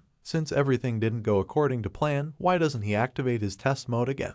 Thus, his mode will be activated according to the principle of overlap and the higher level of the awakened mode will overlap what is lower. He will see what happens to this dungeon. Only in this way everyone who is inside will die. He activated the awakened mode and nothing happened. He thought, no reaction. How so? I think he got it. This is Rand's awakened mode. Now he understands why the council cares so much about him. Awakened mode that cannot be overridden. Has he become stronger than him? Or did it originate the very essence of the awakened mode system? He laughed and told Siyun that he was no longer interested in him. He needs to kill Ran. He walked past the corpses of the guild members and Siyun, looking after him, whispered his name, crying tears of blood. At this time, Liu Wen walked to the entrance of the pyramid and thought that for the sake of society, This is all he can do for now. That's the only thing. There was silence in the desert, and he thought that first he received a request from Mr. Liu for help from the River City Guild, and then the awakened mode was suddenly activated. Then he realized that Ran was fine. Of course, he does not know the reasons for Wang Fen's betrayal,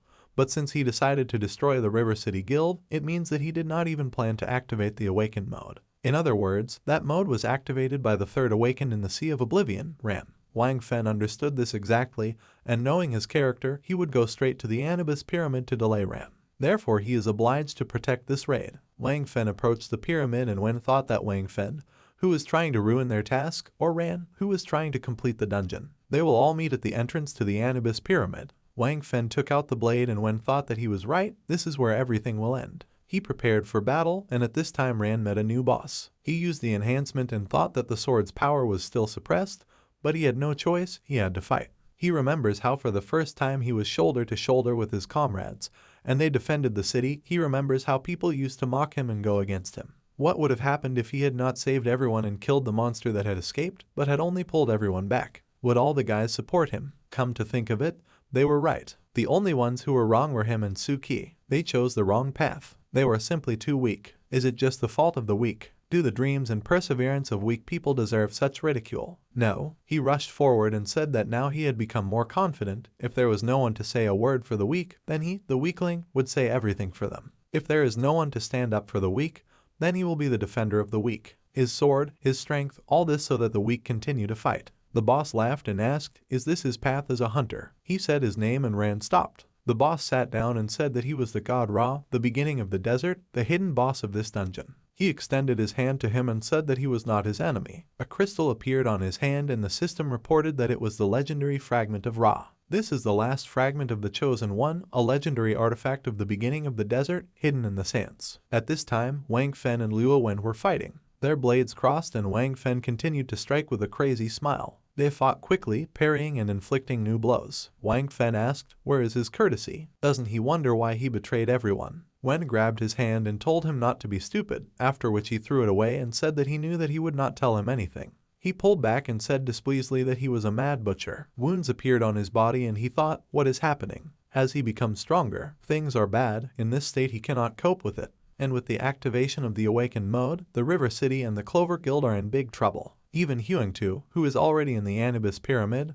this battle will be difficult. This is a complete failure if they want to get out of here then. In the middle of their fight, Ran's footsteps were heard and Wen froze. Ran called out to them and asked what happened. Wang Fen grinned and jerked his side, saying that he was on time. Wen called out to Ran and then took out his sword and used the sphere technique, strengthening. He thrust the sword into the ground and the earth shook and began to crack. Wen told Ran that he had finally arrived. Wang Fen approached Ran and threw a punch, but he deflected it, and Wang Fen told Wen that he was so enraged by his sphere technique. He walked towards him, and Wen shouted to Ran that Wang Fen was a traitor. He will deal with him, and let him quickly run to the Anubis Pyramid. Let him kill Anubis and complete the raid on the Sea of Oblivion. He is their only hope. At that same second, Wang Fen cut off his hand and Ran turned around. He headed towards the entrance to the pyramid, and Wen shouted that everything was in his hands. At this time, there was a massacre in the Anubis Pyramid. Anubis killed another hunter, and someone asked why. Why did Anubis' power suddenly increase so much? Anubis called them fools. They are stupid souls in mortal shells. The man told the head of the guild that the situation was going to hell. They should send everyone away and regroup.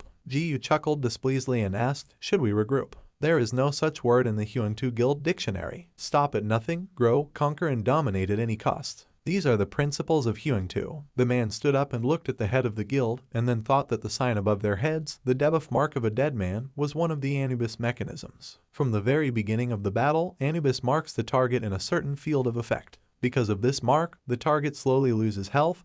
This increases the pressure on the entire team several times. Ji Yu rushed forward and told everyone to go fight. They need to keep their distance. The man thought that in battle Anubis hunts only a hero with the mark of a dead man. In other words, this is his special mechanism of revenge. It is enough for them to rationally distribute the group and they will be able to avoid losses. But the head. Anubis beheaded the hunters again, and the man remembered the past. Ji Yu found a sword and an axe, and after that he took it for himself and lit a cigar. The man thought, did he really want to become an ordinary tyrant from the very beginning? Suddenly, before the system congratulated them, the first stage of Anubis is completed. Anubis began to transform, and the man thought, have they really completed the first stage? And Anubis's back grew wings and he soared into the sky, and then he took out his staff and a bright flash appeared. He used scorching light. Anubis, the god of this era, confirms his power with a great weapon that incinerates any living creature caught in the beam in the second stage. This is the power of the Lord of the Desert who directs the scorching sun. Anubis directed his rays at the hunters and they began to die one by one.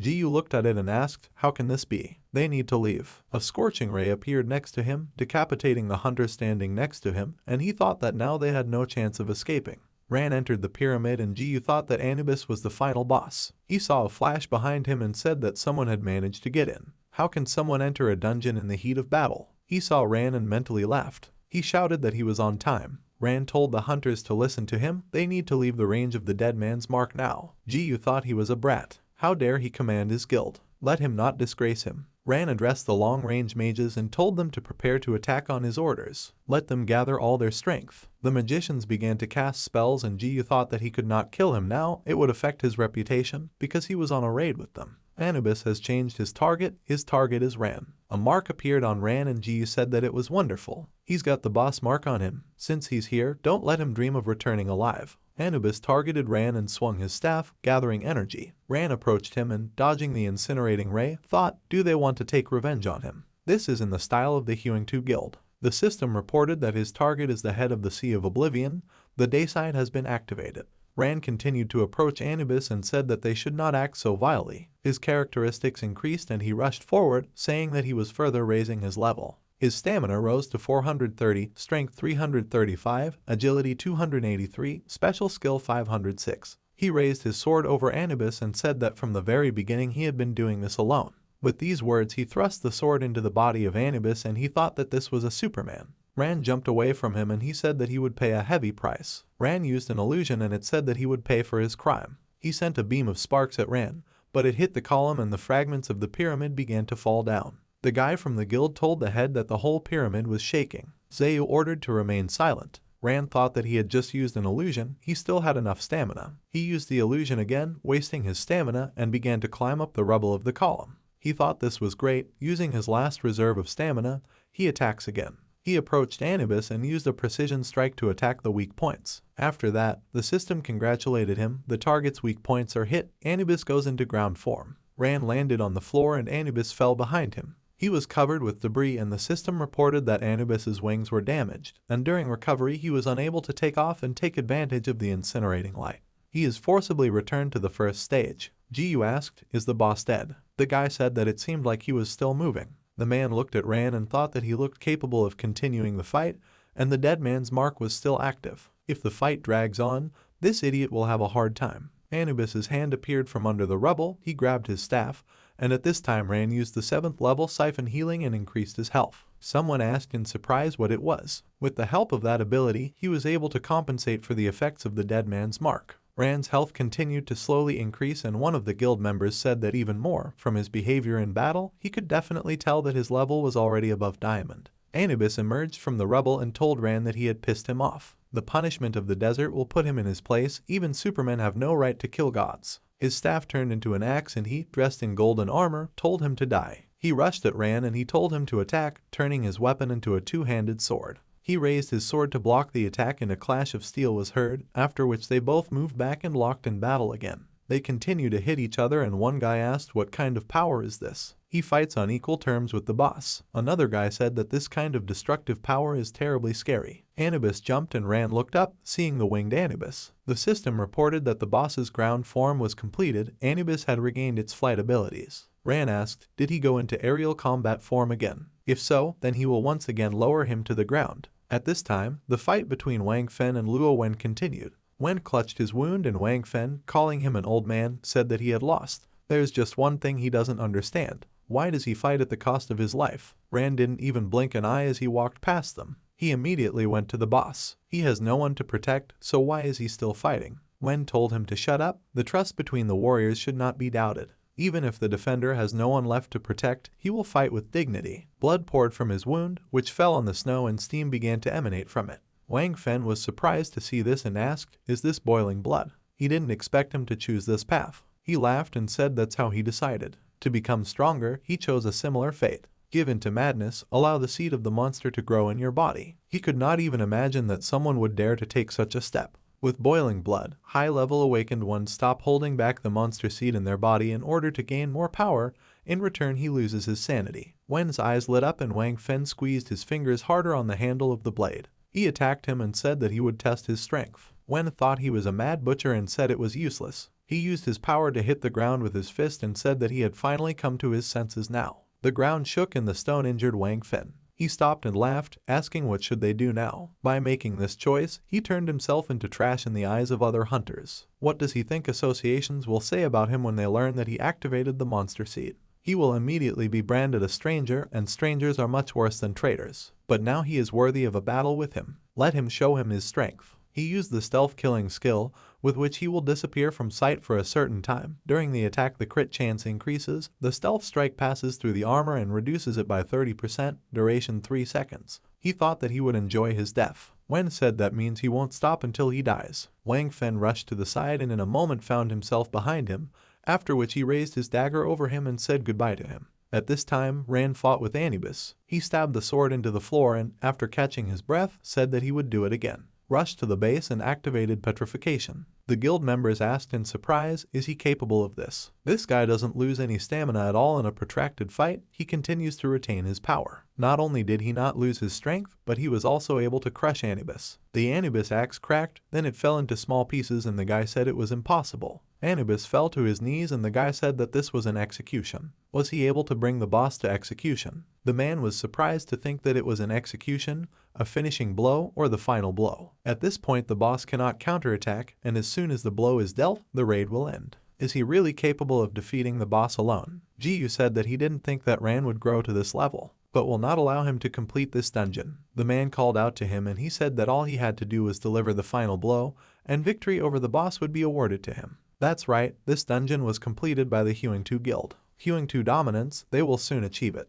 He rushed towards Anubis and pushed Ran aside. He raised his weapon over Anubis and told him to die. He struck, but Anubis opened his eyes and Jiyu asked, is this not an execution? How so? Anubis rose to his feet and Jiyu fearfully asked why. Anubis looked at him and then attacked him, throwing him away. Jiyu hit the wall and Anubis, summoning weapons, said that the fate of people is inevitable death. He threw a spear at Zayu and it pierced his chest. Members of the Hewing 2 Guild opened their head and asked, how is this possible? Ran thought, why did this happen? He was on the verge of death. Anubis pulled the axe out of himself and said, flourishing of the king, joy to the people, let them multiply, dance and sing. He slowly walked to the throne and said, the death of the king, the fall of the people into savagery, the country is covered with ice, ash, snow. At this time, the hunters who fought with Isis asked what was happening. Why did the boss stop attacking? The monsters soared into the sky and Anubis spoke, triumph with the people, cleansing of the guests, death of the king. He sat on the throne and said, death of the king, flourishing of the kingdom. A powerful beam of light headed towards the top of the pyramid and it began to collapse. After all, even death can shine like the sun. The beam of light reached Anubis and it began to shine, and then the system reported that the second stage of Anubis was completed. Anubis activated the final stage.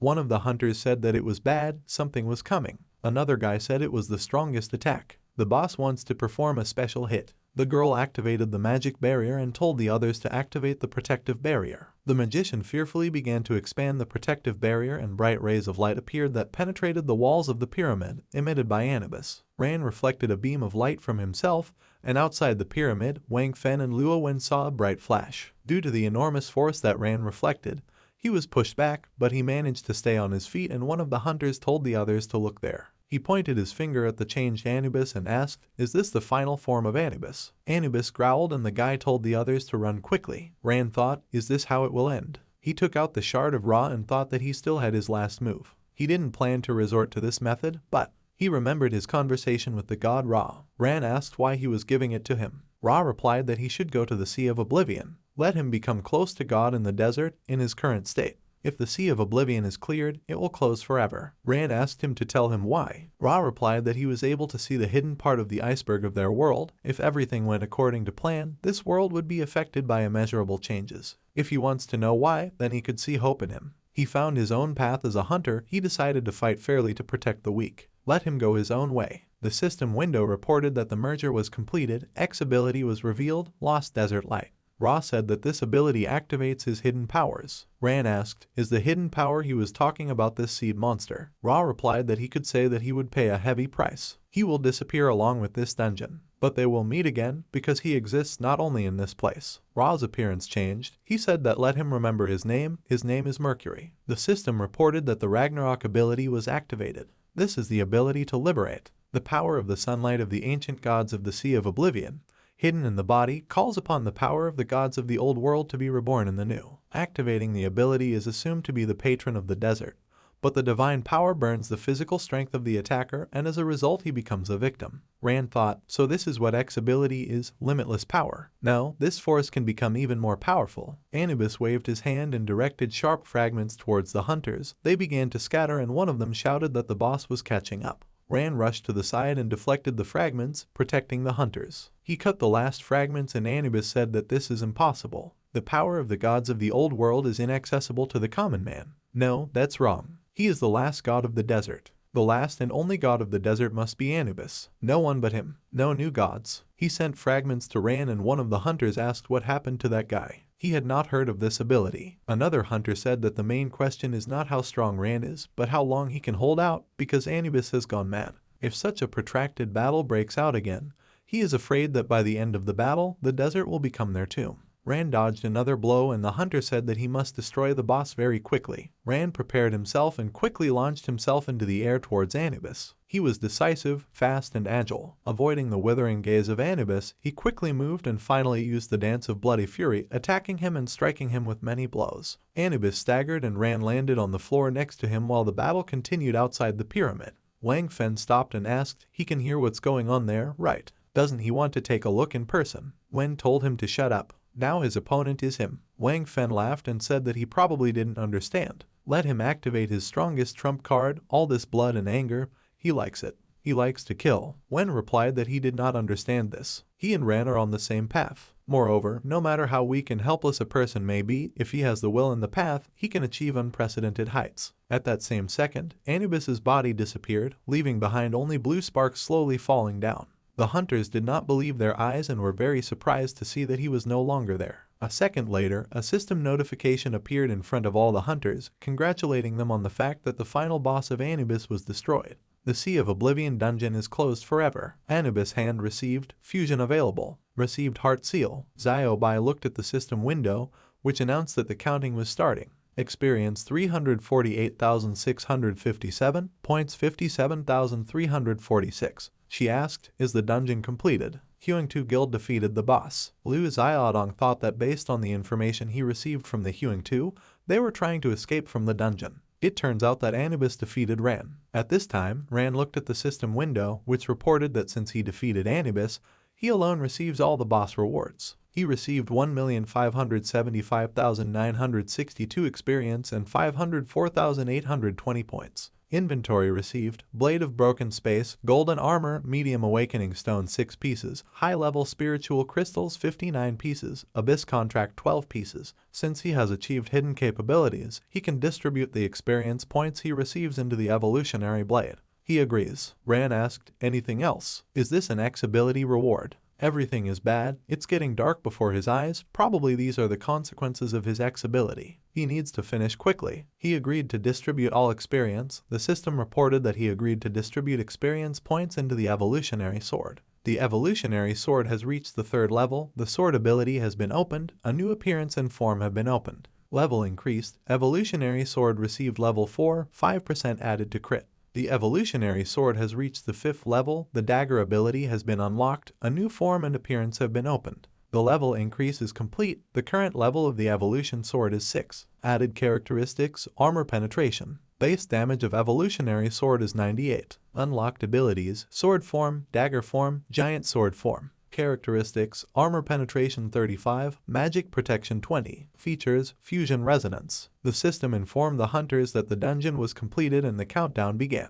The dungeon began to distort and when the countdown ended, the system reported that the dungeon had been successfully closed. Ziobai asked, is it finally over? They left the gates of the city H and those who met them exclaimed that they had returned. They're finally back. Is the Sea of Oblivion complete? Let them quickly contact the Hunter Alliance. Hunters continued to emerge from the gates, and Ran was among them. He turned around and cold sweat began to flow down his face. He called out to Ziobai and took out a crystal and told her to give this to her. This is the heart of the seal. He laid his head on her shoulder exhaustedly and she asked what was wrong with him. She called out to him, but he was completely exhausted and did not answer. Thus the Sea of Oblivion was completed, thanks to the efforts of Ran. It is closed forever. As for Wang Fen, he ran away. Because of his betrayal, the Hunter Alliance declared him an international criminal. Having received the Heart of the Seal, the Hunters Alliance sent the first echelon on a punitive campaign to the dungeon, but since new traitors appeared in the first echelon, their campaign was not crowned with success. Monsters left the dungeons of the City H and destroyed it.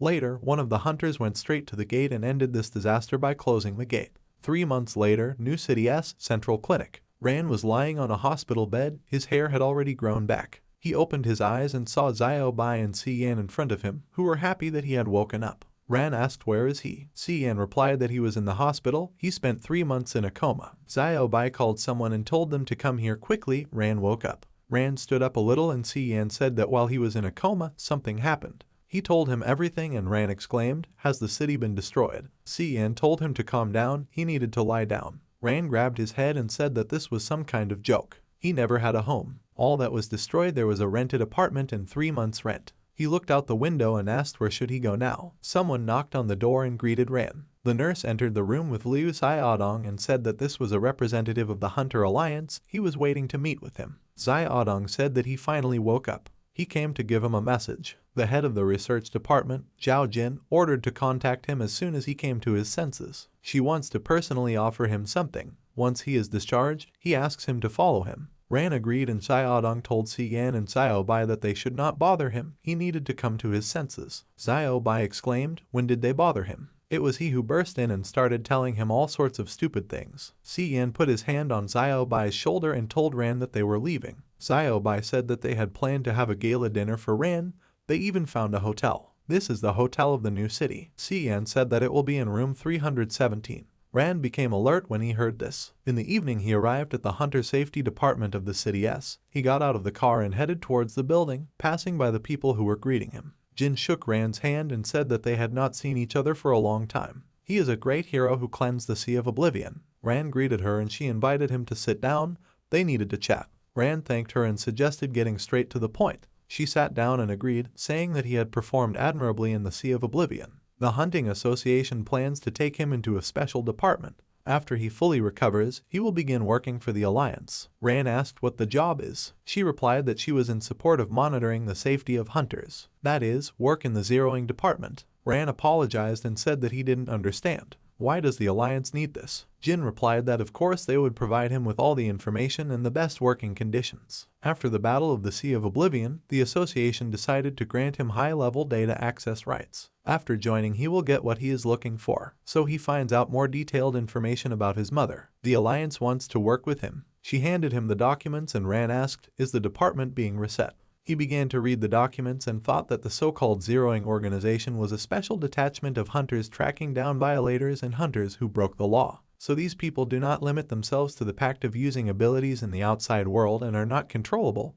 Only other hunters are able to deal with them. In other words, the zeroing organization is the police of hunters. He is enrolled in this organization and he may be given access to information about the death of his mother. Of course, it looks like the Alliance trusts him, but if they really trusted him, they would have told him everything straight. From the very beginning of the Sea of Oblivion, the Alliance helped him only so that he could obtain the Heart of the Seal. What about his mother? Their high-level access will not give him anything. He is familiar with the seat of the monster, the Promethean plane. Yes, he was in the Heavenly Tower itself and discovered that there was much more hidden, much bigger and more dangerous than he imagined. In other words, high-level rights to access information for him are the same as their words, that they will show him what he needs and can know. The Hunters Alliance will not tell him anything, he must find all the answers himself, become stronger alone. In other words, their Hunter Alliance is not worth an iota of trust. He put the papers on the table and apologized to her, saying that he had already decided he wanted to be a hunter. Immediately after these words, the man kicked the door down and said that it was well said.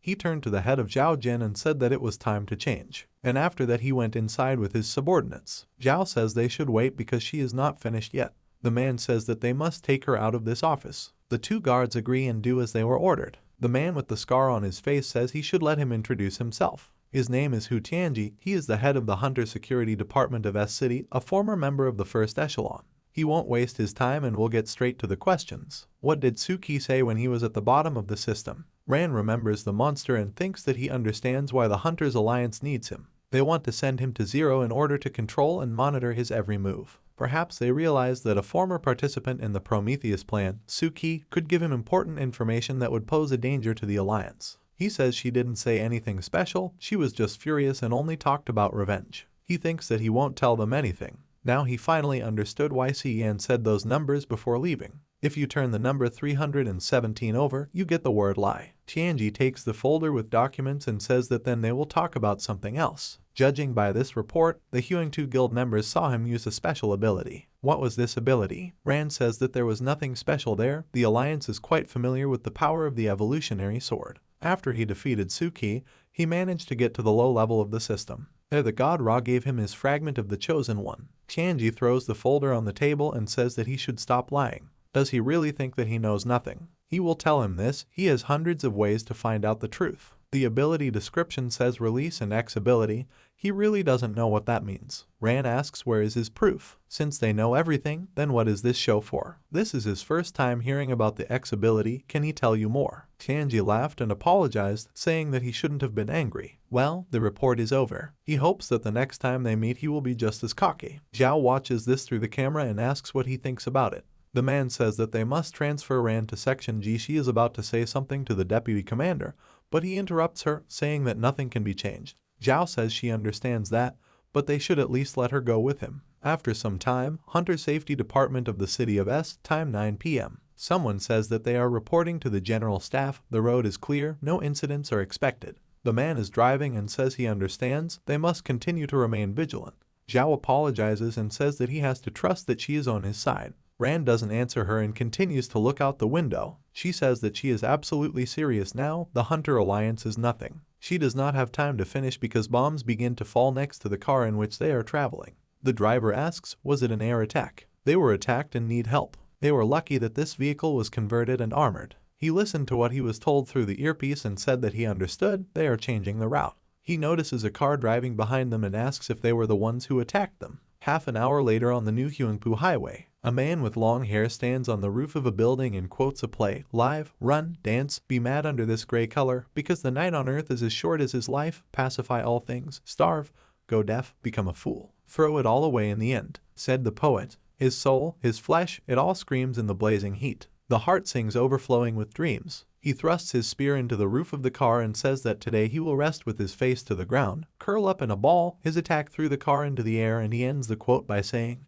in this cool dark night. A man walks towards an overturned car, leaving a mark from his spear on the asphalt. Rand kicks down the car door, and using his skill, he very quickly comes behind the man who attacked the car. He puts his dagger to him and the man says that he expected this. A real hunter, when in danger, will never listen to the stupid Alliance rule about using abilities in the outside world. This ability is called Imaginary Ghost, right? Otherwise he wouldn't be so cheerful. Rand asks who is he. The man asks, even if he finds out this, what will change? Today he saved him. Besides, it doesn't matter who he is and it doesn't matter whether the people in this car are alive. To be honest, the most important thing is that they just freed him. Does he want to return to Division G, continue to be under the control of the Alliance, or does he have other plans? It's up to him to decide. However, if interested, he should remember the name of his organization, Mercury Cup. Rand wonders how they are related to Mercury. Zhao gets out of the car and calls him. He turns to her and she says that she has to tell him something. Rand turns away from her and starts to walk away. She says he should wait. She can't remain silent anymore. She must tell him the truth about his mother's death. She was killed by his father. Rand stops and asks what did she say. Zhao says it's true. She was his assistant and always admired his work. But one day he went mad and was eventually banished to the tower in heaven. Rand thinks that this freak spent his entire childhood in dungeons, completely forgetting about them. In the end he disappeared for good. As a child he did not feel any feelings for him. He even thought that he died. But he couldn't control his madness and killed his mother. He clenches his fist and says that Song Gutchen is just a damn freak. Sometime later at the grocery store at night, the saleswoman says welcome to the buyer. Rand says he needs a bun. The girl asks if he will pay in cash or by card. He says he will pay by card. He inserts the card into the payment terminal. The girl apologizes to Mr. Hunter and says that his card does not work. He should come to them next time. The monitor screen says he is a criminal and his card is frozen. The girl presses the report button, and returning the card, she wishes him good night. 3 days later, the news anchor says that their reporters were informed that there was an accident on the new Huangpu Highway tonight involving Hunter Alliance employees. HR head Zhao Jinyan and 2 assistants. Everyone died. Based on the police investigation, the suspect is former hunter Ran. This man was one of those who visited the dungeons of the Sea of Oblivion. Other members saw the attitude he showed towards the Alliance. The hunters suspect that he is in cahoots with the traitor Wang Fen. Next, they will listen to one of the chairmen of the Police and Security Department of the Alliance. The news anchor asks Officer Zhao if he could describe the situation to them. The man is going to tell what concerns this matter. Ran turns off the TV and says that they have thrown mud at him.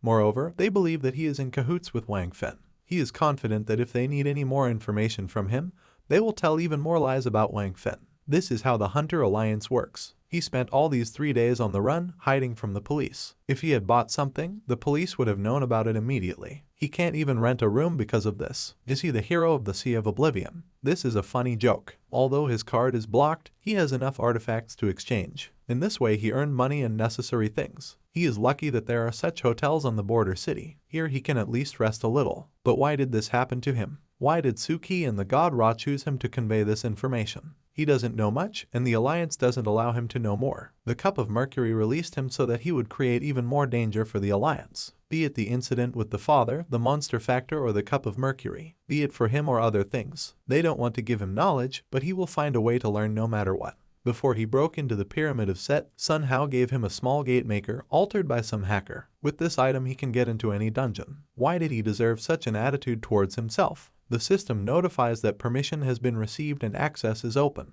Rand says his goal is the Sky Tower. He stands up and says that from now on he declares war on the Hunter Alliance. He teleports and a lot of spiders immediately appear in front of him. Rand summons his sword and with very quick blows defeats all the monsters that attack him. He continues on and says it was very easy. With the new form, killing monsters has become much easier. It's like he's preparing a salad. He goes to the 30th floor of the Sky Tower and thinks that the Sword of Evolution is the 6th level and the title is the Devourer of Gods. With such a set, passing the Sky Tower will be the simplest task for him. Today he will kill all the monsters here. He received hidden information, so his father must wait for him because he is coming for him. The system notifies that the analysis shows that the target is at the level of a feudal lord. The God Slayer skill is activated. Rand says he will test his powers on him. The boss of this level, the Thundering Soul Swordsman, asks this reckless guy, has he decided to feel his wrath? Rand wonders if the boss of level 30 has changed. The first 2 times the boss of the 30th floor was the same. The swordsman looks at him from under the hood and says that he must show him his strength and show his powerlessness.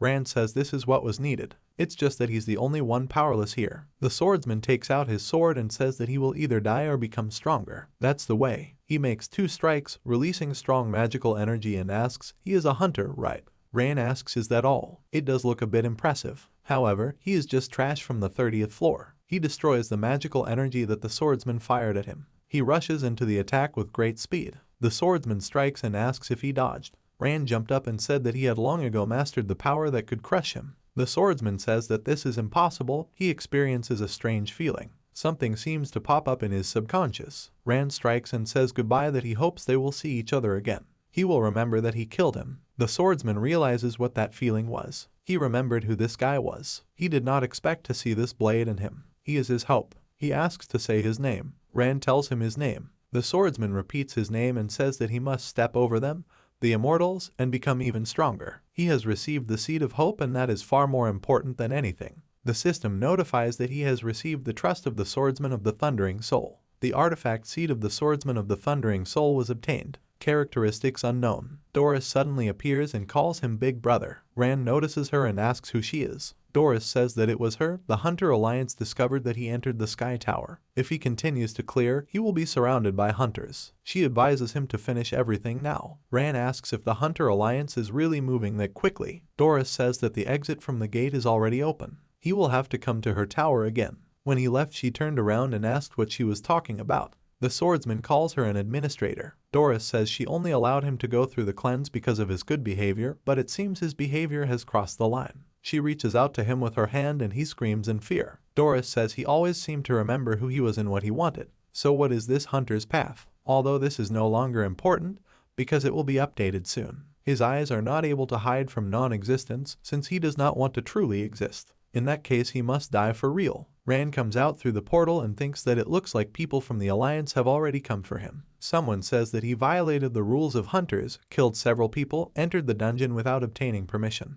The Nullifiers came to arrest him on behalf of the Hunter Alliance. Rand says that if they really want to press charges against someone, they will always have a crime they can charge with. The Nullifier bursts into his room through the window and says that he is asking for death, so he wouldn't have to blame him. Rand strikes faster, and after knocking the guy down, he says that he should shut up. The guy says that he dared to attack the Nullifier and for this he will pay a high price. Rand notices that they are shooting at him through the window and says that it would be better if they told how they got such high egos. His room explodes, but he manages to jump out without being injured. Rand jumped into another building and says that they should stop because he doesn't want to touch them. They shouldn't make him angry. The guy is about to attack him, gathering energy in his hand, and says that he is still so arrogant, although he is on the verge of death. The other guy tells the captain that he shouldn't get his hands dirty on that creep and should let him deal with him. This villain dared to attack the Nullifier and now he will punish him for it. Rand asks if he is sure of his decision. They are on different levels. The guy did not listen to him and strikes, but is surprised that he was able to dodge this attack. The captain thinks that, as he was told, the guy is young, but he should not be underestimated.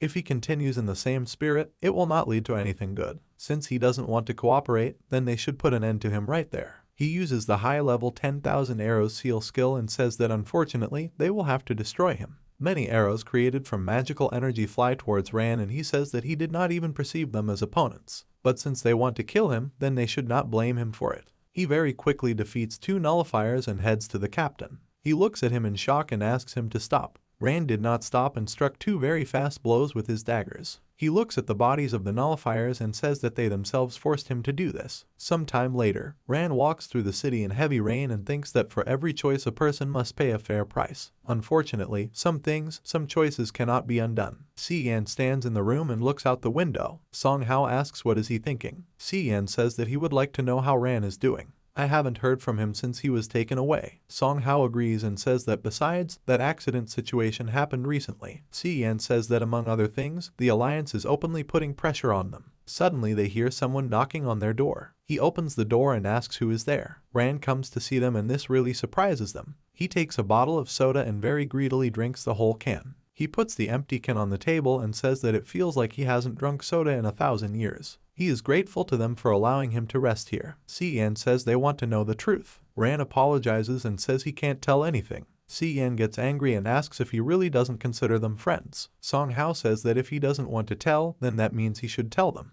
While he was in a coma for those few months, he found a lot of information on the darknet and found out something interesting. The Lucre Research and Development Company that developed System Y was actually a former subsidiary of a film production company in Zona. The strange thing is that this subsidiary suddenly closed down when the monster invasion began and became Lucre Research and Development Company. Moreover, they received huge funding. Does anything come to his mind about this? Rand lists everything he said and says that this is his way of saying that System Y, monsters, and hunters are all connected. And all this was planned. Song Hao says he is right. He realized that they were all in great danger and began to suspect the Alliance. So he told Si-Yan to leave him that secret signal. Now they want to know more. Rand says that then he will start the story with the Prometheus plan. After he told Song Hao everything, what does that mean? The seed of a monster. All this confirms his guesses. But he can't understand the QR technique. What exactly is quantum reality? That's what worries him. If dungeons are some kind of real game, then what are the very bottom of the system for? And if dungeons are just an illusion, then why can weapons and abilities be used in the outside world? Gates, System Y, what is all this for? The government says nothing is known yet, and Lucas Company is hiding behind trade secrets. What is hidden behind all this? Si-Yan is surprised and thinks that he was too carried away again. He apologizes and says that he often has these boring questions. Let him think about all this. The most important thing now is what is he going to do? Rand says he doesn't know. The Alliance is now doing everything possible to catch him. He can no longer get into the dungeons. And if he hides, he will eventually be caught. A system window appears in front of Si-Yan. It says, Chonghu Street is 57, he should give it to Rand. He says they are already using the internet to find him. He should be careful. Rand says he will go there. Some time later, he comes to the right place and thinks that Chonghu Street is 57. This place was clearly a battlefield. Very interesting. He sees something emitting energy in front of him. Rand stares at this man and wonders, is this Kai Si-Yun? He asks what he needs. Kai Si-Yun asks, is he asking him? He begins to quickly run towards him and says that he has come for his head.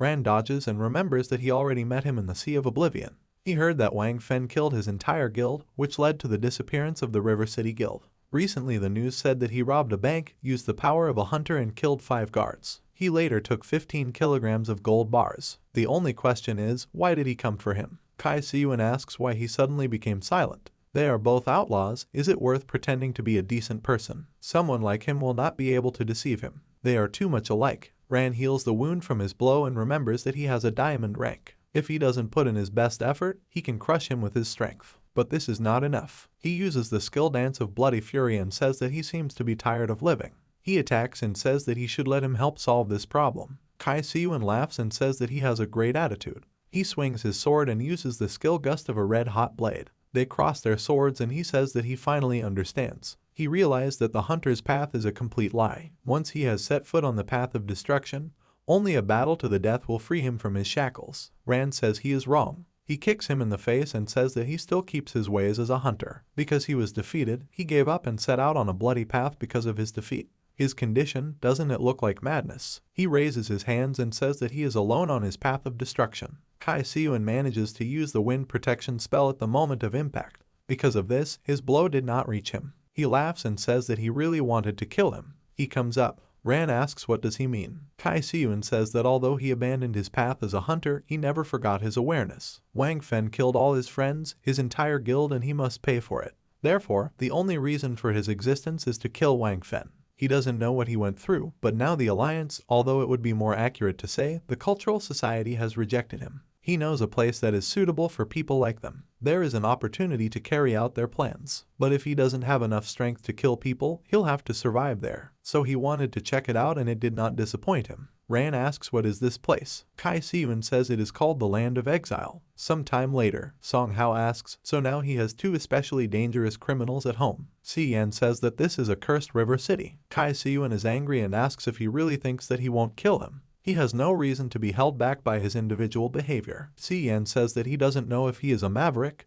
but he is now a true maverick. Kai Siyuan says that he makes him incredibly angry. Song Hao asks, so he stole the gold to get to the Land of Exile, but why does he need Ran? Kai Siyuan says that's true. When he tried to survive in such a place, the Alliance currency is not universal. As for why he takes it with him, he just doesn't want to see the Alliance destroy the new star. Besides, it may be useful to him. Everything that happened to his guild. Ran can help him carry out his plan to kill Wang Fen. Si Yan says that back then he should have given him at least half of the gold. Kai Siyuan asks, what else is this for? If they want gold so much, then he'd better give them the artifacts and equipment from the dungeon. He shows all the items he has and asks if this is enough. Rand says that since they are together, he will also help him do something, it will be fair. Kai Siyuan says he agrees. But to cross the border they need new passports, and only an architect can do this. This is one of the main reasons why he contacted them. Song Hao is a professional in such matters. Song Hao agrees and says that he will get Ran a passport for free, but he will have to pay 20,000.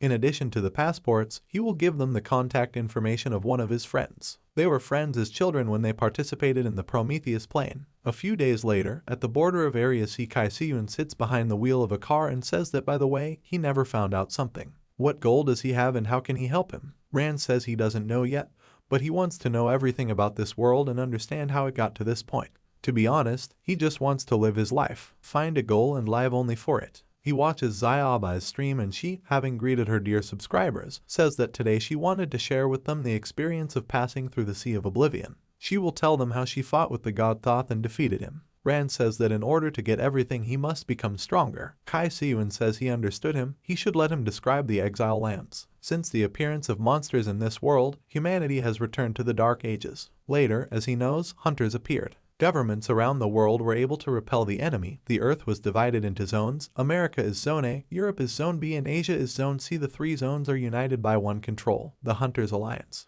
Everyone works together and separately. They preserve their culture, but only in these 3 zones. Everything outside the borders has lost protection and government. With the onset of new monsters, people began to migrate to large areas, governments left their places, but someone decided to stay in their homeland. People are very tenacious creatures. Those who remain still manage to survive in cities destroyed by monsters. Later, the criminals and scoundrels of the 3 great zones, the anarchists, decided to occupy these territories without governments. Here they set up their own amusement park. There are no moral principles in these places, matters are decided based on personal gain and power. There is a conventional path here, but it is wild and rebellious. Whatever this place is, there are many strong warriors here. They have created their own factions led by leaders to achieve their own goals and profit. The Alliance does not recognize their strength, but they still have to reckon with them. We can say that factions and leaders are a local form of power. At the same time, the exiled lands maintain relations with the three great zones in a mutually beneficial exchange of economic, technical, and human resources.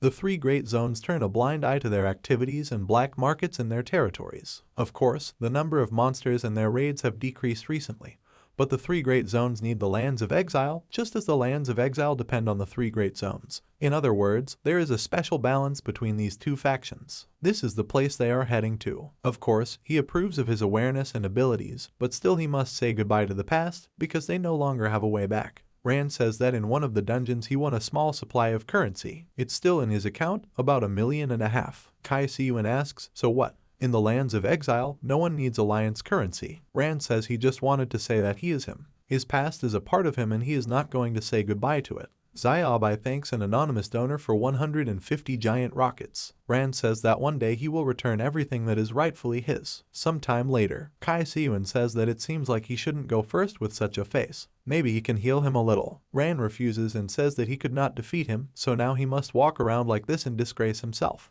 He feels that this appearance suits his aura. At the border crossing point in Area C, Rand and Kai Siyun parked their car in the underground parking lot. A man approaches them and tells the two that they should check their documents. Their car has already been checked and is waiting at the exit. Rand agrees and the man thanks them for their assistance. He turns around and notices a girl standing around the corner, watching them. The man says they should follow him. When they left, this girl came up to the car. She put a hook on a rope through the glass, which she used to hook the handle and open the car. At the same time, the man shows them where they should go. The other man says that they must show their documents. Rand hands over the documents and says there is no problem. The man checks their documents, which are displayed on the screen, and says that they are traders who came from the Alliance to exchange something. It is very interesting. The second means that he is engaged in the study of commodity and material assets. He looks at Kai Siyun and asks, is he a researcher? Does that mean he's an architect? Looks similar. The man tells the chief that the two look very suspicious. Merchants from the Alliance often pass through their point and he is already familiar with most, but they are new here. Maybe they should leave their passports and study everything better. 15 minutes later, someone dropped a mug on the floor. The head is kneeling in front of someone and trying to say something.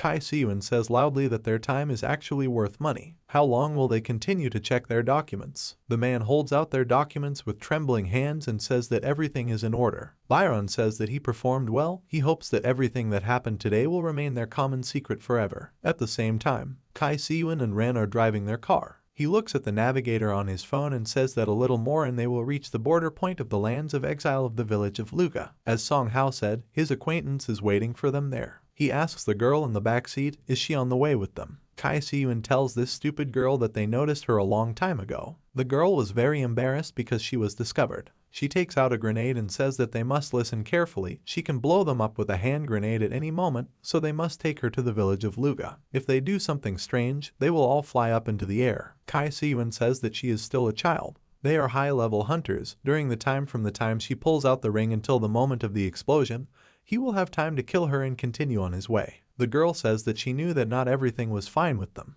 They did not get along in the three great zones and headed here. They seem to be with them. Suddenly a guy in armor very quickly appears in front of their car. Kai Siyun did not stop, but rather pressed the gas pedal. The man stops their car with his own hands. Two more guys approach him and he says that everyone in the car should quickly get out. This is a robbery. They all come together to the car window. The window opens and the guy is surprised to see a beautiful girl. He holds out his hand and says that they should give them the money. The girl gives him a grenade without a pin. The grenade exploded in the guy's hand, but he survived because of his armor. Kai Siyun is very surprised and asks if it was a real grenade. The girl asks, did they think she was joking with them? The guy gets angry and asks his friend what he looks like. The other guy was a little scared and said that everything was fine, only his hair was a little ruined and he could use a wash. The guy says he is incredibly angry. How dare she put a grenade in his hands? Ran opens the door and gets out of the car. The girl raises her hand and says that she has something to say. This path to the village of Luga is crowded with warriors from the Alliance. Few would dare to attack here. Looks like they're either crazy idiots or have some other agenda, right? The guy says that she turns out to be quite smart. only he will kill them now, and then there will be no problems. The girl said nothing and summoned 2 daggers. Ran and Kai Siyun are very surprised and wonder if she is a hunter. Robbers attack her and tell her that she must die. The girl repels the attack of one of the guys and strikes with a dagger in her other hand. She turns around and says that she is a huntress. Do they have any problems with this? Kai Siyun says there is no problem. He just wanted to say that she was cool. The guy with black hair says that they should attack her all together. Unexpectedly, someone cuts off the guy's hands with one attack. Kai Siyun lands many blows and defeats the guy who was about to attack her. He says that a real man will not allow a girl to fight such monsters. She looks at Ran and says that you can see from him that he is a real man, not like some weaklings. She approaches the body of the robber and says that now she will see how these robbers came upon them. She examines his body and something attracts her attention. She asks, "This is the mark of the Starfall faction, right?" Ran asks what kind of Starfall faction is this. The girl says that this is one of the large factions of the exiled lands,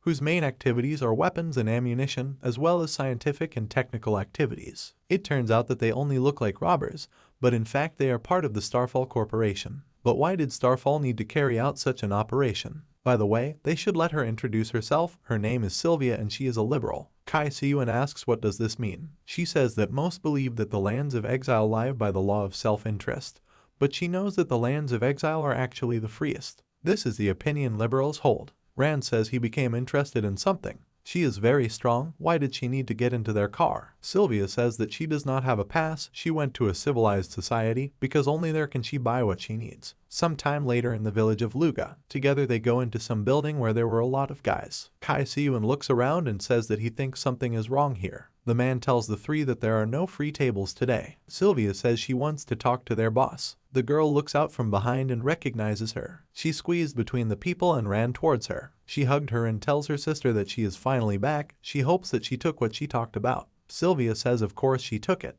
She went to the 3 great zones to buy her a birthday present. She calls her little princess and says that she needs a special and beautiful gift. The girl thanked her sister for this. Sylvia says she has to open it quickly. The girl refuses and says that this is a gift from her sister. She will open it after 12 o'clock. The guy approaches Sylvia and says that he did not expect her to go so far for a gift for the child.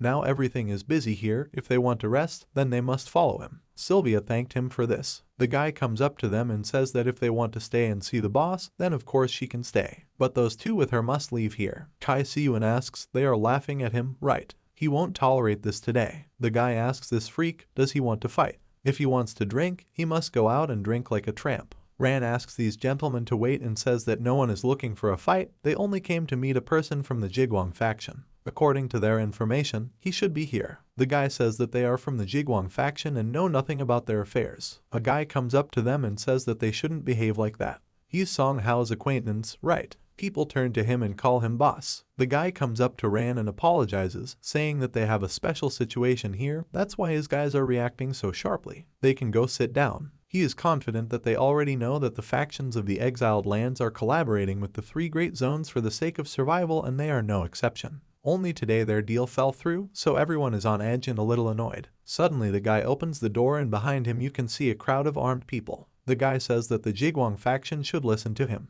They are surrounded. They need to give them these people now, otherwise they will all die here. Ran asks if they came for him. What's going on here? Boss Jigwang says that these are local mercenaries, among them there are many strong hunters. But he doesn't know for what purpose they came. A man approaches them and says that he is the owner of this establishment. They must tell us why they came here. The mercenary pushes him away and asks why he even approached them. The girl calls the owner of this establishment father and asks how dare he touch her father. The mercenary kicks her in the stomach and says that he can do whatever he wants and they are just trash. The girl fell to the ground and dropped the gift that Sylvia had given her. The mercenary leans towards her and asks what is this. He picks up the decoration and says that it is very beautiful. The girl is held by the head so that she looks. She cries and says he should return it as it's a birthday present.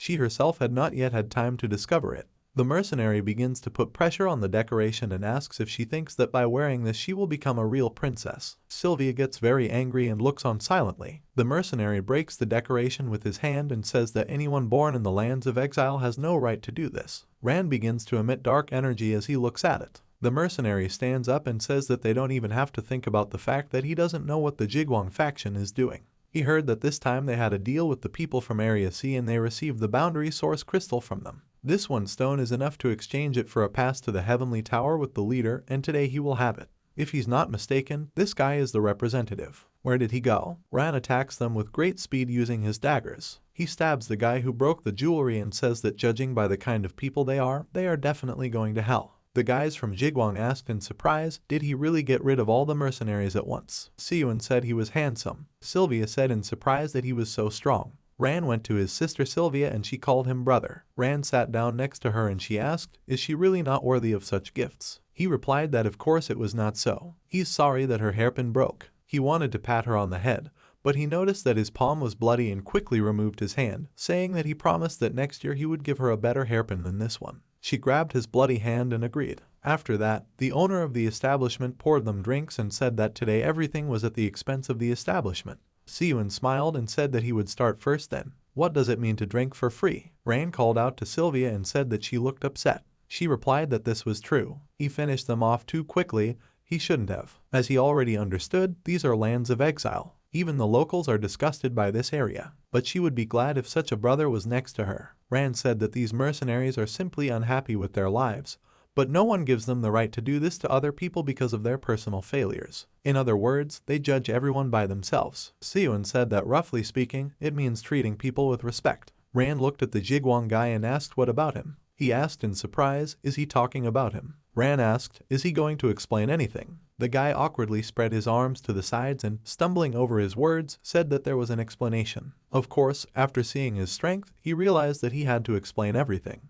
But he has one request. Could he walk through the Minotaur's labyrinth for them? Ran raised an eyebrow questioningly, and after that they set off. The guy led them through the winter forest and said that the Jigwang were a technical faction led by an architect. There are not many strong hunters among them, and the faction is not that large. Other factions have sufficient technical potential to have their place in the lands of exile. A few days ago their leader arranged a deal with Area C. They had to exchange their goods for their border source crystal. They need this crystal to develop the medicine they need to curb the madness of the awakened. He's sure he's aware. Such medicines will happen to all expectations if they invest good money and effort into them. But their man, who received the crystal, was ambushed on the way to the Meadow village. Ran asked, is it an ambush? The guy confirmed his words and said that they say the path from the border to the village of Meadow is the safest. And if you take into account the presence of mercenaries and the hunt for the crystal, it turns out that everything was carefully planned. Ran asked, is it an ambush? If the path to the Meadow village is so calm, why were they attacked too? Perhaps they don't know what a contact person of the Jigwang faction looks like, so they have spread their networks everywhere. He thought that Sylvia saw the sign of the Starfall faction,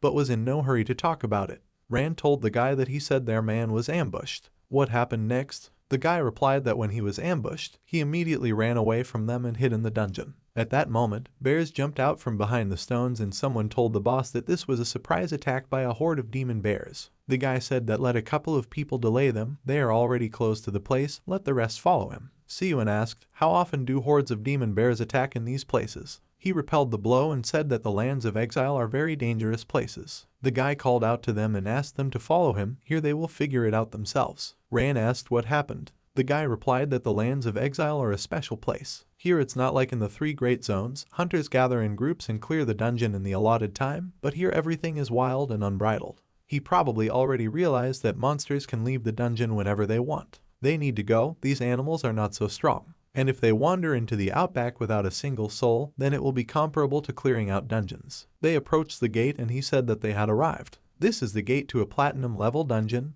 the Labyrinth of the Minotaur. This dungeon is special, it can be entered by a team of maximum 5 people per circle. Each circle is a separate dungeon and until the meeting with the boss, they are in no way connected with other circles. In other words, this is one of the branches on the path to the boss. The boss can be killed once every 8 hours. During these 8 hours, anyone who enters the dungeon enters the circle and can join the boss fight. But after 8 hours the dungeon is closed and everyone inside is forcibly pushed out. Sylvia said that she understood that their man was very smart. During the chase, he alone entered the dungeon and opened the circle. Now he can calmly wait for the dungeon to be updated and go outside. The man said that this is true, so he asks them to help them clear the dungeon, because they really need the boundary source crystal. They need to get their comrade out before the dungeon is updated, but they don't have enough strength to do it. Their appearance is their hope. Siyun asked, but why would they clear the dungeon? They can wait for him to be pushed out of the dungeon during the update. The man replied that this would not work. According to the rules of the dungeon, all crystals and other artifacts would be destroyed.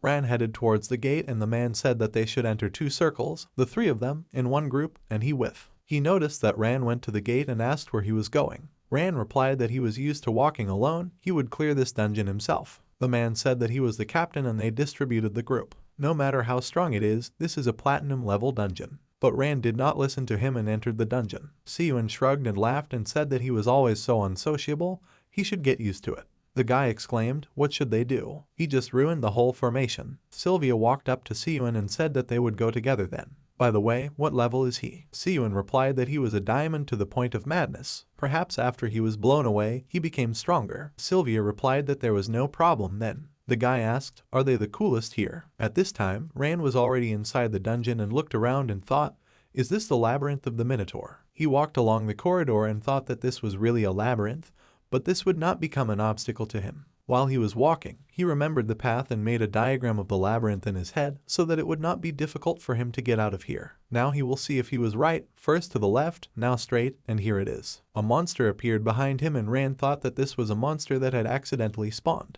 Ran quickly swung his sword and killed it, saying that fortunately, the concentration of monsters here is very low. The lands of exile turned out to be more difficult than he thought. Although the system provides some attribute bonuses, the accuracy of attacks depends on the combat skills of the hunter himself. He thinks the next appearance of the monster will not be soon, so he can use this mob to train and improve his evasion ability. From now on, he will not use his special skills and kill monsters right away. He rushed forward and thought that this journey was going too well. He continued to run, but suddenly he felt a strange feeling and stopped, after which he turned around and saw sparks in the corridor, and then the system reported that the evolution mode was turned on. Ran said that he realized what was supposed to happen happened. In this mode, he shouldn't easily expose himself to the striker. A crowd of monsters appeared and Ran said that they will attack one by one. It is useless. Swung his sword and said that he thought he should try dodging without attacking in evolution mode. He started dodging the attacks and thought they were ghost class mobs, but they were good at dodging. He dodged another monster and the system congratulated him. He received the achievement for 100 perfect dodges in the dungeon.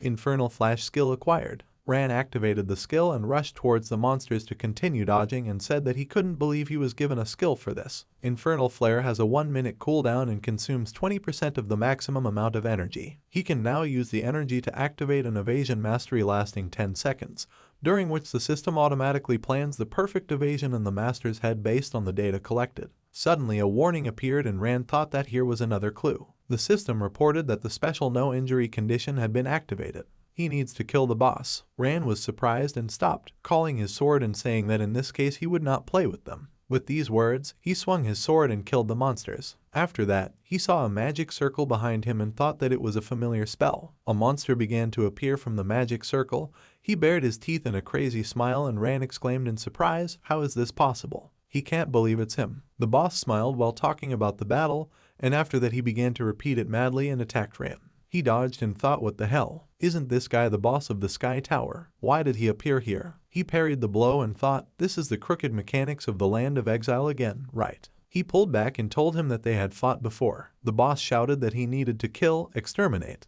Ran asked, he remembers their battle, doesn't he? The boss did not answer and shouted that he needed to kill everyone. He used the cutting eye and Ran rushed forward, raising his sword above him and using a multiple attack. He dealt many blows to the boss's eyes and the monster pressed the wounds with his hands. Ran thought that he understood that this guy was kind of uncommunicative. Oh well, it doesn't matter. Last time I beat this guy, he gained a lot of experience, although I was very close to losing. This time he plans to consolidate his success. He charged again and thought it was right. His enemy is his past. The boss parried his blow and used a bloody hellish shuriken. Ran continued to hold his sword and asked if the distance between them had increased. What's the point? Ran used the Infernal Flash ability, with the help of which he began to dodge the swords flying at him and said that he could not defeat him in the past, and he will not be able to now. His biggest mistake was not that he met him, but how he appeared. Having uttered these words, he was already behind him and remembered the very day when his friends died, and he was the only one left alive. He swung his sword and defeated the boss. He fell to his knees and Ran, passing by him, said that killing the boss was not his favorite activity. After that, the boss completely disappeared, and at that time there was a group of people in the room of the last boss of the labyrinth.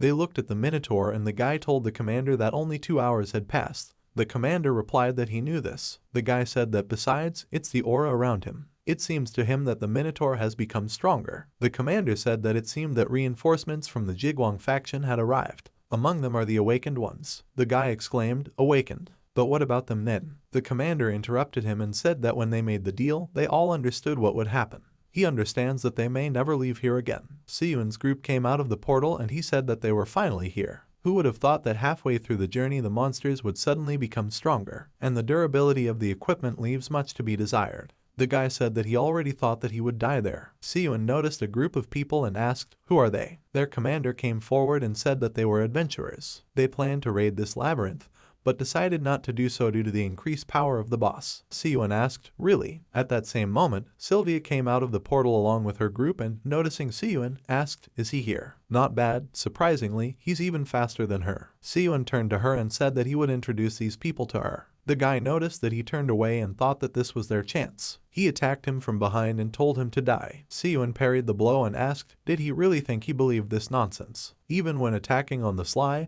he needs to estimate his strength. The commander replied that no matter how strong he was, he would not return alive. They intended to capture the crystals of the limits, but did not expect to see the awakened among their reinforcements. But it does not matter. The moment they received this mission, they had already put their lives on the line. He took out a magical berserker crystal from his pocket, with which he can go into berserk mode for a short time, after which he will return to his normal state. He squeezed the crystal in his hand and his heart beat faster, spreading power through his body. He said they should stay here. He told his brothers that for the sake of their families, let them delay them. He headed towards the Minotaur and the guy asked him, do they have another way out other than this? They began to cry and one of them exclaimed, why is there an awakened one in their ranks? Siyun became worried and asked what they were planning to do. Sylvia replied that she did not know. This is too bad, looks like this guy is planning to start a boss fight. At that moment, the commander broke the chains restraining the Minotaur and it woke up. He said that they know they are not strong enough to handle them. But this is a team boss in awakening mode. Even if they were able to come here, they would still be destroyed by the boss. He turned to his brothers and said that he did what he had to do, then everything depends on them. The Minotaur raised an axe over him and the commander, turning to his brothers, said that being in a world where their species is the weakest, they begin to feel despair. At that moment the Minotaur killed him and the guys from his group saw his death with tears in their eyes. After that, the Minotaur smiled bloodthirstily and Sylvia called out to the guys, saying that their commander was dead. If they want to live, then let them join them in the fight against this boss, they have a chance to survive. One of them exclaimed, what do they know about this? Even if they survive, do they think the people behind them will be able to let them go so easily? He turned to his brothers and said that they must do this. At that same second the Minotaur swung his axe and the guy said that in any case there was no turning back for all of them. They will die, let them die. The Jigwang guy said that the Minotaur would absorb their souls and take them to a whole new level of power. They voluntarily went to their death. The Minotaur continued to absorb the souls of the guys and Siyun asked, but why? What happened to this group? Why are there so many crazy people? Sylvia said that she is afraid it is really difficult for them, people from the civilized world, to understand, but she has already seen such practices. They often mention their families, which means that some major power offered them a mission in exchange for taking care of the lives of their families. Even if the mission was successful, these people would still disappear. No one needs witnesses, their path must end in death. Siyun replied that he understood what she was talking about. Someone shouted that the boss was already fighting. At the same moment, Ran appeared and blocked the Minotaur's attack, protecting Siyun. Siyun called out to him and Ran said that fortunately he had finally reached them. The guy said that this is a platinum level boss in the awakened state, but he single-handedly withstood its attack. Ran thought that he also found it surprising, despite the title of God Eater, his rank was only platinum. The Minotaur roared as it attacked him again, and Ran thought that since the new sword evolution channel was opened, he had gained another direction to improve his strength. He broke the Minotaur weapon and thought that at the current level, the upgrade rate was very low, but not with the evolution sword. Now the modernization of the evolutionary sword is just beginning. He puts all his experience into it, his strength makes incredible leaps upward. He rushed up, raising his sword, and struck many blows, cutting off one of the Minotaur's horns. Then he quickly rushed forward, cutting off the head of the Minotaur and thought that now even such a boss is not a problem for him. Some guy said in surprise that he was so strong. Is this really reinforcement for their group? A system notification appeared in front of everyone, congratulating them that the Minotaur maze was completed. Ran walked up to the blonde guy and asked if he was the group's mentor. The guy confirmed his words and a system notification appeared in front of Ran that he had received abyss armor, a Minotaur horn, 15 pieces of monster blood and a source limit crystal. Ran noticed the crystal in the list of rewards and thought, another crystal. He opened a detailed description of the source limit crystal, which stated that it was an extremely rare crystal that could be used for a variety of purposes. Rand thought that he could use this as a ticket to the Sky Tower. After that, they went to the headquarters, which was located 150 kilometers southeast of the residential areas of the Lands of Exile. The headquarters of the Jigwang faction was located there. They entered the headquarters and the guy said that surprisingly, the headquarters was built underground.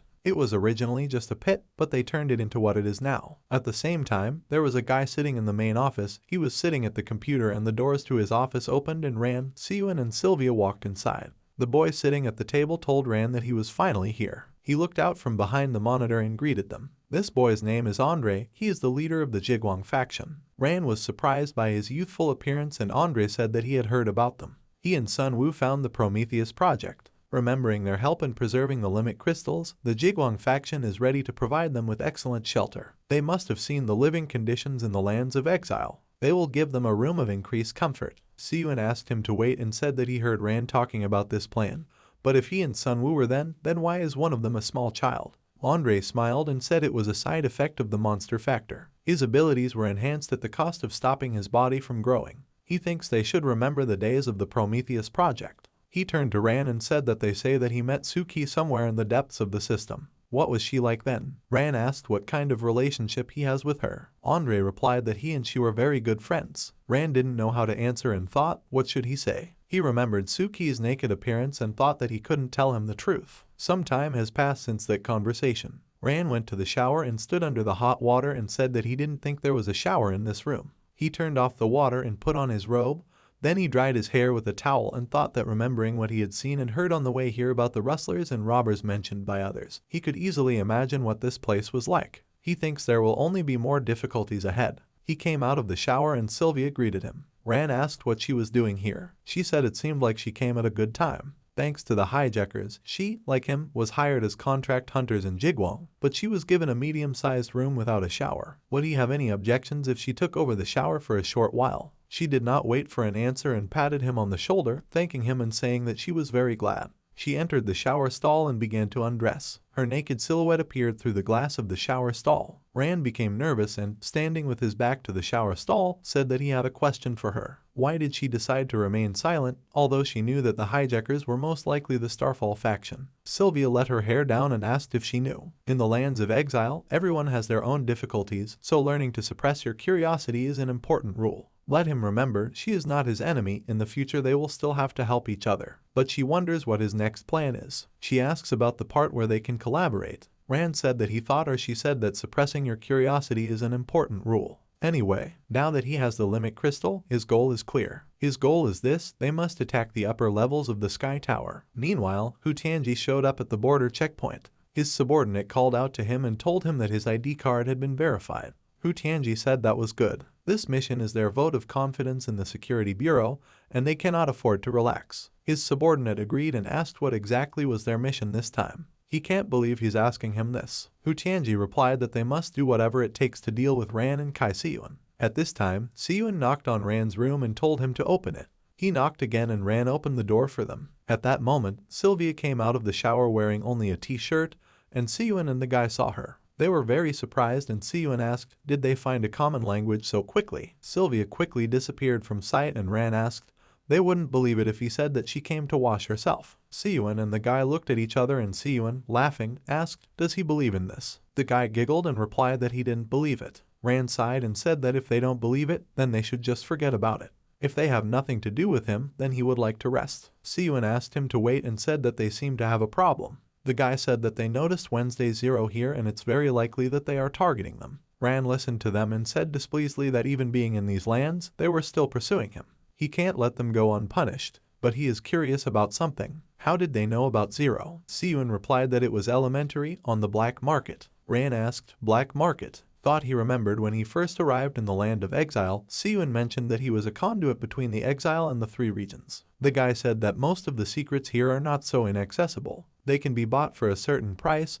Those who own the secrets are ready to sell them for decent money on the black market. Siyun said that by selling information on the black market, they can make money more than once. There will always be people willing to buy. Rand said that in this case he will do something. After that, he headed to Andre's office and went inside. Andre, without looking away from the computer, said that he heard that he wanted to see him. Ran confirmed his words and thanked him for providing him with information about Zero, but he would like to go to the black market and see what it is. Surely he can help him with this. Andre asked why. Ran replied that it had to do with his father and something else he wanted to know about. He thought that of course there was more to it. The hidden boss that usually spawns after finishing the final boss raid is one of the most mysterious mechanics of dungeons, but this Sky Tower guy showed up in the middle of the raid. This has never happened before. Why did this happen? What was he doing in the Sky Tower? He is afraid that he can only rely on himself to find answers to these questions. He said that he had a strange feeling. Everything in this matter is very confusing. Andre said that of course he had just arrived in the lands of exile. Perhaps he really needs to go to the black market to get acquainted with the range of information or even buy it.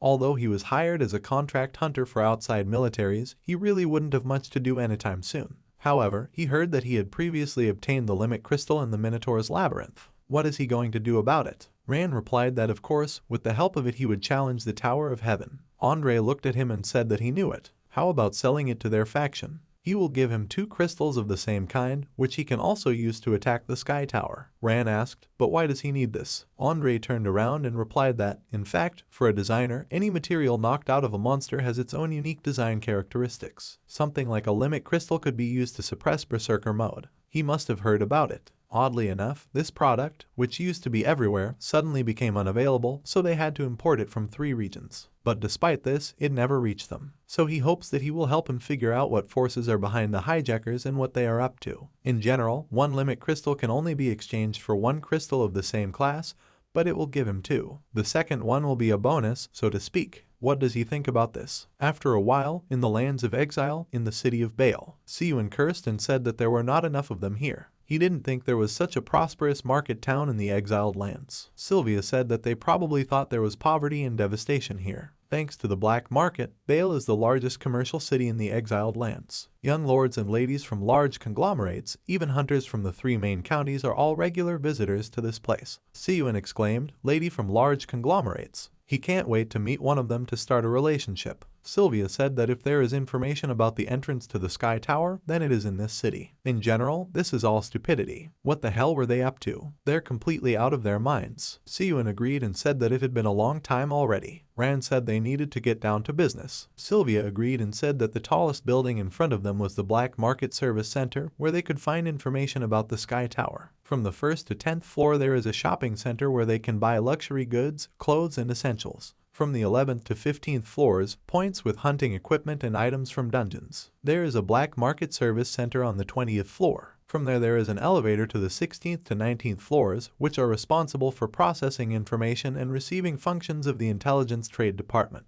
Rand said that then he would directly go to the Black Market Service area. Let them remember, they meet here in 3 hours. Sylvia agreed and told him not to forget that the fastest way to Baal Tower was the old bazaar in front of it. They still have a few aces up their sleeve. Rand left and Sylvia told Siyun that they were alone. Why shouldn't she take him to something fun that normal people don't know about? Siyun said that she is not the daughter of the head of the conglomerate. He is going to find a girl for a relationship today. Meanwhile, in the old market, sellers displayed their wares. A man showed his product to Hu Tianji and said that it was a special product. A necklace made from bone fragments dropped in the dungeon with the underground king. Tianji asked, "Is this true?" He will buy one. The man thanked him for the purchase and his subordinate asked if he was too relaxed. Tianji replied that no one cared about this. Finally, he is not under the supervision of these old bastards who do not give him peace. Is he happy about it too? Anyway, they are here, they can immediately find out about Ran, the awakened one, who was secretly taken out of the country. His subordinate agreed and said that he understood. Tianji said that they would start by saying that he was saved. Suddenly his subordinate dropped his purchases and, turning towards Ran, exclaimed that there was Ran.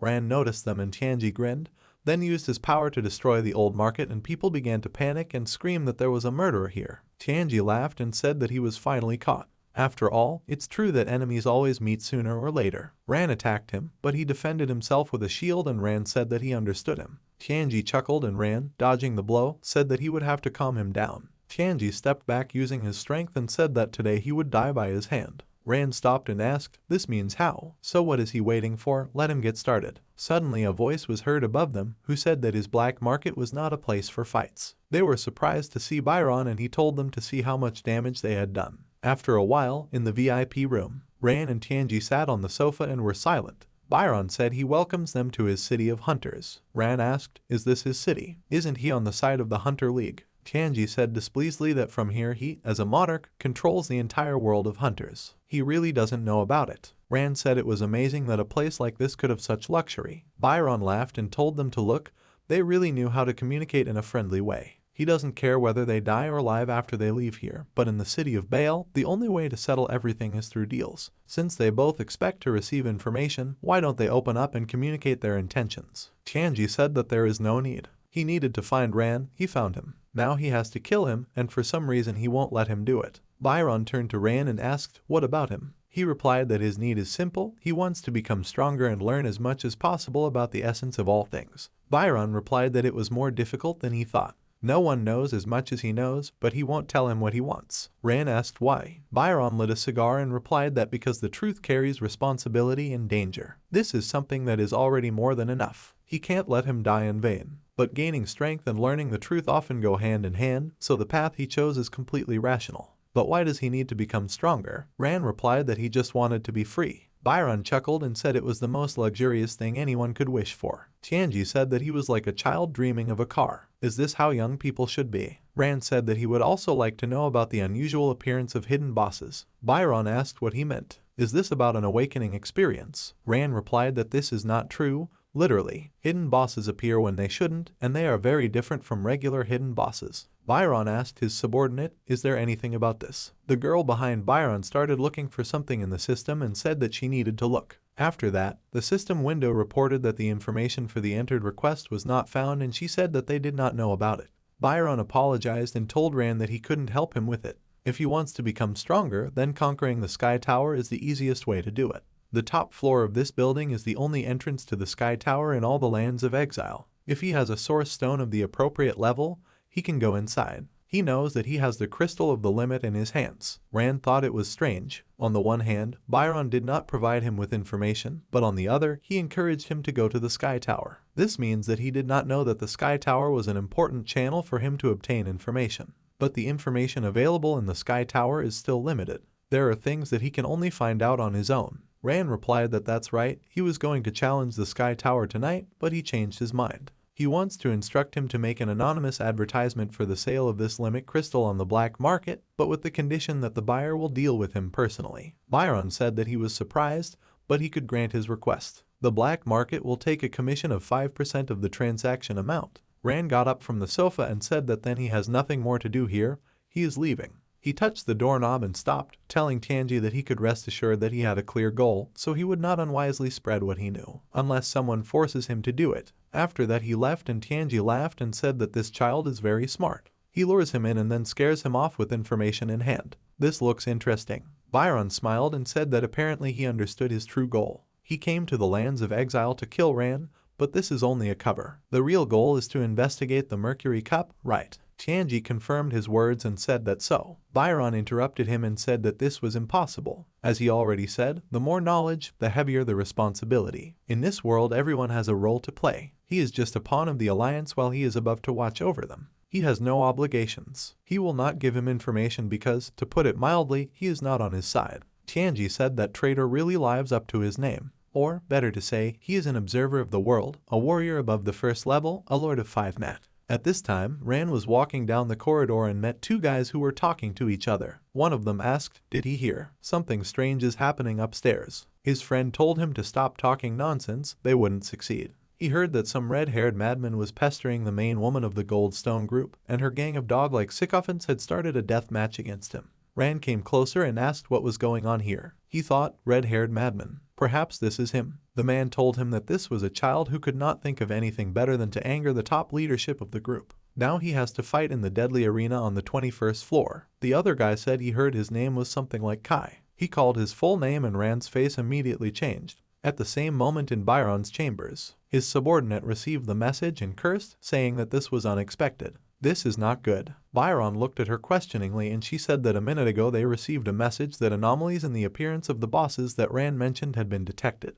This happened in the lands of exile. This information came from a team of replicant hunters from the Wilderness Crusade. They encountered a hidden boss, vastly superior to the replicant's strength, somewhere in the middle of the dungeon instead of the normal boss that only appears after the raid. Fortunately, the team was strong enough to defeat this boss at the cost of 2 lives. Based on their description of appearance skills, this is the gatekeeper of the 10th floor of the Sky Tower, a bloody Asura hell. At that time there was a guy lying in a hospital bed. He suddenly opened his eyes and began to convulse, and then abruptly jumped out of bed and began gasping for air. His screams were heard throughout the hospital, and the man drew some liquid into a syringe, and after that injected it into the guy's vein and thanked him for his hard work, calling him number 5. The guy began to say that he didn't want to. He kept repeating this, and the blonde man who helped Ran escape earlier said that he should work harder. He took off his gloves, and then left the room and told Anna that the remedy she had developed was a good solution to the problem of these guys returning to madness. But the limit crystals needed to prepare this remedy are still in short supply. Let her tell them to collect them as soon as possible. She called him Mr. Bai and said that she would convey his wishes immediately. After all, from the day he saved her, he became everything to her. He smiled and asked what she was talking about. He patted her on the head and said that the bright future of all humanity is all they can think about. Meanwhile, on the 21st floor of the central tower in the arena for death matches, the battle began. The host greeted all the spectators and said that what will now happen in this arena is a competition in the format of a death match of the highest category. Is this a personal grudge? Unfulfilled revenge? In any case, the 2 men who meet in this ring will fight to the death. The culprit, the main woman of the Goldstone gang, who is watching what is happening from behind his back, will comment on their duel. The winner receives a passionate kiss from this divine wildflower. 2 warring parties, a crazy group of mercenary hunters and Kai Siyun, and the eldest son of the Zhao Corporation, a rich young man named Zhao Zifeng. The battle is in full swing. Ran stood in the middle of the jubilant crowd and watched the fight. Suddenly the culprit of the duel snatched the microphone from the host, and he, calling her a young lady, told her to wait. She exclaimed that this was nonsense. They're just 2 angry dogs, she's not going to kiss them. A guy in the crowd says he should be honest.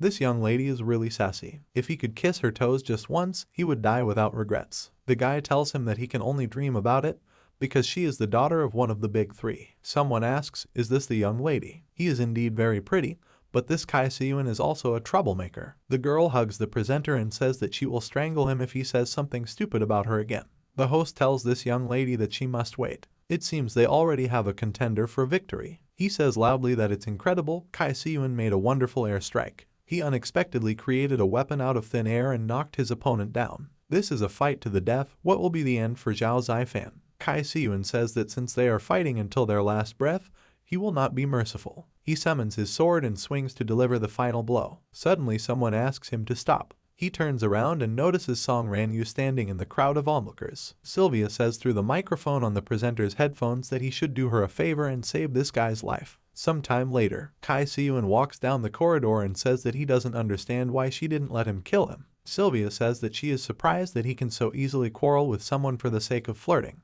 Does he have any idea what it's like to kill someone from a fairly strong faction of the Exile Lands? Of course, the reason why she asked to spare him was also based on personal motives. Kai Siyun asks what were her motives. At the same moment someone calls them. The man asks, they didn't think it would all end there, did they? Song Rand asks, so this is what they call settling scores. A group of some freaks allows themselves to mock people. Does she want him to kill them? Sylvia says he should wait a little. She saved his life, and this is how he repays her for it. Zhao Zifan apologizes and says that it was the leader who insisted on this. The man says that he has not seen her for several years. Every year she becomes more and more feminine. They must understand that they represent the interests of the group. This means that they do not mock people, but simply defend what they set their sights on. She might just leave, but these 2 will still be here. Sylvia pushes his hand away and says that if he dares to touch Song Ran, or rather her friends, then she will make him pay for it. She shows a small card and asks, they must know what this thing is, right? If they decide to take a rash step,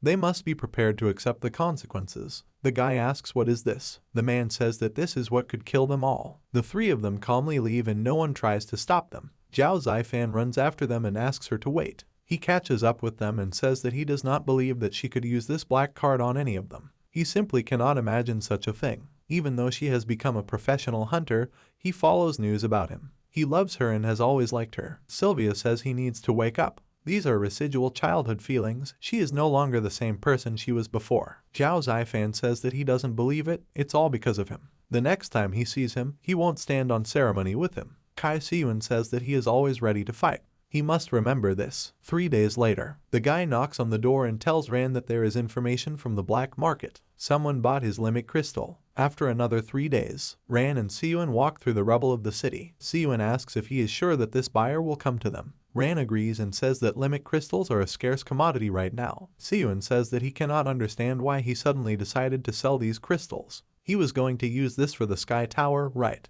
Will they not need it to enter there through the lands of exile? Rand says this is necessary. He remembers when they got here, they were attacked by a gang trying to take the crystals. A gang of mercenary soldiers whose families were held hostage by their command, which forced them to fight to the death for the crystals. This suggests that there is some powerful force behind all this. He wants to reveal this Dark Cardinal. Siyun asks, this problem has nothing to do with them, does it? He remembers that they were looking for this group. I think this is the Starfall faction, right? They don't need to go to such measures. Robbing them for a crystal that is not related to their business is very strange. Rand says that he should not forget the reasons why they came to the lands of exile. O is here to become stronger, and he is here to kill Wang Fen. Oddly enough, since they came here, everything has been quite calm. But is it really always like this here? He said that Wang Fen had fled to the exile lands, so it would be difficult for the Mercury Cup behind him to do anything under the supervision of the three regions. They learned that He Tiankai's main target for coming here was not him. This only confirms his words. The Cup of Mercury is already here. Siyun asks, should they at least somehow worry about them?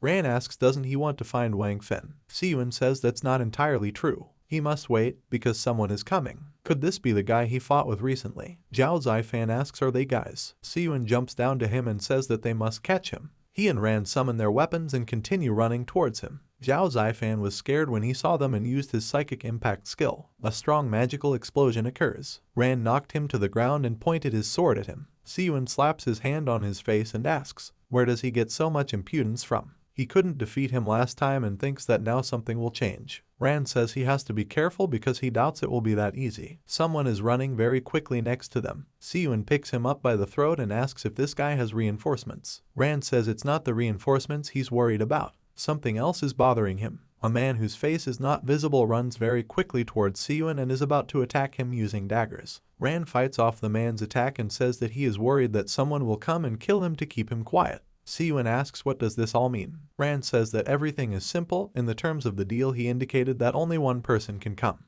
After agreement, he set the meeting place in the very heart of the exiled lands and arranged everything in such a way as to avoid the possibility that the person who came to the deal would be an ordinary henchman, extracting information from them. But if they understood his intentions, or at least felt that something strange was hidden behind the harsh conditions, then they sent someone here to check them out. It was obvious, but then they believe that the goods are on the black market, not theirs. This means that they can only report them. The people behind this are definitely organizing to kill them so they can't say anything. Siyun asks, so this whole part was his plan. Rand says he can attack. Siyun stabs the man who tried to attack them with his sword and says that since he came here, he can forget about running away. Rand thinks it's a little weird, though. The fact that this guy was able to come here alone means that his strength is at least platinum level. Since an assassin was sent here, then his real rank is Star Observer or King. He is capable of killing in a matter of seconds. But why does he just fend off Siyun's attacks? Maybe he is hiding his strength. Is there a need to be so concerned about privacy? If it is revealed, he can simply kill the three of them and destroy everyone present if the information is revealed.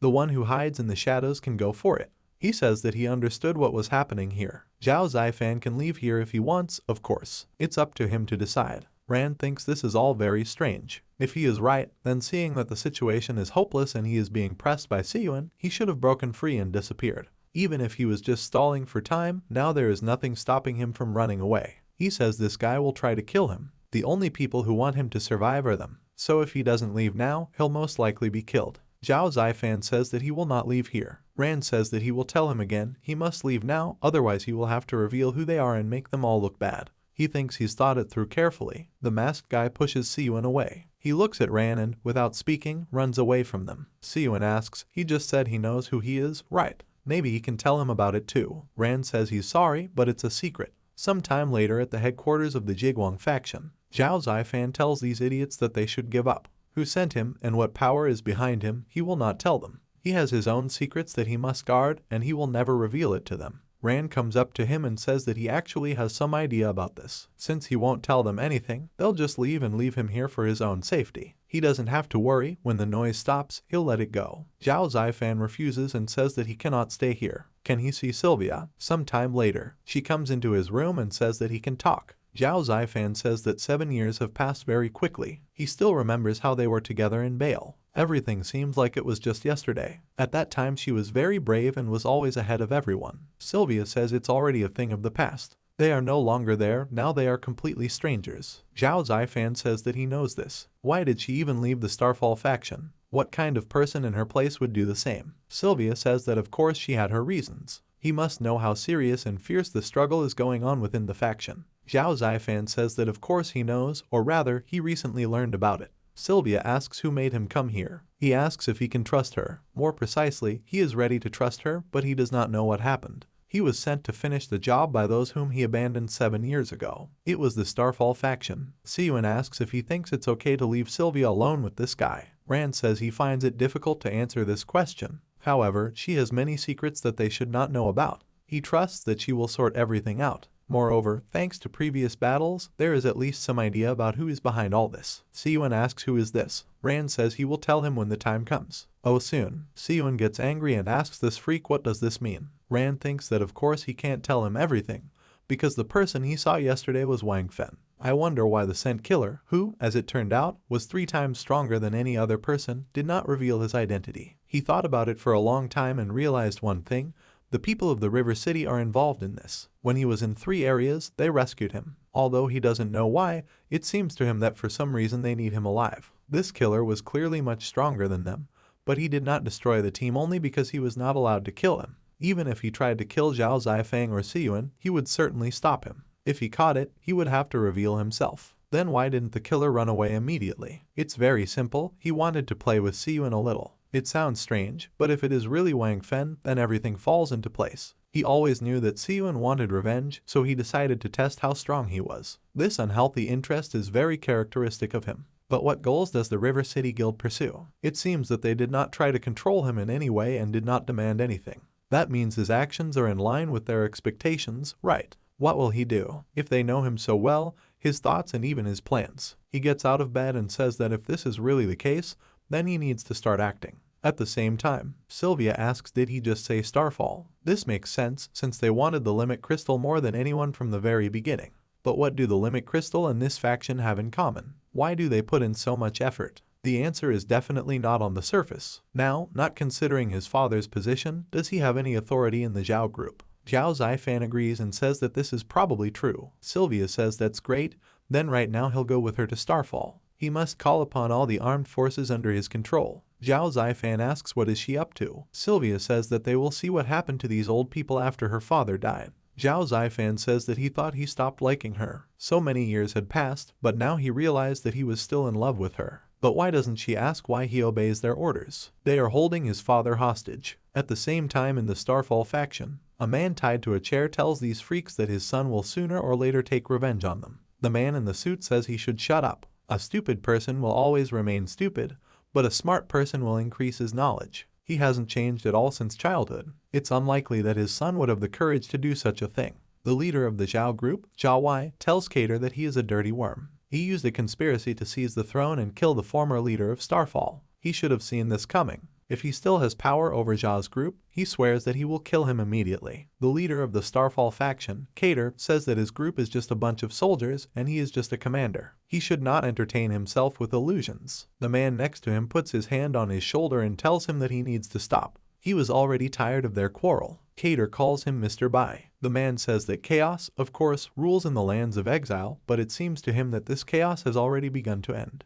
It's time to unite, because in the end, they are all, to some extent, worms, as he called them. He should not forget that they act in the interests of all humanity. Wang Fen comes into their room and says that he is back. Bai asks if he is still angry that he is not allowed to show himself. How are things? Wang Fen says that they will never guess who was selling the Limit Crystal. It was Song Ran and Kai Siyun was also there. Since he was forbidden to touch Song Ran, he played around with Kai Siyun for a while and returned. Bai asks, so the news got leaked. Wang Fen asks, how else? In any case, Zhao Zifan was taken away. Bai says that this is exactly the problem. Zhao Wei says that although his son is a weakling, since he is here, he will not tell anyone. Bai says that is not the case. No matter what his son says, he cares more about Song Ran. What will he do now? Zhao Wei says that if there are any problems, they should tell him about it. He asks them to protect his son. Bai asks if he should tell him. The goal of the River City can be called great if what they are trying to achieve is victory in a chess game, then they, the leaders, are just pawns. The great goal cannot tolerate the slightest confusion, so every effort must be made. He should let them push Song Ran a little. He summons his spear and cuts off Zhao Wai's head with one blow. He says that he should run and give the toy to Zhao's group. Wang Fen says he will do it without any problem. Bai tells Cater that he has to get ready. He shakes and asks what does he mean by prepare. Bai asks what is he asking. The war will start soon. The next day in the Jigwang faction, the alarm sounds loudly throughout the building. Siyuan asks what is he saying. Did Sylvia run away with Zhao Zifan? Andre says it's just a small thing. They should not panic ahead of time. The real problem is not that they ran away, but their conversation yesterday, in what they were talking about. This is precisely why such consequences occurred. At the same time in Zhao's group, Zhao Zifan thanks Sylvia for taking him with her. She says he shouldn't thank her, as he already knows, after the death of her father, her third uncle decided to take the opportunity to take his place. Because of conflicts over his methods of managing the faction, she had to leave Starfall since she was still young and weak and could not influence the situation in any way. But now she plans to use the military support of Zhao's group to make him answer for his actions. She never thought that he would take his father hostage. Zhao Zifan sees people ahead and asks what's going on here. He walks through a crowd of people and asks them to let him through. The guy tells the young master that he is very sorry. Zhao Zifan sees his father's severed head on the floor of the corridor. Tears begin to flow down his cheeks. He sits down next to his head and thinks that his father was always very strict with himself, but he always showed leniency towards his son and his subordinates. Because of this condescension, he became a spineless man who had a father for all his problems. In other words, he became a non-entity. In fact, he always knew that thanks to him he could calmly live his life without thinking about anything. He created conditions for him in which he could live carefree. But now that he is gone, what should he do now and where should he go? Was he really defeated? The guy says that the subordinates are just idiots. Shortly before this, an unknown masked man raided the group's location. Everything happened so quickly that they did not have time to catch him. After that they found it here. Zhao Zifan wonders if he wants to move in the same direction and continue to live like a coward. The guy says that now that the senior military leader is dead and the army cannot be stopped for a minute without a leader, they ask him to take command. Everyone else says that they are asking the young master to take command. Zhao Zifan thinks that he will no longer be the same as before, because he is the son of Zhao Wai, the head of the Zhao group. He asks if he still has his father's military uniform. The guy agrees with this. Zhao Zifan says that he should bring it to him. Everyone must listen to his command. Zhao Wai is dead, now all the group's resources are under his command. He puts on a military uniform and says that they are soldiers and they have experienced grief. So let this grief strengthen their emotions and become a factor in their strength. He thinks that for the sake of revenge and for the sake of the guys, he should also get up from his knees. He says they must pay with blood for blood. He orders everyone to disperse 50 kilometers from the headquarters of the Starfall faction and prepare for battle. Sylvia can act as she previously planned. After some time, there is a Starfall in the corporation building. The guy notices her and says that she has finally returned. He doesn't know what happened to her this time. Maybe they should drink some juice first. Sylvia says he should shut up. This old freak named Cater must come and meet her. He should not forget that she is rightfully the head of the faction. Cater tells Sylvia that they have not seen each other for a long time. She grew a lot during this time, he missed her all the time. She says he should shut up. She wants to know what the Starfall faction has been up to lately. Cater says that of course he runs the faction for her. Will he show her all the reports, or maybe she needs money again? Sylvia says she doesn't need these covers. He knows what she's talking about. What happens to the limit source crystals in the Zhao group? Cater says that for a girl who ran away from the oppression of the authorities, she really knows too much. It's just that her father couldn't defeat him then. Now she is the same as him. After all, power is still the most important thing in this world. They must be given the right to speak using their abilities and authority. She doesn't think she can actually control Starfall Corporation based on empty promises and the fact that she's the figurehead of the corporation, does she? Sylvia looks at the crowd of armed people standing behind her and tells Cater that he is mistaken. She's not here to control Starfall Corporation. She's here specifically to take this to the grave. At the time of the monster invasion, the Starfall faction collected enough firearms to start a war with the monsters. But with the advent of hunters they forgot about weapons. The card she holds in her hands exercises control over this weapon. This is the real treasure of the Starfall Corporation. The guy notices the missiles and tells the young master, or rather the current commander, that this is a signal to attack. Zhao Zifan agrees and says that he will definitely win this war. Sylvia says that as long as she has this black card, she will always be the top echelon of this corporation. Andre looks at the system window and says that, as expected, the war has begun. Sylvia and Zhao's group have just attacked the Starfall Corporation. He will share information with them so that they can see for themselves. System windows appear in front of them. Siyun asks, did this girl really escape from Starfall Corporation? What happened to the kidnapped group leader Zhao? Ran asks Andre, once this military conflict escalates, whose side will he be on? He says that the main thing is not which side he takes, but how difficult the relations between corporations are. An example is Jigwang. Once the war breaks out, no one can stay away. People will no longer deal with influence, but with real brute force. Sometime later at the Bale Tower, someone says that those standing behind must line up to have their fingerprints taken. During special periods, such as now, entry and exit from Bale Tower is restricted. Only high-ranking members can enter using their fingerprint. The guard tells Mr. that he must put his finger on the scanner. The guy puts his finger on it and a message appears on the screen stating that he is prohibited from entering. The guard says he didn't get through, so they have to take him away. The guy raises his hands and says that he is the leader of a small group and wants to meet Mr. Byron. He just wants to hide in Bale Tower. The war will soon fill everything here.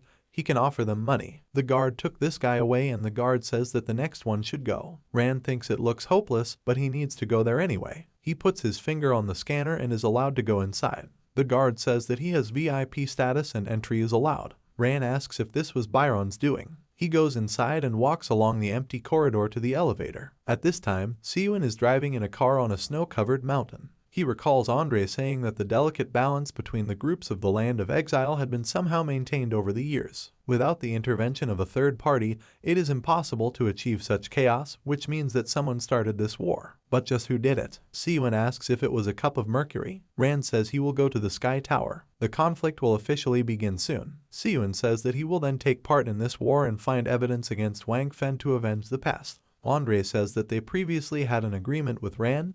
They must find out who is behind the robbery. This is his reward. Ran enters the elevator and thinks that the Mercury Cup, after they saved him, they always stuck to defense without interference. As soon as he began to understand that they could somehow be involved in this, they immediately created chaos here. They are afraid that he will understand their goal, and therefore they seek to destroy the environment in which he wants to strengthen himself and take a wait-and-see attitude. They seem to want to influence his actions for a specific purpose, but he has never needed others to secretly manipulate him. Someone greets the guest and says that since he has received VIP status, he will soon be sent to the top floor to the entrance to the Sky Tower. Rand thinks that now, since everything has turned out this way, he will fulfill their wish and do it the way they want. He will wait for an opportunity and turn the situation in the other direction. At the same time, in an unknown place, someone looks at the guy in the flask of water and says that synchronization has reached normal and the soul is fixed. The next stage of soul fixation begins. Bai asks how is the war going. Anna says that the current military situation is only heating up.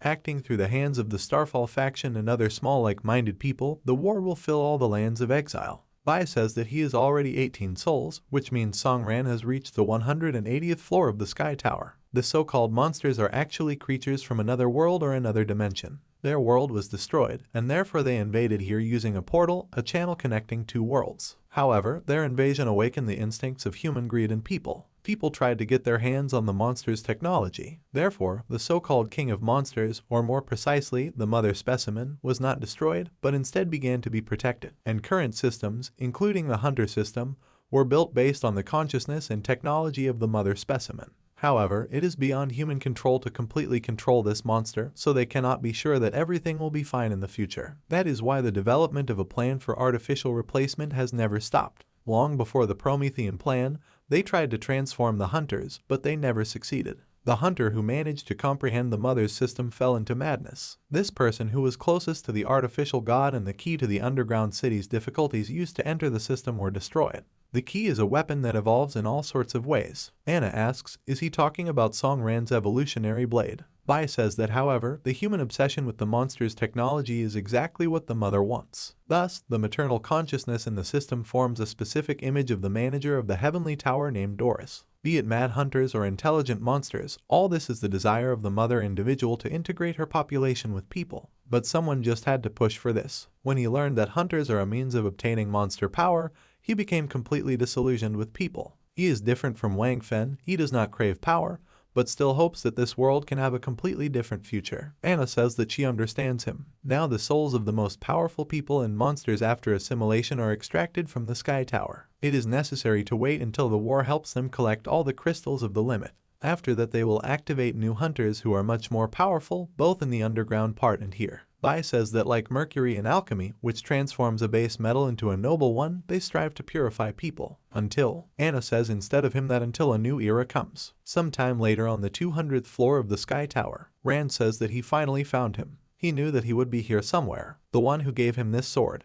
It's time for him to reveal all his secrets. The monster says that he didn't think he would go this far. The monster calls him his son. Rand asks, is he mocking him? This can't be. Gutchin asks, after so many difficulties, didn't he come here to find him, his own father? Rand says that even if it was like that before, now he is just a monster. And he doesn't stand on ceremony with monsters, he just kills them. By killing him, he will get the answer to his question. He must learn what non-existence is. Gutchin laughs and says that it looks like he is no longer the weak-willed, sweet little boy. Rand says it's thanks to him. Gutchin says that even though he has changed, his strength will still not be enough to defeat him. As an awakened person, doesn't he consider himself the chosen one? Everything that his insignificant son knows about the world is just a drop in the ocean. He strikes with his scythe and says that he should not forget that he owes him everything. Rand wonders what just happened. It shattered his weapon. Gutchin says that he can take all this, including his life, at any time. He still forgets about his back. Even if his kind nature hides behind a mask of indifference, it does not disappear anywhere. It will dissolve only at the moment of death. Rand gets shot in the stomach with energy from his father and causes blood to fly out of his mouth. A very strong beam of energy hits his chest with great force and it pushes him back strongly. Rand asks if he can tell him why he is destroying people close to him and taking his life. Why is he doing this? He thinks that with the current healing energy it is very difficult for him to maintain health.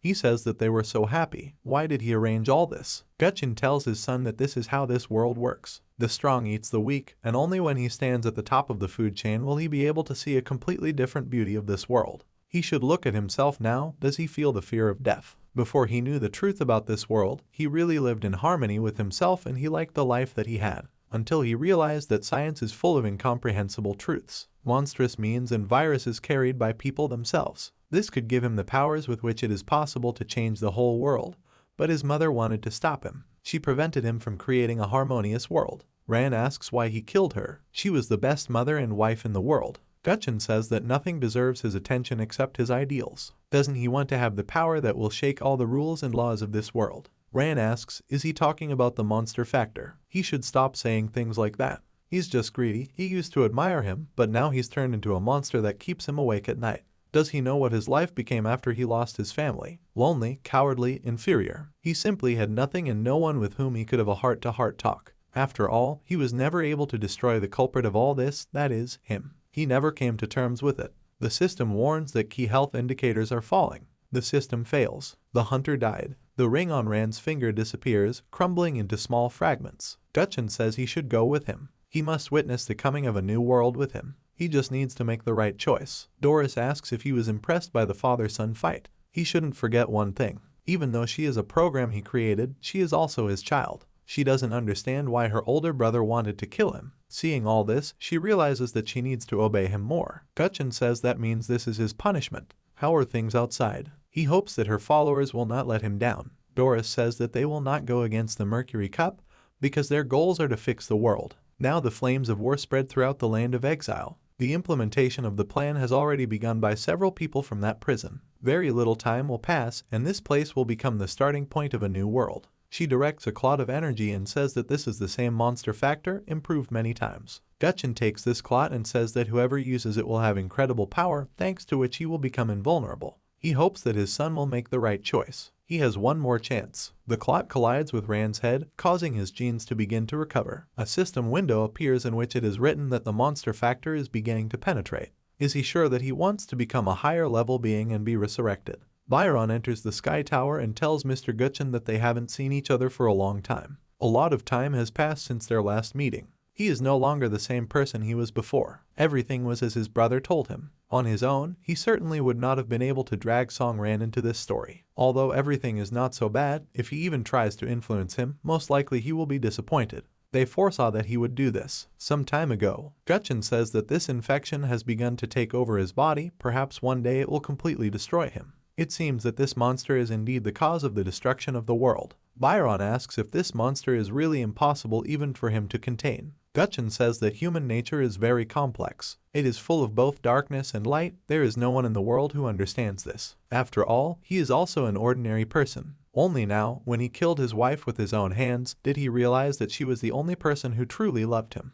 Byron asks if he should tell the Alliance to immediately stop the project of creating a god. Gutchin says that these are useless, problems can no longer be avoided. He can lose control of this body at any moment. He can't go home, there's no guarantee he'll be able to keep it up for long. Byron asks where will he go. Songran is still very young. How can he cope without him if he also lost his mother? Gutchin says he knows he is a strong boy. He hopes that in the future he will follow the right path. Perhaps he could even awaken the gift of healing within himself and become a great hunter like his mother. But he would prefer that he be a normal person. If he could become like that, then his life would become much easier. He should take it. Ran is now the only person close to him. If his body is captured, this thing must definitely go to him because this crystal is in a sense a part of his father. Byron looks at the crystal he was given and says that it is an awakening stone, but not like an ordinary one. What is this anyway? Gutchin says that this thing is a correction device that he used to create the evolution sword. The appearance of the awakening stone is only an illusion. It's actually the monster factor that he was able to extract.